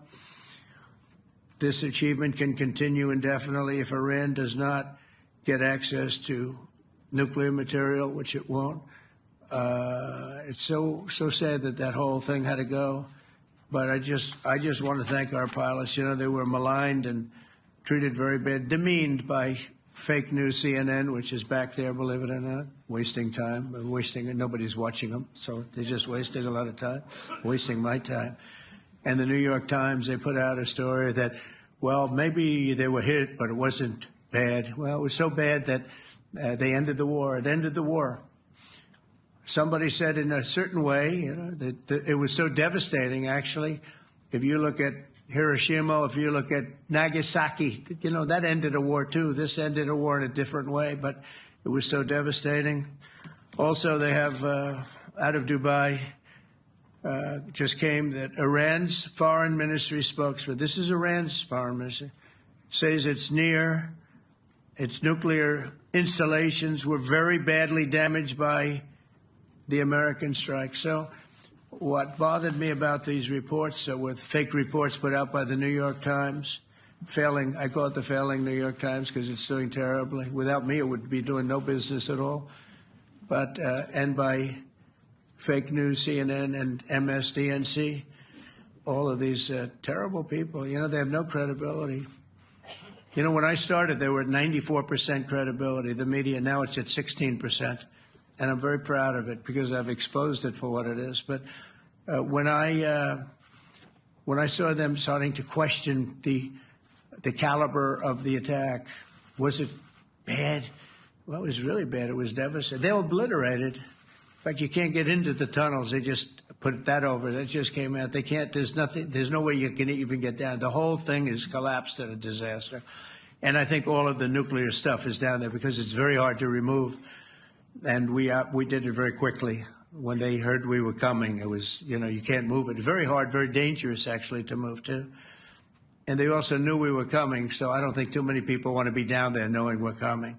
With the bunker busters, as we call them, we're the only ones that have them. We have the best equipment, best nuclear equipment, and we have the best equipment in the world. And by the way, we can't forget our submarine, which was out there, submarines actually, but submarine was out there. We shot 30 rockets into an area, every single one of them. I think it was almost 400 miles away, I think, Pete, right? 400? And long. It was in the ocean, long ways away. And we shot a total of 30. Every single one of them hit within 9 inches from where it was supposed to be. It took that a lot because we didn't do just 4, though. We did 2 others in addition, which hadn't been completely destroyed. So we hit them with a submarine from hundreds of miles away. Amazing, just amazing equipment. Greatest submarines in the world. Nobody's even close. They're 20 years behind us when it comes to submarine technology. So that's one, and the other was from the Atomic Energy Commission, and they have about 3 or 4 of them now coming in from atomic energy commissions from various places. But the one that we have that just came out, we released it a little while ago, was from the Israeli Atomic Energy Commission, but numerous of them are getting to see the site, and the site has been demolished. And again, we had these brave patriots, these incredible flyers, these people that can fly a plane better than anybody can fly a plane, going into very hostile territory, flying into the territory that has got more missiles and things pointed at it. But it was very stealth. They didn't get to see it. It was dark. That's the amazing thing about the shots. They hit the shots perfectly, and yet it was dead dark. There was no moon. There was no light. It was virtually moonless. It was very dark, and the shots were hit perfectly. But when they get demeaned, and they were very upset about it because they knew how strong it would be. Back in Missouri, the pilots flew about 36 hours, 2 ways, far distance, and in those incredible B-2s. And we then had the F-22s, and we had the F-35s, and we had other planes, and we had, I think, a total of 52 tankers. That means the big tankers, because the refueling was a lot for all of the different planes that we sent. Incredible operation, and I have to say, General Raisin Kane was incredible. That's why he beat ISIS, and we beat ISIS in a matter of weeks. I was told it would take 4 to 5 years. We did it in a few weeks. And he was great. That's why he's the head of the Joint Chiefs of Staff right now, because I had a very good experience with him. He knocked out ISIS in a period of literally a few weeks. Amazing. And it was supposed to take a few years, 5 years to be exact. So we had a great victory there, and we then came here, and I think we had a great victory here. But this is an ongoing project. This is the safety of Europe, the safety of the world. And they've raised it from 2% to 5%, something which nobody, and you're talking about over $1 trillion a year. So we're talking about a lot of money coming in from countries that we're not paying nearly enough to be effective. So I have, as you know, Marco Rubio with me, and Pete Hegseth, Secretary of State and Secretary of War. Should we say Secretary? You know, it used to be called Secretary of War. Maybe for a couple of weeks we'll call it that because we feel like warriors. Used to be called Secretary of War. In fact, if you look at the old building next to the White House, you can see where it used to be Secretary of War. Then we became politically correct, and they called it Secretary of Defense. I don't know, maybe we'll have to start thinking about changing it, but we feel that way. Do we have any questions, please? Wow. That's a lot of questions. Who's a nice person? Oh, you're not a nice person, but I'll let you ask one. Go ahead. What's he going to ask? He is not nice at all. I know him well. Thank you, Mr. President. Yeah. Thank you for taking the time before flying home. You just said you believe the conflict between Israel and Iran is over. What makes you so confident it is? And what do you do if it isn't? Because I dealt with both, and they're both tired, exhausted. They fought very, very hard and very viciously, very violently, and they were both satisfied to go home and get out. And can it start again? I guess someday it can. It could maybe start soon. I think a big telltale sign was when, as you know, Iran somewhat, by not much, violated the ceasefire, and Israel had the planes going out that morning, and there were a lot of them, 52 of them. And I said, you got to get them back. And they brought them back. They didn't do anything. They brought them back. It was very good. I thought it was amazing, actually. They have fought a hell of a war. They fought very hard. I think the war ended, actually, when we hit the various nuclear sites with the planes. And I just hope you people can give these pilots, these are the best pilots in the world. They're the best shots in the world. They call them shots. That's what they are. And wait a minute. And I just hope you can give them the respect they deserve, because they came home to fake news. And like, oh, gee, there was hardly any damage. The things are decimated. So, but I think, no, I think they're very much finished. I think Israel's going to get back to doing what they do, and I think that Iran's going to get back. You know, Iran has a huge advantage. They have great oil, and they can do things. I don't see them getting back involved in the nuclear business anymore. I think they've had it. They've been at it for 20 years, and I don't see that happening either. Now, if it does, we're always there. It won't be me. It'll be somebody else, but we're there. We'll have to do something about it. Yes, please, go ahead. Go ahead. Oh, fake news, CNN? Oh, yeah, here we go. Wait till you hear this question. You should really say how great our soldiers and our warriors are. I think everyone appreciates our soldiers and our warriors. I do have two questions for you, Mr. President. You just cited Israeli intelligence on these attacks. Earlier, you said U.S. intelligence was inconclusive. Are you relying on Israeli intelligence for your assessment of the impact of the strikes? No, this is also Iran made the statement. And it's also, if you read the document that was given, that Pete can talk about if you'd like, the document said it could be very severe damage, but they didn't take that. They said it could be limited or it could be very severe. They really didn't know, other than to say it could be limited or it could be very, very severe. And you didn't choose to put that because it was very early after. Since then, we've collected additional intelligence. We've also spoken to people who have seen the site, and the site is obliterated. And we think everything nuclear is down there. They didn't take it out. Okay, question? Please, go ahead. Go ahead. Yeah. Blue dress. Thank you so much, Mr. President. Yesterday, you said China can now continue to purchase oil from Iran. Yeah. Are you giving up on your maximum pressure campaign? Because there are sanctions right now. With who? On Iran. No, look, they just had a war. The war was fought. They fought it bravely. I'm not giving up. They're in the oil business. I mean, I could stop it if I wanted. I could sell China the oil myself. I don't want to do that. They're going to need money to put that country back into shape. We want to see that happen. Would it? No. If they're going to sell oil, they're going to sell oil. We're not taking over the oil. We could have, you know. I used to say with Iraq, keep the oil. I could say it here, too. We could have kept the oil. No, China is going to want to buy oil. They can buy it from us. They can buy it from other people. But you're going to have to put that country back into shape. It desperately needs money. Yeah. Yeah, please. Here we go. I'm picking the beauties today. Go ahead. Mr. President, Secretary General Rutte has described President Putin as an adversary, a threat, an enemy. Do you view him the same way? And in addition to that, you mentioned General Kane, your chief of staff, the chairman of the Joint Chiefs of Staff. General Kane. Yes. He has said that Mr. Putin has territorial ambitions beyond Ukraine. Do you view that in the same way? It's possible. I mean, it's possible. I know one thing. He'd like to settle. He'd like to get out of this thing. It's a mess for him. He called the other day. He said, "Can I help you with Iran?" I said, "No, you can help me with Russia." Because, in the last few weeks, we took care of India and Pakistan, Kosovo, Serbia. I think on Friday we have coming in, the Congo is coming in, and Rwanda is coming in. That was a vicious war that went on, a machete war, heads chopped off all over Africa. They're coming in. We did 2 others in addition to that. Nobody's ever done anything like this.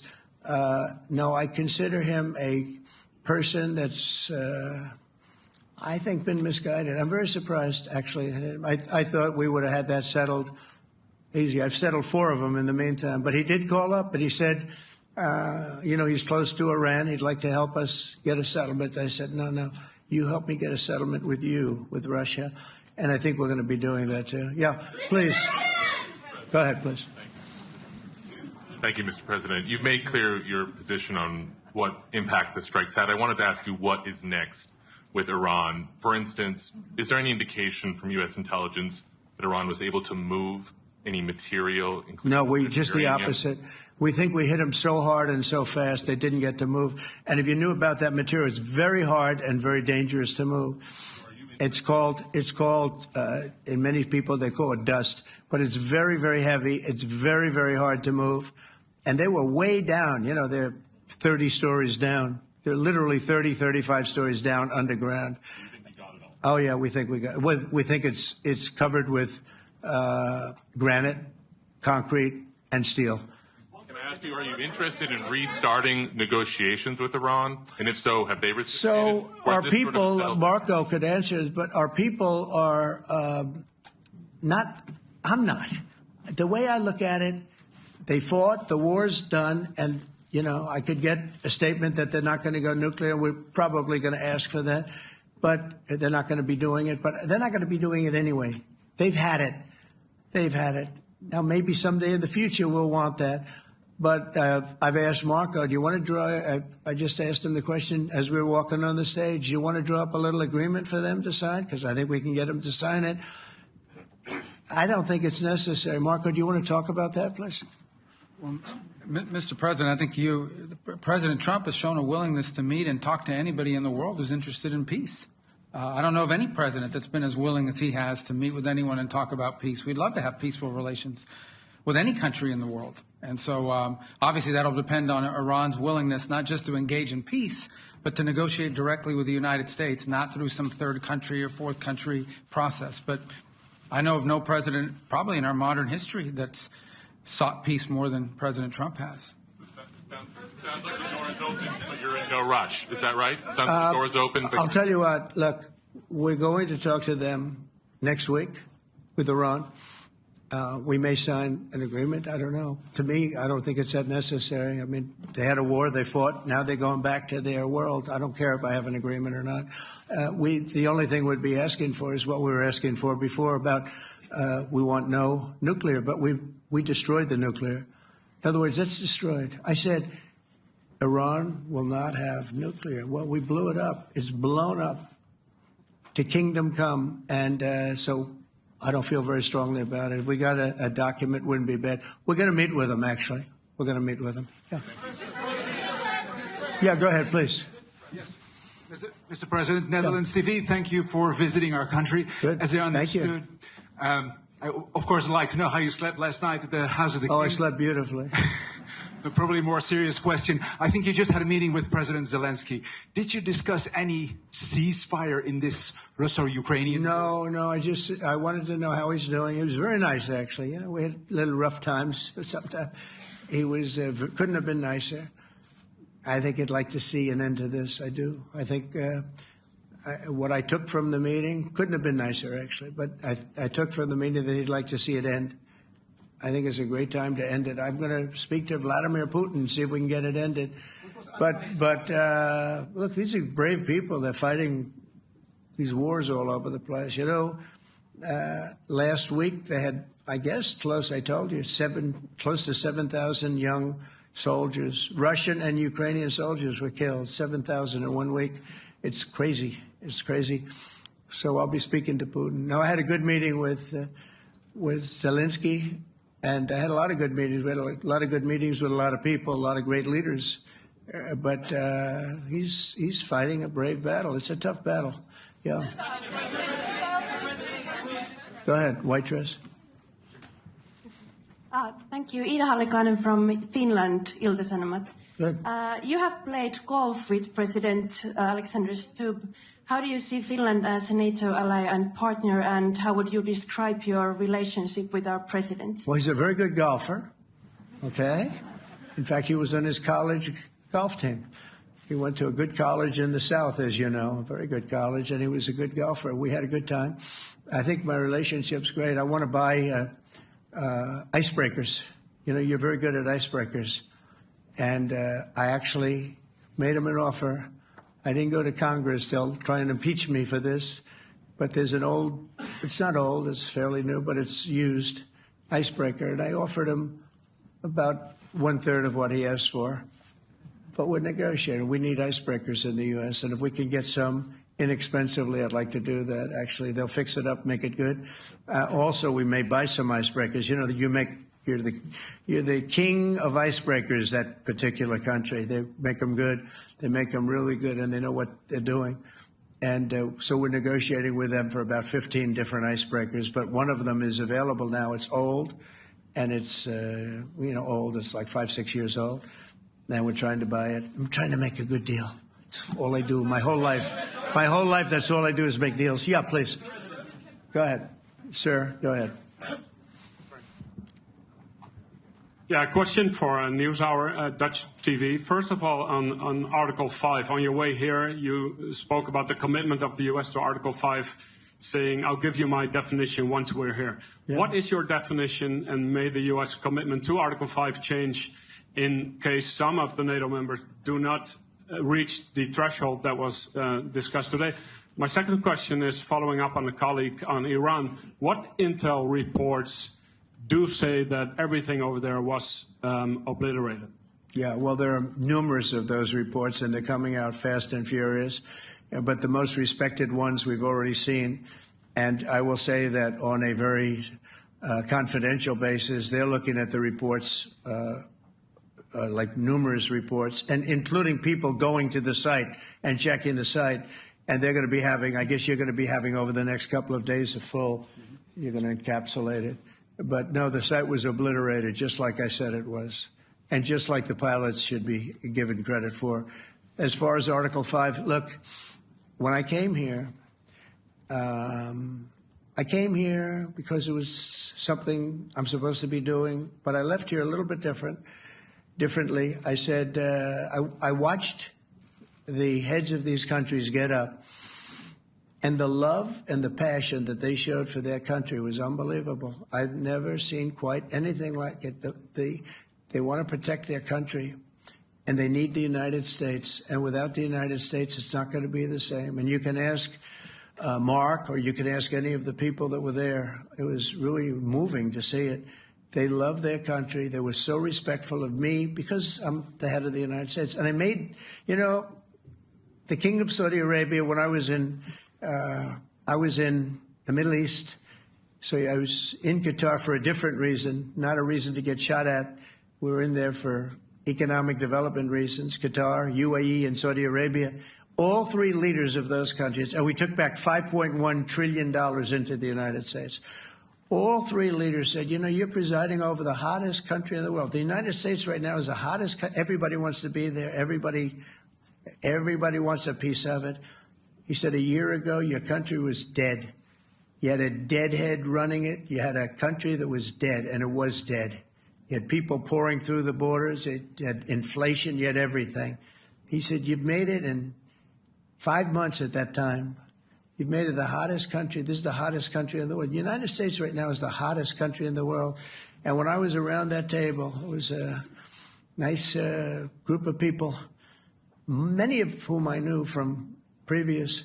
When I saw the passion they had for the country, almost everyone, and you probably have the tapes, it was very public, but almost every one of them said, thank God for the United States. Without the United States, they couldn't really have NATO. It wouldn't work. It wouldn't work. It will in the future because now they're paying much more money. But it wouldn't work. It was great. And I left here differently. I left here saying that these people really love their countries. It's not a ripoff. And we're here to help them protect their country. Okay, we'll do one or two more. Thank you, Mr. President. Yeah. A question on Spain. Are you satisfied with today? Oh, I think Spain's terrible what they've done. No, I do. They're the only country that won't pay the full up. They want to stay at 2%. I think it's terrible. And, you know, they're doing very well. The economy is very well. And that economy could be blown right out of the water with something bad happening. You know, Spain is the only country that... Are you from Spain? Yeah. Good. Congratulations. You're the only country that is not paying. I don't know what the problem is. I think it's too bad. So we'll make it up. You know what we're going to do? We're negotiating with Spain on a trade deal. We're going to make them pay twice as much. And I'm actually serious about that. We're going to make Spain... I like Spain. I have so many people from Spain that it's a great place and they're great people. But Spain is the only country out of all of the countries that refuses to pay. And, you know, so they want a little bit of a free ride. But they'll have to pay it back to us on trade because I'm not going to let that happen. It's unfair. It's unfair to NATO. All right, sir, please. Go ahead, right in the back. Yeah, you, tall one. The tall man. Mr. President, Johannes Petra from Austrian National Television. How are you? You once said that you would end the Ukraine war in 24 hours. You later said you said that sarcastically. Well, of course it was sarcastic. But you've now been in office for 5 months and 5 days. Why have you not been able to end the Ukraine war? Because it's more difficult than people would have any idea. Vladimir Putin has been more difficult. Frankly, I had some problems with Zelensky. You may have read about him. And it's been more difficult than other wars. I mean, look, we just ended a war in 12 days that was simmering for 30 years, frankly. We ended Rwanda and the Congo. It's coming to sign the documents. We've already signed basic documents, but they're coming, I think, to the White House on Friday. We ended Serbia was going to go at it. But maybe the most important of all, India and Pakistan. And that wasn't whether or not they may someday have nukes like we're talking about in the Middle East, like we're talking about with Israel and Iran. This is they have nuclear weapons. I ended that with a series of phone calls on trade. I said, look, if you're going to go fighting each other, it was getting very bad. You know how bad that last attack was. It was really bad. If you're going to go fighting each other, we're not doing any trade deal. No, you have to do a trade deal. I said, we're not doing any trade deal. And in fact, I had the general, who was very impressive. The general from Pakistan was in my office last week. You know, Prime Minister Modi is a great friend of mine. He's a great gentleman. He's a great man. And I got them to reason. I said, we're not doing a trade deal if you're going to fight. And if you're going to fight each other, we're not doing a trade deal. And you know what? They said, no, I want to do the trade deal. We stopped the nuclear war. Go ahead. Go ahead, Jeff. Here's another beauty, Jeff. He's a beauty, all right. Go ahead. Mr. President, to follow up on Ukraine, will the United States contribute any more money to Ukraine's defense this year to the $5 billion that allies are giving? And one question, you had another meeting with the Dutch opposition leader, Mr. Wilders. Can you tell us about that meeting? And are you upset about his anti-Muslim stance? I'm not upset about it. It's just his view. He's unhappy with the way things are going in this country and various countries. He was an opposition leader. And I was asked to meet with the opposition leader by the people that are running. I think they have some deal where if you have a meeting, you're supposed to meet with an opposition leader. I said, that's strange. We don't do that. But I met with I didn't know him. He seemed like a very nice guy, but he's in opposition to the current people, and that was set up by the current people. So I assume when I met with the Prime Minister, you're supposed to meet with the opposition. We'll have to try that sometime in our country. Let's not do it. But I thought he was very good. As far as money going, we'll see what happens. There's a lot of spirit. Look, Vladimir Putin really has to end that war. People are dying at levels that people haven't seen before for a long time. Go ahead. Go ahead. White shirt. Oh, she's all excited. So, BBC News Ukrainian. Where are you from? I'm from Ukraine. Oh, so my question to you is whether or not the U.S. is ready to sell anti-air missile systems Patriot to Ukraine. We know that Russia has been pounding Ukraine really heavily right now. Are you living yourself now in Ukraine? My husband is there. Wow. And I can see you're very, it's amazing. And me with the kids, I'm in Warsaw actually, because he wanted me to be. Is your husband a soldier? No? He is. He's there now? Yeah. Wow. That's rough stuff, right? That's tough. And you're living here? In Warsaw. And you're a reporter? I am. Good. So let me just tell you, they do want to have the missiles, okay, as they call them, the Patriots. And we're going to see if we can make some available, They're very hard to get. We need them too. We were supplying them to Israel, and they're very effective, 100% effective. Hard to believe how effective. And they do want that more than any other thing, as you probably know. That's a very good question, and I wish you a lot of luck. I mean, I can see it's very upsetting to you. So say hello to your husband, okay? Thank you. Go ahead. Thank you. Thank you, Mr. President. You were criticizing... Where are you from? Bloomberg News. Oh, Bloomberg. That's wonderful. You were criticizing the Federal Reserve Chair before coming to this summit. Yeah, I think he's terrible. I was wondering if you've begun interviewing different candidates for the Fed pick. Yeah, I know within 3 or 4 people who are going to pick. I mean, he goes out pretty soon, fortunately, because I think he's terrible. We have no inflation. We have a tremendous economy. Hundreds of billions of dollars of tariff money is pouring in. Factories are being built because they don't want to pay the tariffs, so they're building them all over the country. I think we're close to $15 trillion. I told you $5.1 trillion from the Middle East alone, but of investment money coming in. There's never been anything like that in the history of our country. But we have no inflation. And we have borrowing because Biden, stupidly, they did short-term debt. So we have borrowing coming up. And, we'll go 10 years, maybe longer, maybe shorter, but we'll go a long period of time when we do the debt. And because of him, because of this guy, we will have to pay for years. We'll be paying for him.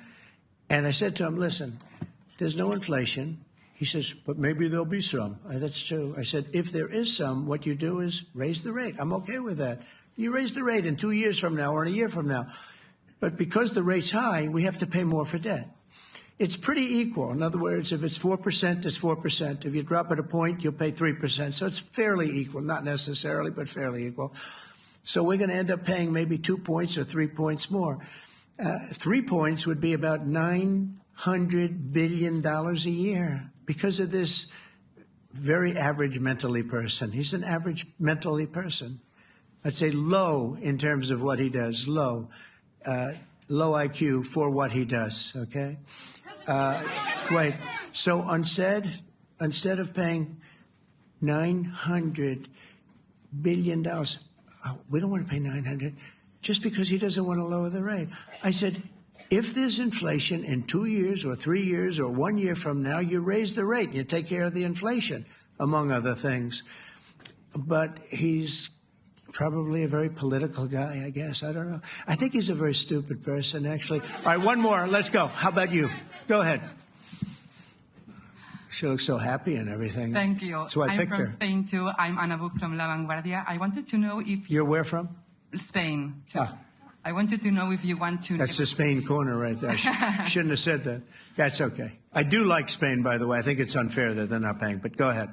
Are you going to negotiate directly with Spain about... I'm going to negotiate directly with Spain. I'm going to do it myself. They're going to pay. They'll pay more money this way. You should tell them to go back and pay. You're a reporter? You tell them to go back. They ought to join all of those countries that are paying 5%. Spain's going to be just about the only one that's not. They were the most hostile toward doing it. It just doesn't make sense to me. Okay. All right, Kelly, go ahead. Here we go. There's another one. Hello, sir. Thank you We got them all today. Okay. So, Mr. President, you talked about expecting some on-the-ground assessments at Fordo and other sites. Now Is that Israeli and U.S.? It's been obliterated, Kelly. It's been What is your message then, sir, to the intelligence community when they present reports? You're not disputing the DIA report. You're just...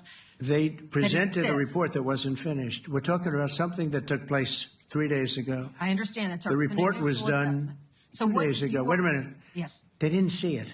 All they can do is take a guess. Now, if you take a look at the pictures, if you take a look how it's all blackened, you know the fire and brimstone is all underground because it's granite and it's all underground. You don't show it. But even there, with all of that being said, the whole area for 75 yards around the hole where it hit is black with fire. The group that's run by this gentleman, in fact, you may want to talk about it for a second because we're going to issue a report. And I think it's not even a very exciting report at this point. It's been obliterated, totally obliterated.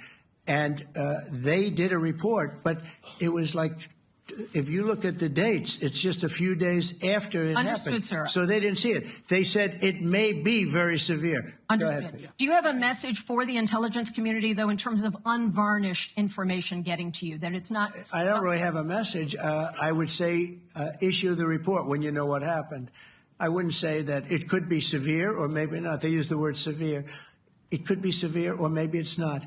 So people like you picked up and said, oh, it's not severe. No, the report was not a complete report. Yeah, the message was probably wait till you know the answer before you... And, sir, did you not have a public component to your Zelensky meeting for a tactical reason with President Putin? Let him answer this one. Hello, Mr. Secretary. Yeah.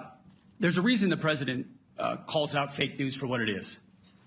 These pilots, these refuelers, these fighters, these air defenders, the skill and the courage it took to go into enemy territory flying 36 hours on behalf of the American people and the world to take out a nuclear program is beyond what anyone in this audience can fathom.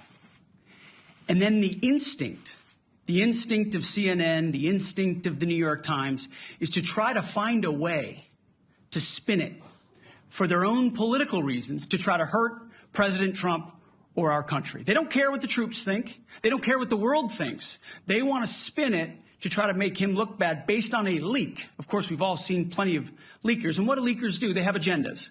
And what do? Do they share the whole information or just the part that they want to introduce? And when they introduce that preliminary report that's deemed to be a low assessment, you know what a low assessment means? Low confidence in the data in that report. And why is there low confidence?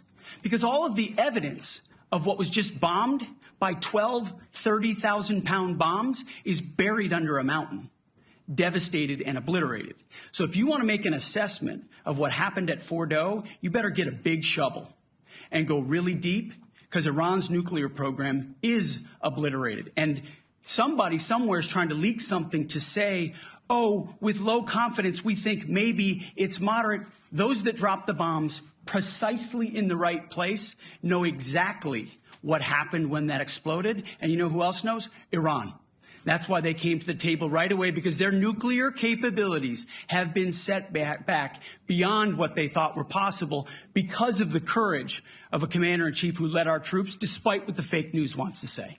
But you're not disputing the report said what it said, even though it was initial.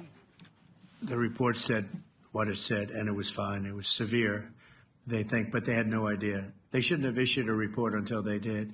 But we've gotten the information. I think Pete said it better than you can say it.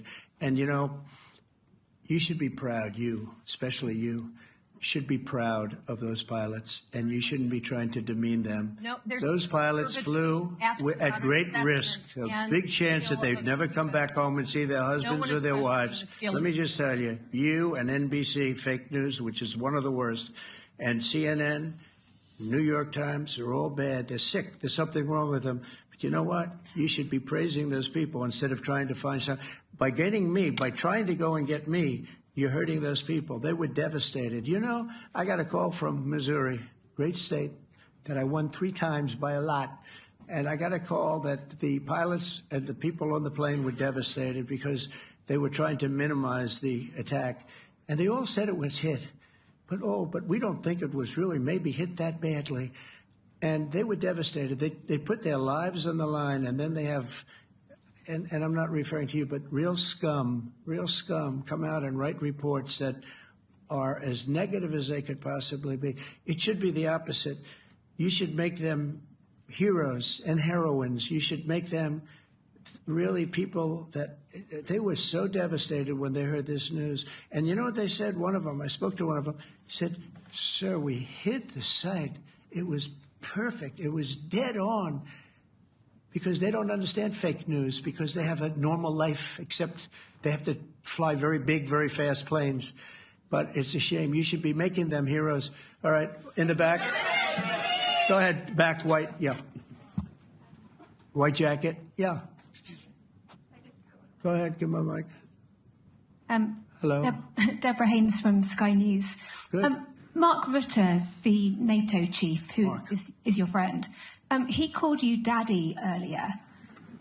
Do you regard your NATO allies as kind of children? No, he likes me. I think he likes me. If he doesn't, I'll let you know. I'll come back and I'll hit him hard, okay? No? He did it very affectionate. Daddy, you're my daddy. Do you regard your NATO allies, though, as kind of like children, and they're obviously listening to you and they're spending more, and you're obviously appreciative of that, but do you hope that actually they're going to be able to defend themselves, defend Europe on their own? I think they need help a little bit at the beginning, and I think they'll be able to, and I think they're going to remember this day. And this was a big day for NATO. You know, this was a very big day. They took it. One of the gentlemen said, "You know what? We've been trying to raise money raise the rate for 30 years," he said, 20 years, from almost the beginning. And he's been there for a long time. He said, "Until you came along, it never happened." What you did is amazing. It's been sort of an amazing day for a lot of reasons, but also for that. Yeah, go ahead. Do you think they can do it without you, though, in the future? Can they do it without? Well, ask Mark. I mean, you have to ask Mark. Okay. So we're heading back. I want to thank these two gentlemen behind me. They're incredible people, both of them. They've done a fantastic job. And Susie's in the front, and she's done great. And Monica, thank you very much. That was quite an exciting time. And we're going to be heading back. We'll be back soon, and we'll see you in Washington, D.C. Remember this, we have the hottest country anywhere in the world. Thank you very much, everybody. Thank you.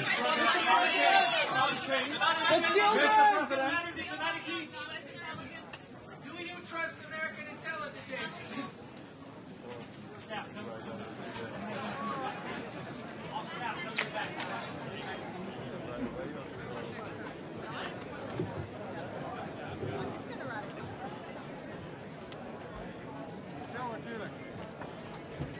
Zelfs een goede cabaret.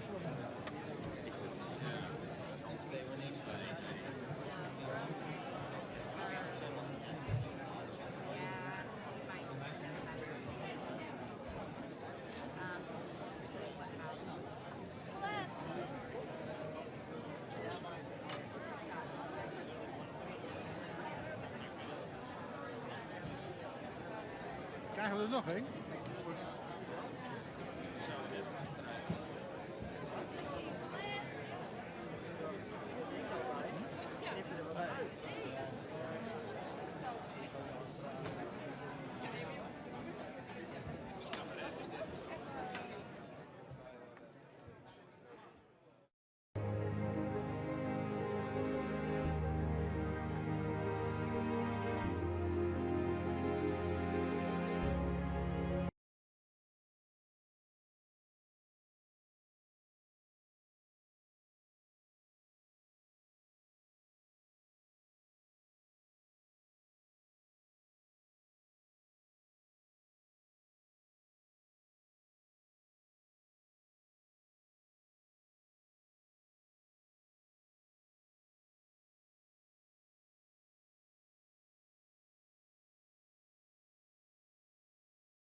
start with a short statement in English, and will furthermore answer the questions of the Dutch media in Dutch and the international media in English, of course.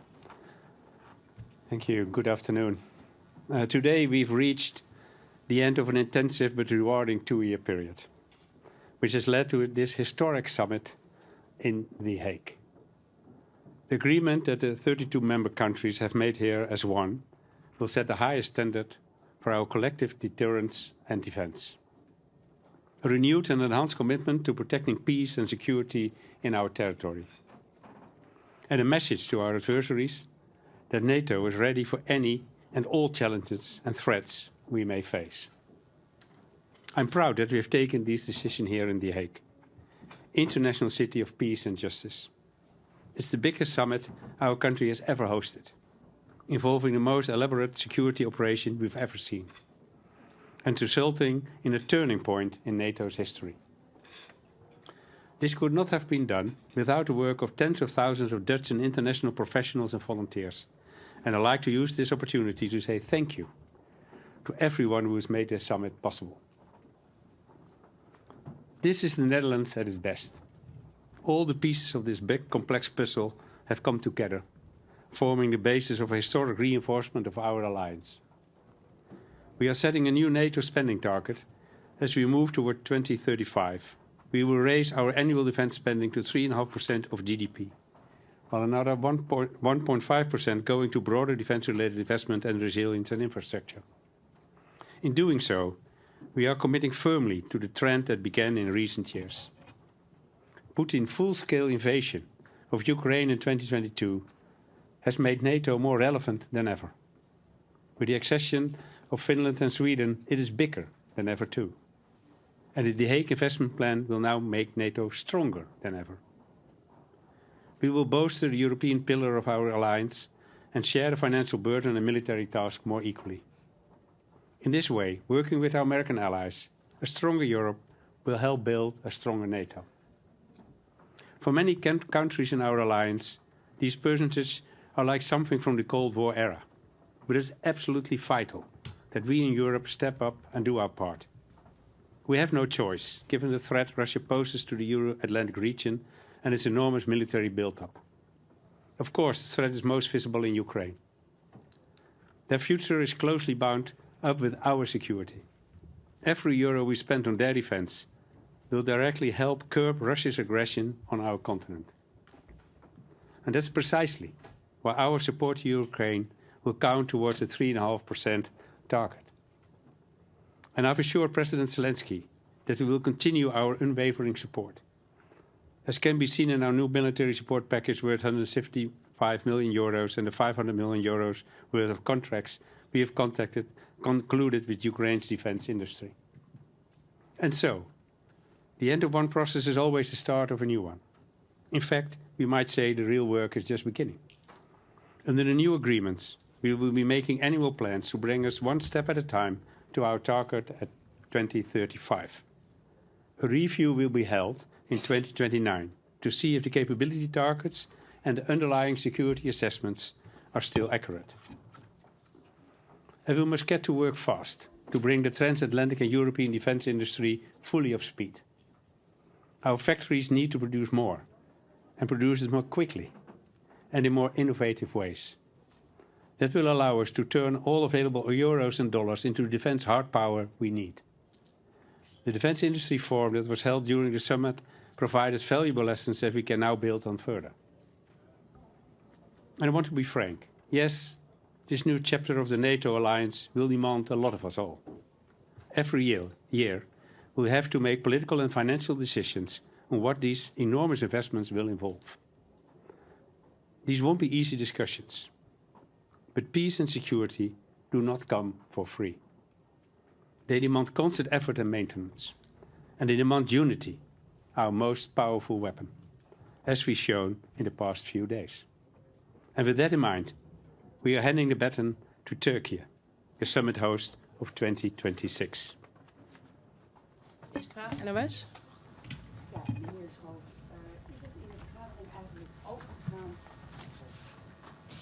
Ja, meneer Schoof, is het in de vergadering eigenlijk ook gegaan wat er gebeurt als landen zich niet aan die percentages houden? We hebben net naar Trump geluisterd en die leek te suggereren dat hij bijvoorbeeld in het geval van Spanje dan zelf misschien wel handelssancties wil opleggen. Is dat een manier om een stok achter de deur te houden? Nou, ik heb geconcludeerd in de vergadering, luisterend naar alle geallieerden, zoals we dat zo mooi zeggen in NATO-verband, dat iedereen zich volledig gecommit heeft aan zeg maar de agreement dat we vandaag hebben bereikt. En nu gaan we stap voor stap dat allemaal realiseren. Niet voor niets hebben we ook een review. Dus laten we nu aan de slag gaan om stap voor stap die capabilities op te bouwen. Die percentages zijn gebaseerd op onderzoeken wat we nodig hebben om uiteindelijk ons weerstandsvermogen en onze afschrikking op orde te krijgen, onze defensie op orde te krijgen. Daar gaan we nu mee aan de slag. En dan kijken we stap voor stap hoe ver we komen. En dan gaan we ook wel kijken als landen uiteindelijk achterblijven. En dat kan voor meer landen gelden, maar misschien gaan er ook wel heel landen heel snel. Dat hebben we ook gehoord vandaag. Kijken hoe we daar allemaal mee omgaan. Maar in het verleden hebben landen natuurlijk ook met z'n allen afgesproken zich aan 2% te houden. Dat deden toen heel veel landen ook niet.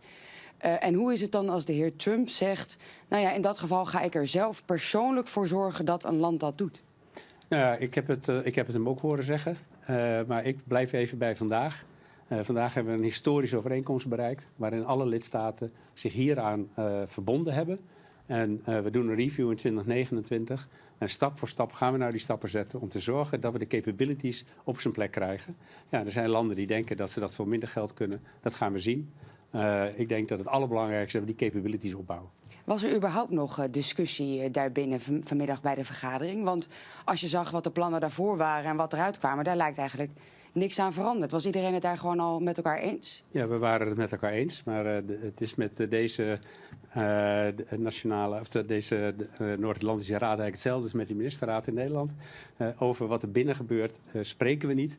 Maar uw constatering is terecht. Vooraf en achteraf was hetzelfde document. En we hebben goed naar elkaar geluisterd. En uiteindelijk is er in unanimiteit gezegd, wij stappen allemaal in. En dat betekent dat dit nu een historisch moment is. En we Den Haag, hopelijk over 10 jaar als we terugkijken, kunnen zeggen in Den Haag is uiteindelijk dat belangrijke keerpunt in de NATO ten opzichte van onze defensie en onze afschrikking gerealiseerd door hogere defensieuitgaven en een betere defensie die daarvoor resulteert. En daarmee voor vrede en welvaart in Europa en de rest van de wereld. Ja, dan een laatste vraag. We hoorden net inderdaad ook de heer Trump. Die lijkt ook helemaal warm geworden voor de NAVO, zoals hij net aangaf. Maar we weten natuurlijk ook, het is een wispelturige man die nogal eens van mening kan veranderen. Bijvoorbeeld ook over artikel 5. Hij zegt nu, nou daar sta ik helemaal achter. Denkt u ook dat dat zo blijft? Of kan dat volgende week ook weer veranderen? Nee, ik denk dat het zo blijft. Want ik denk dat er, afgezien van uitspraken die we soms hebben gezien, de boodschap van Amerika nog steeds is geweest dat als we zeg maar, met deze overeenkomst we ook tegelijkertijd weer met elkaar ook weer hebben bevestigd dat artikel 5 gewoon geldt.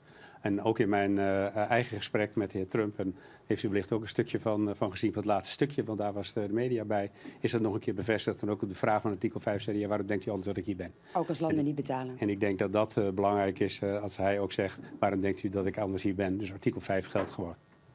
SBS dan ANP? Meneer Schoof, bent u opgelucht en tevreden dat het erop zit en dat Trump zijn zin heeft gekregen? Nou, de top zit er pas op als iedereen weg is. Dat klinkt misschien een beetje onaardig, maar dat is natuurlijk wel het geval. We vinden op dit moment ook nog links en rechts nog wat kleine bilaterale of grotere bilaterale gesprekken plaats. Bent u bang dat daar nog wat kan gebeuren? Nee, ik ben er niet bang over, maar ik constateer even dat de top pas klaar is als iedereen weer in het vliegtuig zit op weg naar huis. Dan is de top afgelopen en dan denk ik dat we terug kunnen kijken op een buitengewoon succesvolle top. Vooral ook op de inhoud, maar ook als we kijken hoe de organisatie de afgelopen periode heeft gewerkt. Daar kan je echt ontzettend trots op zijn dat die, wat ik ook zei net, die tienduizenden mensen die dat allemaal voor elkaar hebben gebokst en met elkaar hebben gedaan. Naast zeg maar, de diplomaten die al het inhoudelijk overleg de afgelopen weken, maanden hebben gedaan. Ja, dan kijk je natuurlijk met trots terug op het resultaat. We hadden het net al even over de wispelturigheid van Trump. Kunt u opgelucht ademhalen nu?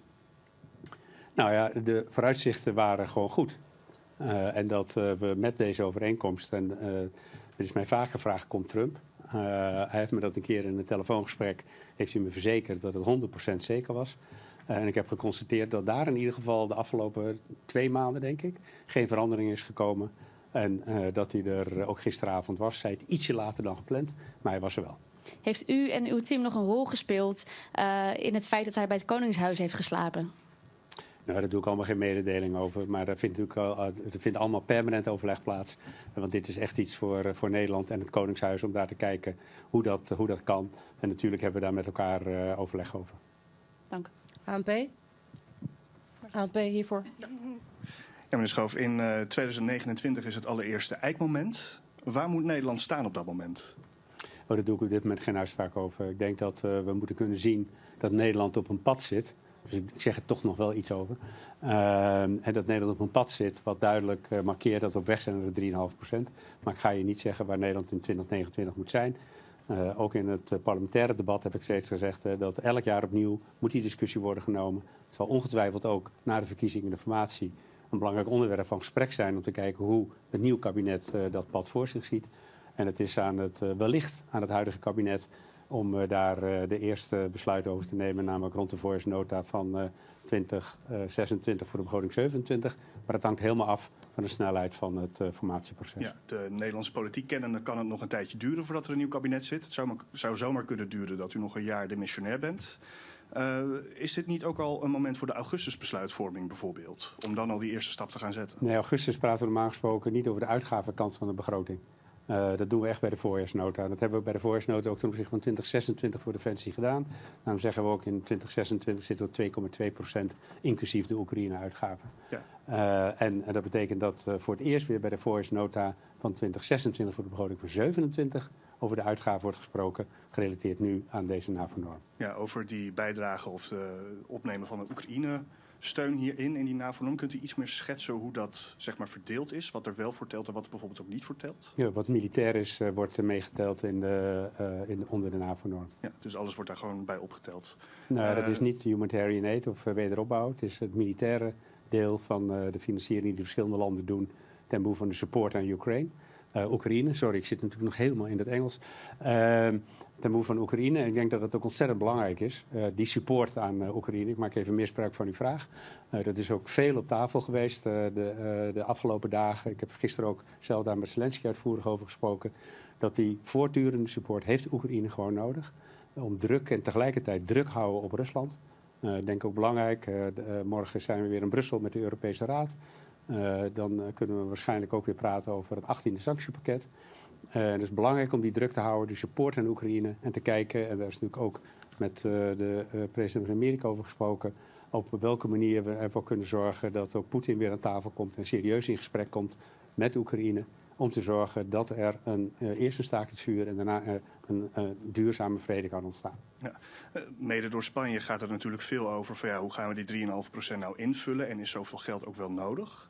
Zegt u namens Nederland ook echt toe van wij gaan die 3,5% invullen met strikt defensieuitgaven en wij gaan daar niet creatief in boekhouden, om het even zo te zeggen? Of wij gaan zeggen wij gaan die doelen halen met minder geld? Nee, we gaan niet creatief boekhouden. 3,5% is 3,5%. Er is een vrij strikte NAVO-norm voor. De NAVO zal er ook strak op monitoren. En dat betekent dat dat ook datgene is wat onder die 3,5% valt en niks anders. En daar heeft Nederland ook voor getekend en dat gaan we ook serieus doen richting 2035. Dus daarin zal Nederland het braafste jongetje van de klas worden? Nou, het braafste jongetje van de klas klinkt zo ontzettend vervelend.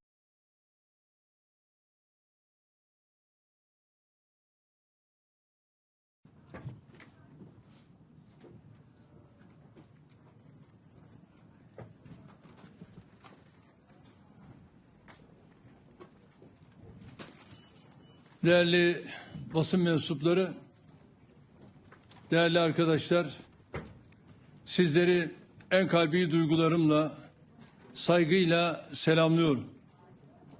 Basın toplantımıza katılımlarınız için her birinize ayrı ayrı teşekkür ediyorum. Avrupa Atlantik güvenliğinin krizler, çatışmalar ve savaşlarla sınandığı bu hassas dönemde Lahey zirvesini az önce tamamladık. Konuşmamın hemen başında Hollanda Kralı Sayın Willem Alexander, Başbakan Sayın Schoof ve Hollanda makamlarına mükemmel organizasyonları için şükranlarımı iletiyorum. Genel Sekreter Sayın Rutte'yi başarılı yönetimi için tebrik ediyorum. Lahey zirvemizin öne çıkan sonucu kamuoyunca da yakından takip edildiği üzere müttefiklerin savunma harcamalarını artırmasıydı. Konsey oturumunda savunma harcamalarımızı 10 yıllık bir sürede gayri safi yurt içi hasılalarımızın %5'i düzeyine çıkarmayı kararlaştırdık. Mevcut krizlerin derinleştiği ve her geçen gün ilave krizlerin ortaya çıktığı bir iklimde alınan bu karar NATO açısından bir zaruret teşkil ediyor. Terörizm tehdidinden en fazla zarar gören, bölgemizdeki birçok krizden doğrudan etkilenen müttefikiz. Halihazırda uluslararası gündemi domine eden olayların hemen hepsi Türkiye'nin yakın çevresinde yaşanıyor. Ülkemizi tüm bu krizlerin, sıcak çatışmaların ve gerilimlerin uzağında tutmaya gayret ediyoruz. Caydırıcılığımızın artırılmasına ve savunmamızın güçlendirilmesine büyük önem veriyoruz. Türk savunma sanayinin son yıllarda yaptığı büyük atılım dünyada parmakla gösterilmektedir. Silahlı ve silahsız, insansız hava araçları başta olmak üzere birçok alanda küresel ölçekte söz sahibiyiz. Savunma harcamalarımız halihazırda önceki zirvelerin hedefi olan %2 seviyesinin üstündedir. Hatta mevcut altyapı ve savunma sanayi yatırımlarımız, inovasyona ayırdığımız kaynaklar ve uluslararası çabalarımız itibariyle %5'i yakalamaya en yakın ülkelerdeniz. Birçok müttefikin tehdit ve sınamalar karşısında daha fazla sorumluluk üstlenmek konusunda bizimle aynı çizgiye gelmesini doğru buluyorum. Elbette sadece savunma harcamalarını artırarak ittifakın etkinliğinin geliştirilmesi mümkün değil. Müttefikler arasında karşılıklı anlayış ve işbirliğinin samimiyetle tesis edilmesi de gerekiyor. Bu minvalde ilk olarak müttefikler arasındaki savunma sanayi ürünlerinin ticaretindeki engellerin amasız fakatsız kaldırılmasına yönelik anlayışın ittifak belgelerine yansıtılmasına öncülük ettik. Bunun tüm unsurlarıyla hayata geçirilmesini ümit ediyoruz. Avrupa Birliği'nin savunma ve güvenlik alanındaki girişimlerinin NATO'yu tamamlayıcı nitelikte olması gerektiğinin altını çizdim. Özellikle üye olmayan müttefiklerin birliğin savunma sanayi girişimlerine tam olarak dahil edilmesinin tüm Avrupa'nın menfaatine olacağını vurguladım. Neticede Avrupa'da artan savunma yetenekleri tüm Avrupa Atlantik bölgesinin çıkarınadır. Temennimiz bu kuşatıcı yaklaşımın kıta geneline hakim olmasıdır. NATO Genel Sekreterinin Teksas'tan Ankara'ya savunma sanayi gelişimini esas alan yaklaşımı bu bakımdan fevkalade değerlidir. Kıymetli basın mensupları, bildiğiniz üzere ittifakın terörizmle mücadeledeki rolünü öne çıkartan müttefiklerin başında geliyoruz. Nitekim terörizm NATO'ya yönelik güncel iki temel tehditten biri olarak kayda geçirilmiştir. Bu defa Lahey'de terörle mücadelenin ancak müttefiklerin samimi dayanışmasıyla başarılabileceğini vurguladık. Zirve bildirisine bu tehdidin yansıtılmasını sağladık. Ukrayna'da 3 yılı aşkın süredir devam eden savaşın hem bölgesel hem küresel etkileri oldu. Can kayıpları ve yıkım her iki tarafta da giderek artıyor. Türkiye olarak biz savaşın adil ve sürdürülebilir bir barışla sonlandırılması için yoğun çabalarımızı sürdürüyoruz. 2022 Mart ayında İstanbul'da ev sahipliği yaptığımız ancak yarım kalan görüşmelerden Karadeniz tahıl girişimi, savaş esirleri takası gibi somut neticeler almıştık. Diplomasiye olan inancımız, tarafların bize duydukları güvenle birleşince İstanbul'da bir kez daha arabuluculuğa başladık. Ev sahipliğimizdeki görüşmelerde ilave esir ve cenaze takasları hususunda önemli ilerleme sağlandı. Ayrıca olası bir ateşkese dair açık bir görüş alışverişinde bulunuldu. Ateşkes ve kalıcı barış için bir fırsat penceresinin aralandığı kanaatindeyim. Bunun heba edilmemesi gerekiyor. Hedefimiz taraflar arasında ilave somut adımlar atılmasına destek olmak suretiyle kalıcı barışa giden sürecin taşlarını döşemektir. Müttefiklerimizin de desteğiyle savaşın en kısa sürede neticelendirilmesi umudumu koruyorum. Hep söylediğim gibi adil bir barışın kaybedeni olmaz. Değerli basın mensupları, Orta Doğu'daki tehditlerin ve krizlerin her geçen gün daha ciddi bir hal aldığını görüyoruz. Gazze'de Filistin halkına yönelik olarak 2 yıla yaklaşan mezalime bir kez daha dikkat çekiyorum.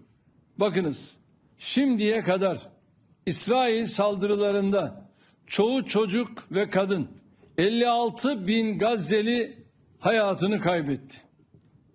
Yine çoğu çocuk ve kadın 129 bin Gazze'li yaralandı. Gazze'nin %80'i yıkıldı. Sağlık altyapısının %95'i tahrip oldu. Kiliseler, camiler, okullar, hastaneler bombalandı. 2 milyonu aşkın Gazze'li kardeşimiz yıkıntıların arasında tepelerine sürekli bombalar yağarken çok zor şartlar altında hayatta kalma mücadelesi veriyor. İsrail hükümeti en temel ihtiyaç maddelerinin dahi Gazze'ye girişine engel çıkartıyor. İsrail'in engellemeleri ve saldırıları sebebiyle Gazze'deki insani trajedi, insani felakete dönüşmüş durumda. Vicdan sahibi hiçbir insan böyle bir vahşete sessiz kalamaz. Bebekler uyurken susulur. Bebekler öldürülürken susulmaz. Buradan insan hayatına değer veren herkesi zulme karşı seslerini yükseltmeye çağırıyorum. Ancak uluslararası toplumun bilhassa ilgili kurumların İsrail'i durdurmakta yetersiz kaldığını müşahede ediyoruz. Hiçbir kural tanımayan, uluslararası hukuku açıkça ihlal eden İsrail, ihlallerine her geçen gün yenilerini ekliyor. Bir defa şunun iyi anlaşılması şart. İsrail bölgeyi istikrarsız hale getirerek kendi halkının güvenliğini sağlayamaz. Bölgedeki tüm ülkeler gibi İsrail'in de güvenliği komşularının istikrarından, huzurundan ve refahından geçmektedir. Yaşananlar 1967 sınırları temelinde coğrafi bütünlüğü haiz iki devletli çözümün kaçınılmaz olduğunu bir kez daha bizlere hatırlatmaktadır. Türkiye olarak amacımız tüm halkların, tüm inançların yan yana barış içinde yaşadığı bir sulh ikliminin tesisidir. Biz 1000 yıldır aynı topraklarda yaşıyoruz. İnşallah ebediyen de orada yaşamaya devam edeceğiz. Dolayısıyla tüm bölgenin selameti için acı da olsa rahatsız edici de olsa hakikatleri cesaretle söylemeyi sürdüreceğiz. Değerli arkadaşlar, İsrail ile komşumuz İran arasındaki en son askeri tırmanma bölgemizi çok ciddi risklerle karşı karşıya bıraktı. Krizin ilk anından itibaren malumunuz yoğun bir diplomasi trafiği yürüttük. Bölgedeki liderlerle telefon görüşmelerimiz oldu. İslam İşbirliği Teşkilatı üyesi ülkelerin Dışişleri Bakanları İstanbul'da toplandı. Burada da gerilime dair önemli mesajlar verildi. Evvelce de ifade ettiğim hususu bugün tekrarlamakta fayda görüyorum. Komşumuz İran'la sorunların kalıcı çözümü diplomasi ve müzakere ile mümkündür. Bölgemiz savaşla, yıkımla, saldırganlıkla, tehditle hiçbir yere ulaşılamayacağının örnekleriyle doludur. Amerika Başkanı Sayın Trump'ın gayretleriyle sağlanan ateşkesi memnuniyetle karşılıyoruz. Değerli dostum, Trump'ın çağrısına tarafların koşulsuz uymalarını bekliyoruz. Fiili ateşkes ilanının en kısa sürede kalıcı sükunete tahvil edilmesini ümit ediyoruz. Orta Doğu'da barışın temini için müttefikler dahil herkesin elini taşın altına koyması gerektiğini düşünüyorum. Biz bu konuda üzerimize düşeni yapmayı sürdüreceğiz.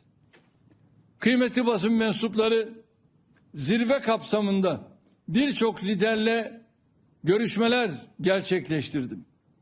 Bu kapsamda sırasıyla Amerika Birleşik Devletleri Başkanı Sayın Trump, Almanya Şansölyesi Sayın Merz, Birleşik Krallık Başbakanı Sayın Starmer, Fransa Cumhurbaşkanı Sayın Macron, Hollanda Başbakanı Sayın Schoof, Romanya Cumhurbaşkanı Sayın Dan'ın da aralarında olduğu pek çok liderle bir araya geldim.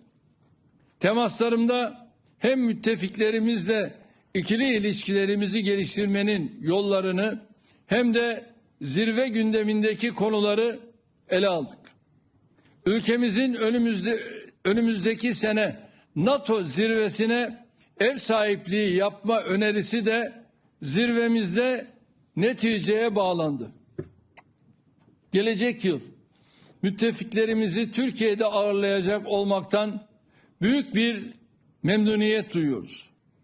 Bu düşüncelerle zirvenin şimdiden hayırlara vesile olmasını temenni ediyorum. İlginiz, alakanız için sizlere de teşekkür ediyorum. Buyurun, sorular sizde.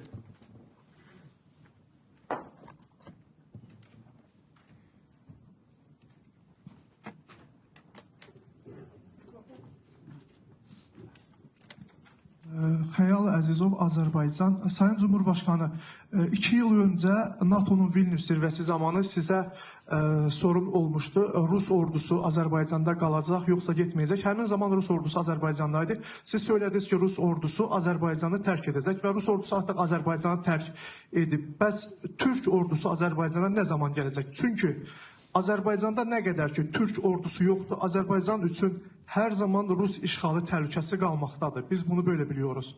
Teşekkür ederim. Sağ ol.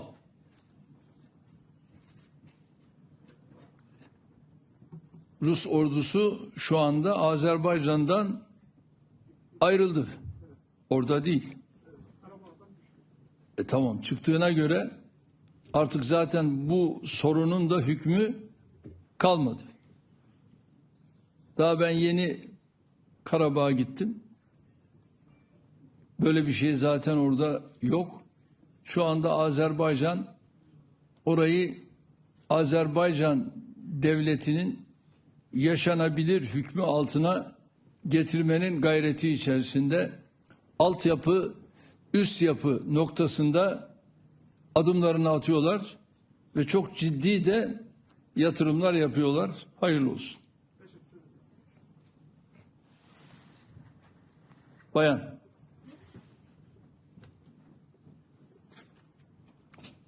Yes, thank you, Mr. President. I am Heba Nasser from Asharq News. Many are concerned that a conflict between Turkey and Israel may erupt anytime soon. Today, in the final communique of the NATO summit, there was a commitment to Article 5. Do you think in the event of a conflict between Turkey and Israel, the NATO would come to defend Turkey? Thank you.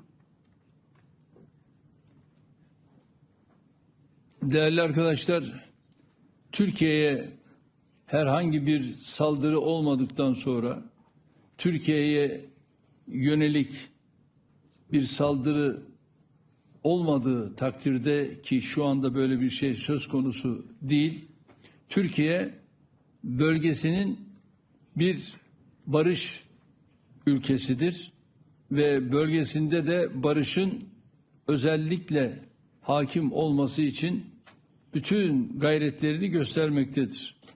Ancak tabii bütün bunların yanında özellikle de İsrail'in bu çekilmez, dayanılmaz tavrına karşı da biz orada zulmün karşısında yer almayı devam ettireceğiz. Ve bugüne kadar Gazze'de olduğu gibi bölgede zalimlerin karşısında yer aldık, zulmün karşısında yer aldık, yer almaya devam ediyoruz. Özellikle de garip gurebanın yanında yer almaya devam ediyoruz. Ve düşünün, şu anda Gazze'de aylardır oradaki mazlumlara aynı yardım gitmiyor. Şimdi bu insanlara aynı yardım gitmezse bu insanların hali ne olacak? Biz de tabii şu anda güçlü olan ülkelere diyoruz ki gelin İsrail'in karşısında yer alın ve bu aynı yardımların götürülebilmesi için Gazze'ye kapıların açılmasını ne yapmak lazım? Sağlamak lazım. Eğer bu sağlanırsa, bakın, Kızıl Haç'a bile şu anda İsrail yol vermiyor. Kızıl Haç kanalıyla bile Gazze'deki bu insanlara yardım gitmiyor. Böyle bir durum söz konusu. Kızıl Haç çalışabilse o kanalla buralara aynı yardım, gıda, ilaç, yiyecek bütün bunları götürme imkanı sağlanmış olacak. Ama şu anda bu bile maalesef yok.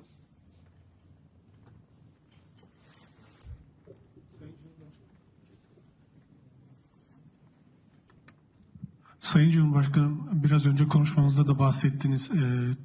NATO üyeleri ve Türkiye önümüzdeki 10 yıllık süre zarfında şu anki %2'likten %5'e çıkaracak gayri safi yurt içi hasılada savunmaya ayırdığı payı. Türkiye bu süreçte bütçeyi artırmada hangi yolu izleyecek? Mesela savunma sanayi destekleme fonumuz var. Bu fon kanalıyla ilave artışlar mı gündemde, yoksa sadece milli bütçeden artış mı planlanıyor? Bir de yine konuşmanızda bahsettiğiniz zirve sırasında Alman şansölyeriyle görüştünüz. Bu görüşmede Eurofighter alımı ile ilgili de bir konunun masada olduğu ya da görüşmesi bekleniyordu. Bu gerçekleşti mi? Değerli arkadaşlar, her şeyden önce şu an itibariyle bu önümüzdeki 10 yıl içerisinde tabii ki atacağımız adımlar milli bütçeden olacaktır. Peyderpey milli bütçeden buraya gerekli olan payı ayırmak suretiyle NATO'ya olan bu desteğimizi vermiş olacağız. Eurofighter konusunda gerek İngiltere gerek Almanya ile görüşmelerimizi yapıyoruz ve bu konuda olumlu gelişmeler var. Bu olumlu gelişmeleri de tamamen gerçekleştirdikten sonra inşallah adımlarımız atmış olacağız.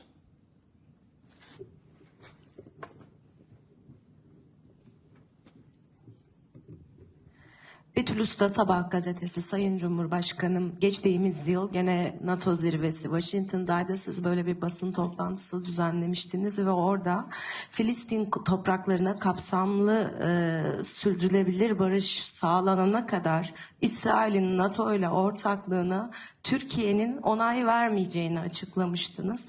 O günden bugüne de bu yönde adımlar atıldı. Ankara NATO-İsrail tatbikatlarına rezerv koydu. Bunları veto etti.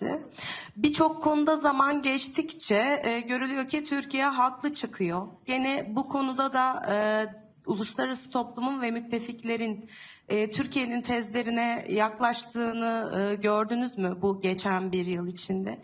İkinci bir sorum olacak Sayın Cumhurbaşkanım, hitabınızda da bahsettiniz. NATO toplantısına önümüzdeki yıl Türkiye ev sahipliği yapacak.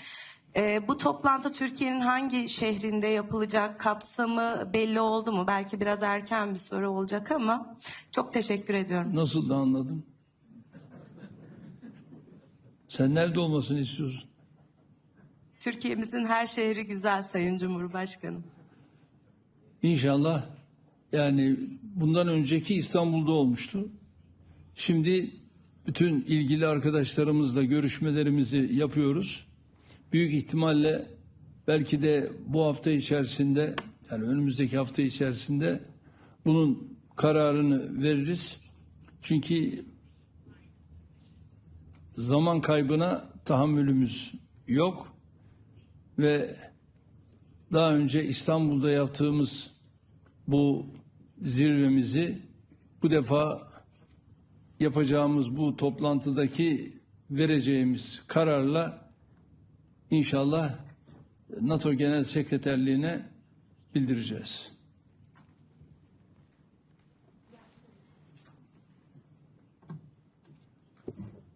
Mr. President, my name is Dov Gilhar from Israeli Public TV.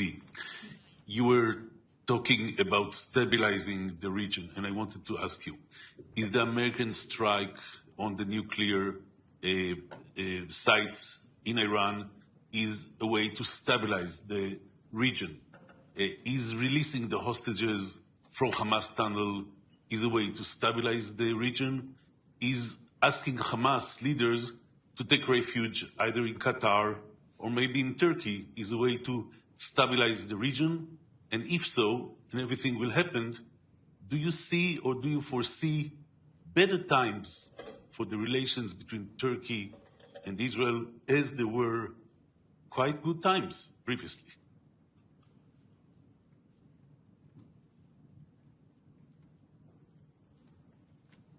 Şu anda tabii İsrail ile Türkiye'nin arasındaki ilişkilerin bu anlayışla devam etmesi halinde burada aramızdaki barış, aramızdaki huzur mümkün değil. Zira atılan adımlar her şeyden önce barışı tehdit ediyor. Atılan adımlar barışı tehdit ettiğine göre burada nasıl barışı temin edeceksiniz, sağlayacaksınız? Mümkün değil. Düşünün, yani 100.000'i aşkın insan ölü, yaralı ve hala da vurmaya devam ediyorlar. Öbür tarafta Gazze'deki mazlum insanlara Kızıl Haç dahil gıda sevkiyatı yapılmıyor. Bunu engelleyen kim? İsrail. Ve hala burada bu kadar barbarca bir adım atıldığı takdirde biz nasıl bunlarla huzurlu bir ortamı tesis edeceğiz? Mümkün değil. Onun için de Kızıl Haç şu anda devreye girmek istiyor, netice yok. Kızılay'ımız devreye girmek istiyor, netice yok. Mısır devreye girmek istiyor, netice yok. Bütün bunlarla birlikte hangi ülkeye bakarsanız bakın hiçbirisi netice alamıyor. Onun için İsrail'i bu noktada Gazze'de şu ana kadar takındığı tavırdan vazgeçmeye davet ediyoruz.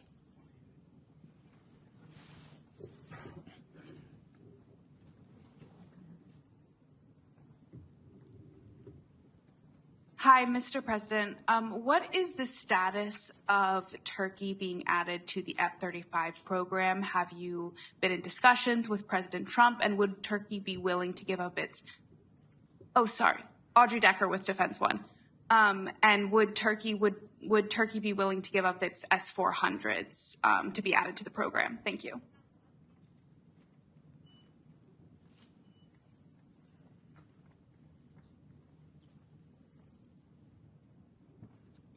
Sayın Trump'la yaptığımız görüşmede tabii S-400'ü konuşmadık. O gündemimizde değil. O iş bitmiş bir iş. F-35 konusunu tabii görüştük. F-35 konusunda da biz 1 milyar 300-400 milyon dolar gibi bir ödeme yaptık ve F-35'leri alma noktasında biz Sayın Trump'ın da iyi niyetli olduğunu gördük. F-16'larımızın tamamıyla bakım onarımı ve F-35'lerle ilgili de alımla ilgili çalışmalarımızı sorumlu olan arkadaşlarımız devam ettiriyorlar. Tabii bunun yanında bir de bizim Eurofighter'la ilgili çalışmalarımız var. Eurofighter konusunda da İngiltere ve Almanya ile bu çalışmalarımızı sürdürüyoruz. Temennimiz odur ki bu iyi niyetimizi İngiltere'de, Almanya'da onlar da olumlu karşılıyorlar. Çalışmalarımız devam ediyor.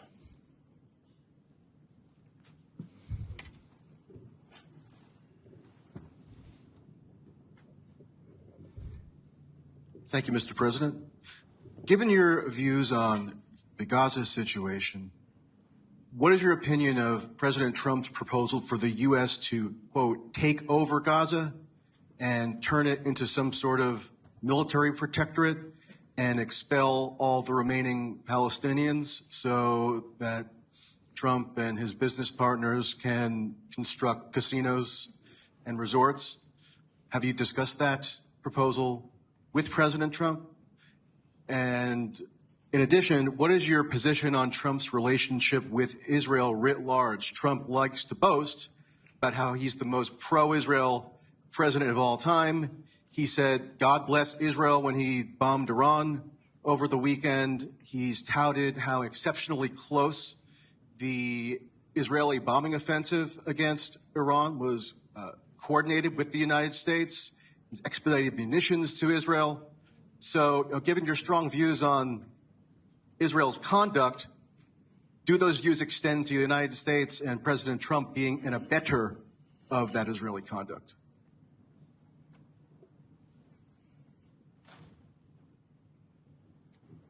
Akşam 11-11.30'dan itibaren Sayın Trump'la görüşmemiz oldu. Yaklaşık 1-1,5 saat kadar görüşmemizi yaptık. Ama bizim görüşmemizde özellikle de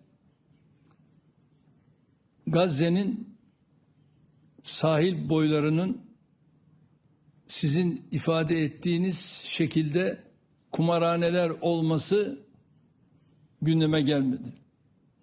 Böyle bir şey zaten gündeme gelse herhalde benim vereceğim cevap bellidir. Bu konuda duruşum bellidir. Duruşum belli olduğuna göre Sayın Trump öyle akıllı bir insandır ki kime hangi soruyu soracağını da iyi bilir. Ve böyle bir şey de zaten aramızda geçmedi.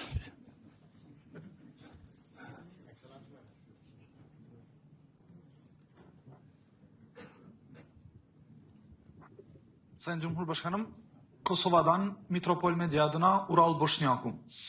Balkanlardaki istikrarsızlıklar ve özellikle Kosova'nın kuzeyindeki son gelişmeler ışığında Türkiye'nin bu coğrafyaya yönelik uzun vadeli stratejik yaklaşımı nedir? Ve özellikle KFOR'un Kosova'daki önceki görev süresinde Türk komutanlığının görevde olması ve önümüzdeki dönemde de komutanlığın yeniden Türkiye'ye geçmesinin beklendiği göz önünde bulundurulursa Türkiye'nin bu sorumluluğu nasıl değerlendirmekte? Biliyorsunuz Türkiye'nin KFOR şu anda bölgede. Niçin bölgede? Barış için, huzur için ve bizim KFOR'umuz orada olduğu sürece inşallah orada herhangi bir sıkıntı olmaz, olmayacaktır.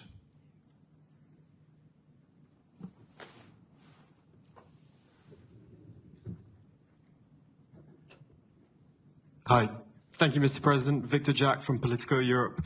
Last month, Russia sent only a low-level delegation to the latest round of peace talks in Turkey. Are you disappointed at Russia for this, and is it taking peace talks seriously in your view? And separately, what potential avenues do you see for increasing defense cooperation with the EU? Thank you. Kimler? With the EU. Kimler? Russia in peace talks in May.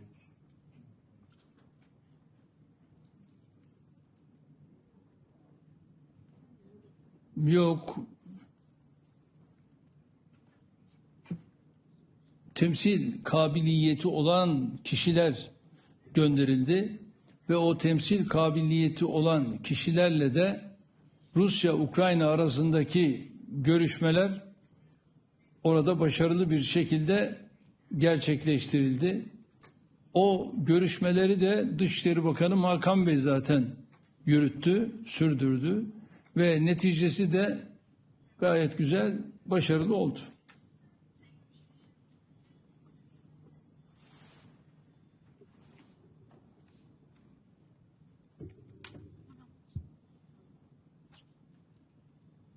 Hello, Mr. President. Luis Tovar, Spanish TV. I would like to know what's your opinion about positions of Spain today. I saw you were talking with Prime Minister Pedro Sánchez.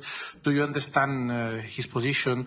And do you think it's fair for the rest of the alliance when they say that they're going to get the capability target spending the 2% of defense instead of 5% agreed today? Thank you.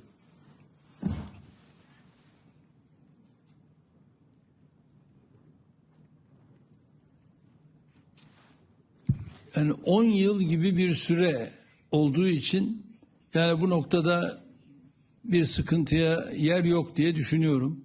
10 yıl içerisinde böyle bir orana çıkarılacak. Tabii ki NATO'nun da böyle bir güce ihtiyacı var ve bunu da tabii Avrupa Birliği'ndeki NATO üyesi ülkelerin halletmesinden başka çıkış yolu olmayacaktır ve şu anda NATO üyesi ülkelerde bu imkana, bu güce sahip. Türkiye olarak biz de bir üye ülke olarak bu konuda olumlu beyanımızı yaptık. Dedik ki 10 yıl içerisinde bunun verilmesinde fayda var. Herhalde kifayeti müzekker olmayacak mı? Sen Türkiye'de sorarsın ya.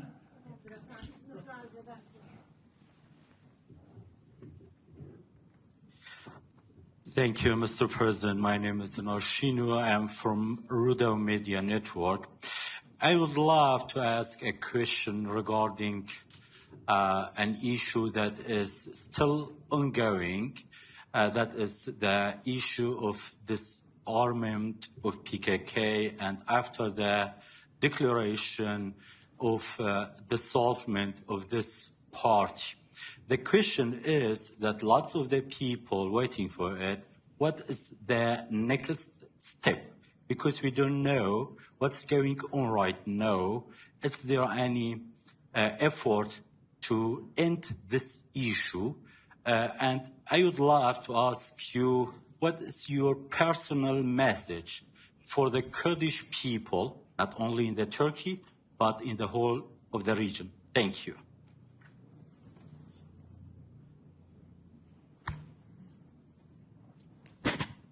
bölgede yaşayan Kürt vatandaşlarımla Cumhurbaşkanları olarak bizim herhangi bir sıkıntımız yok. Şu anda gayet iyi gidiyor. Parlamentoda güçlü bir potansiyele sahipler.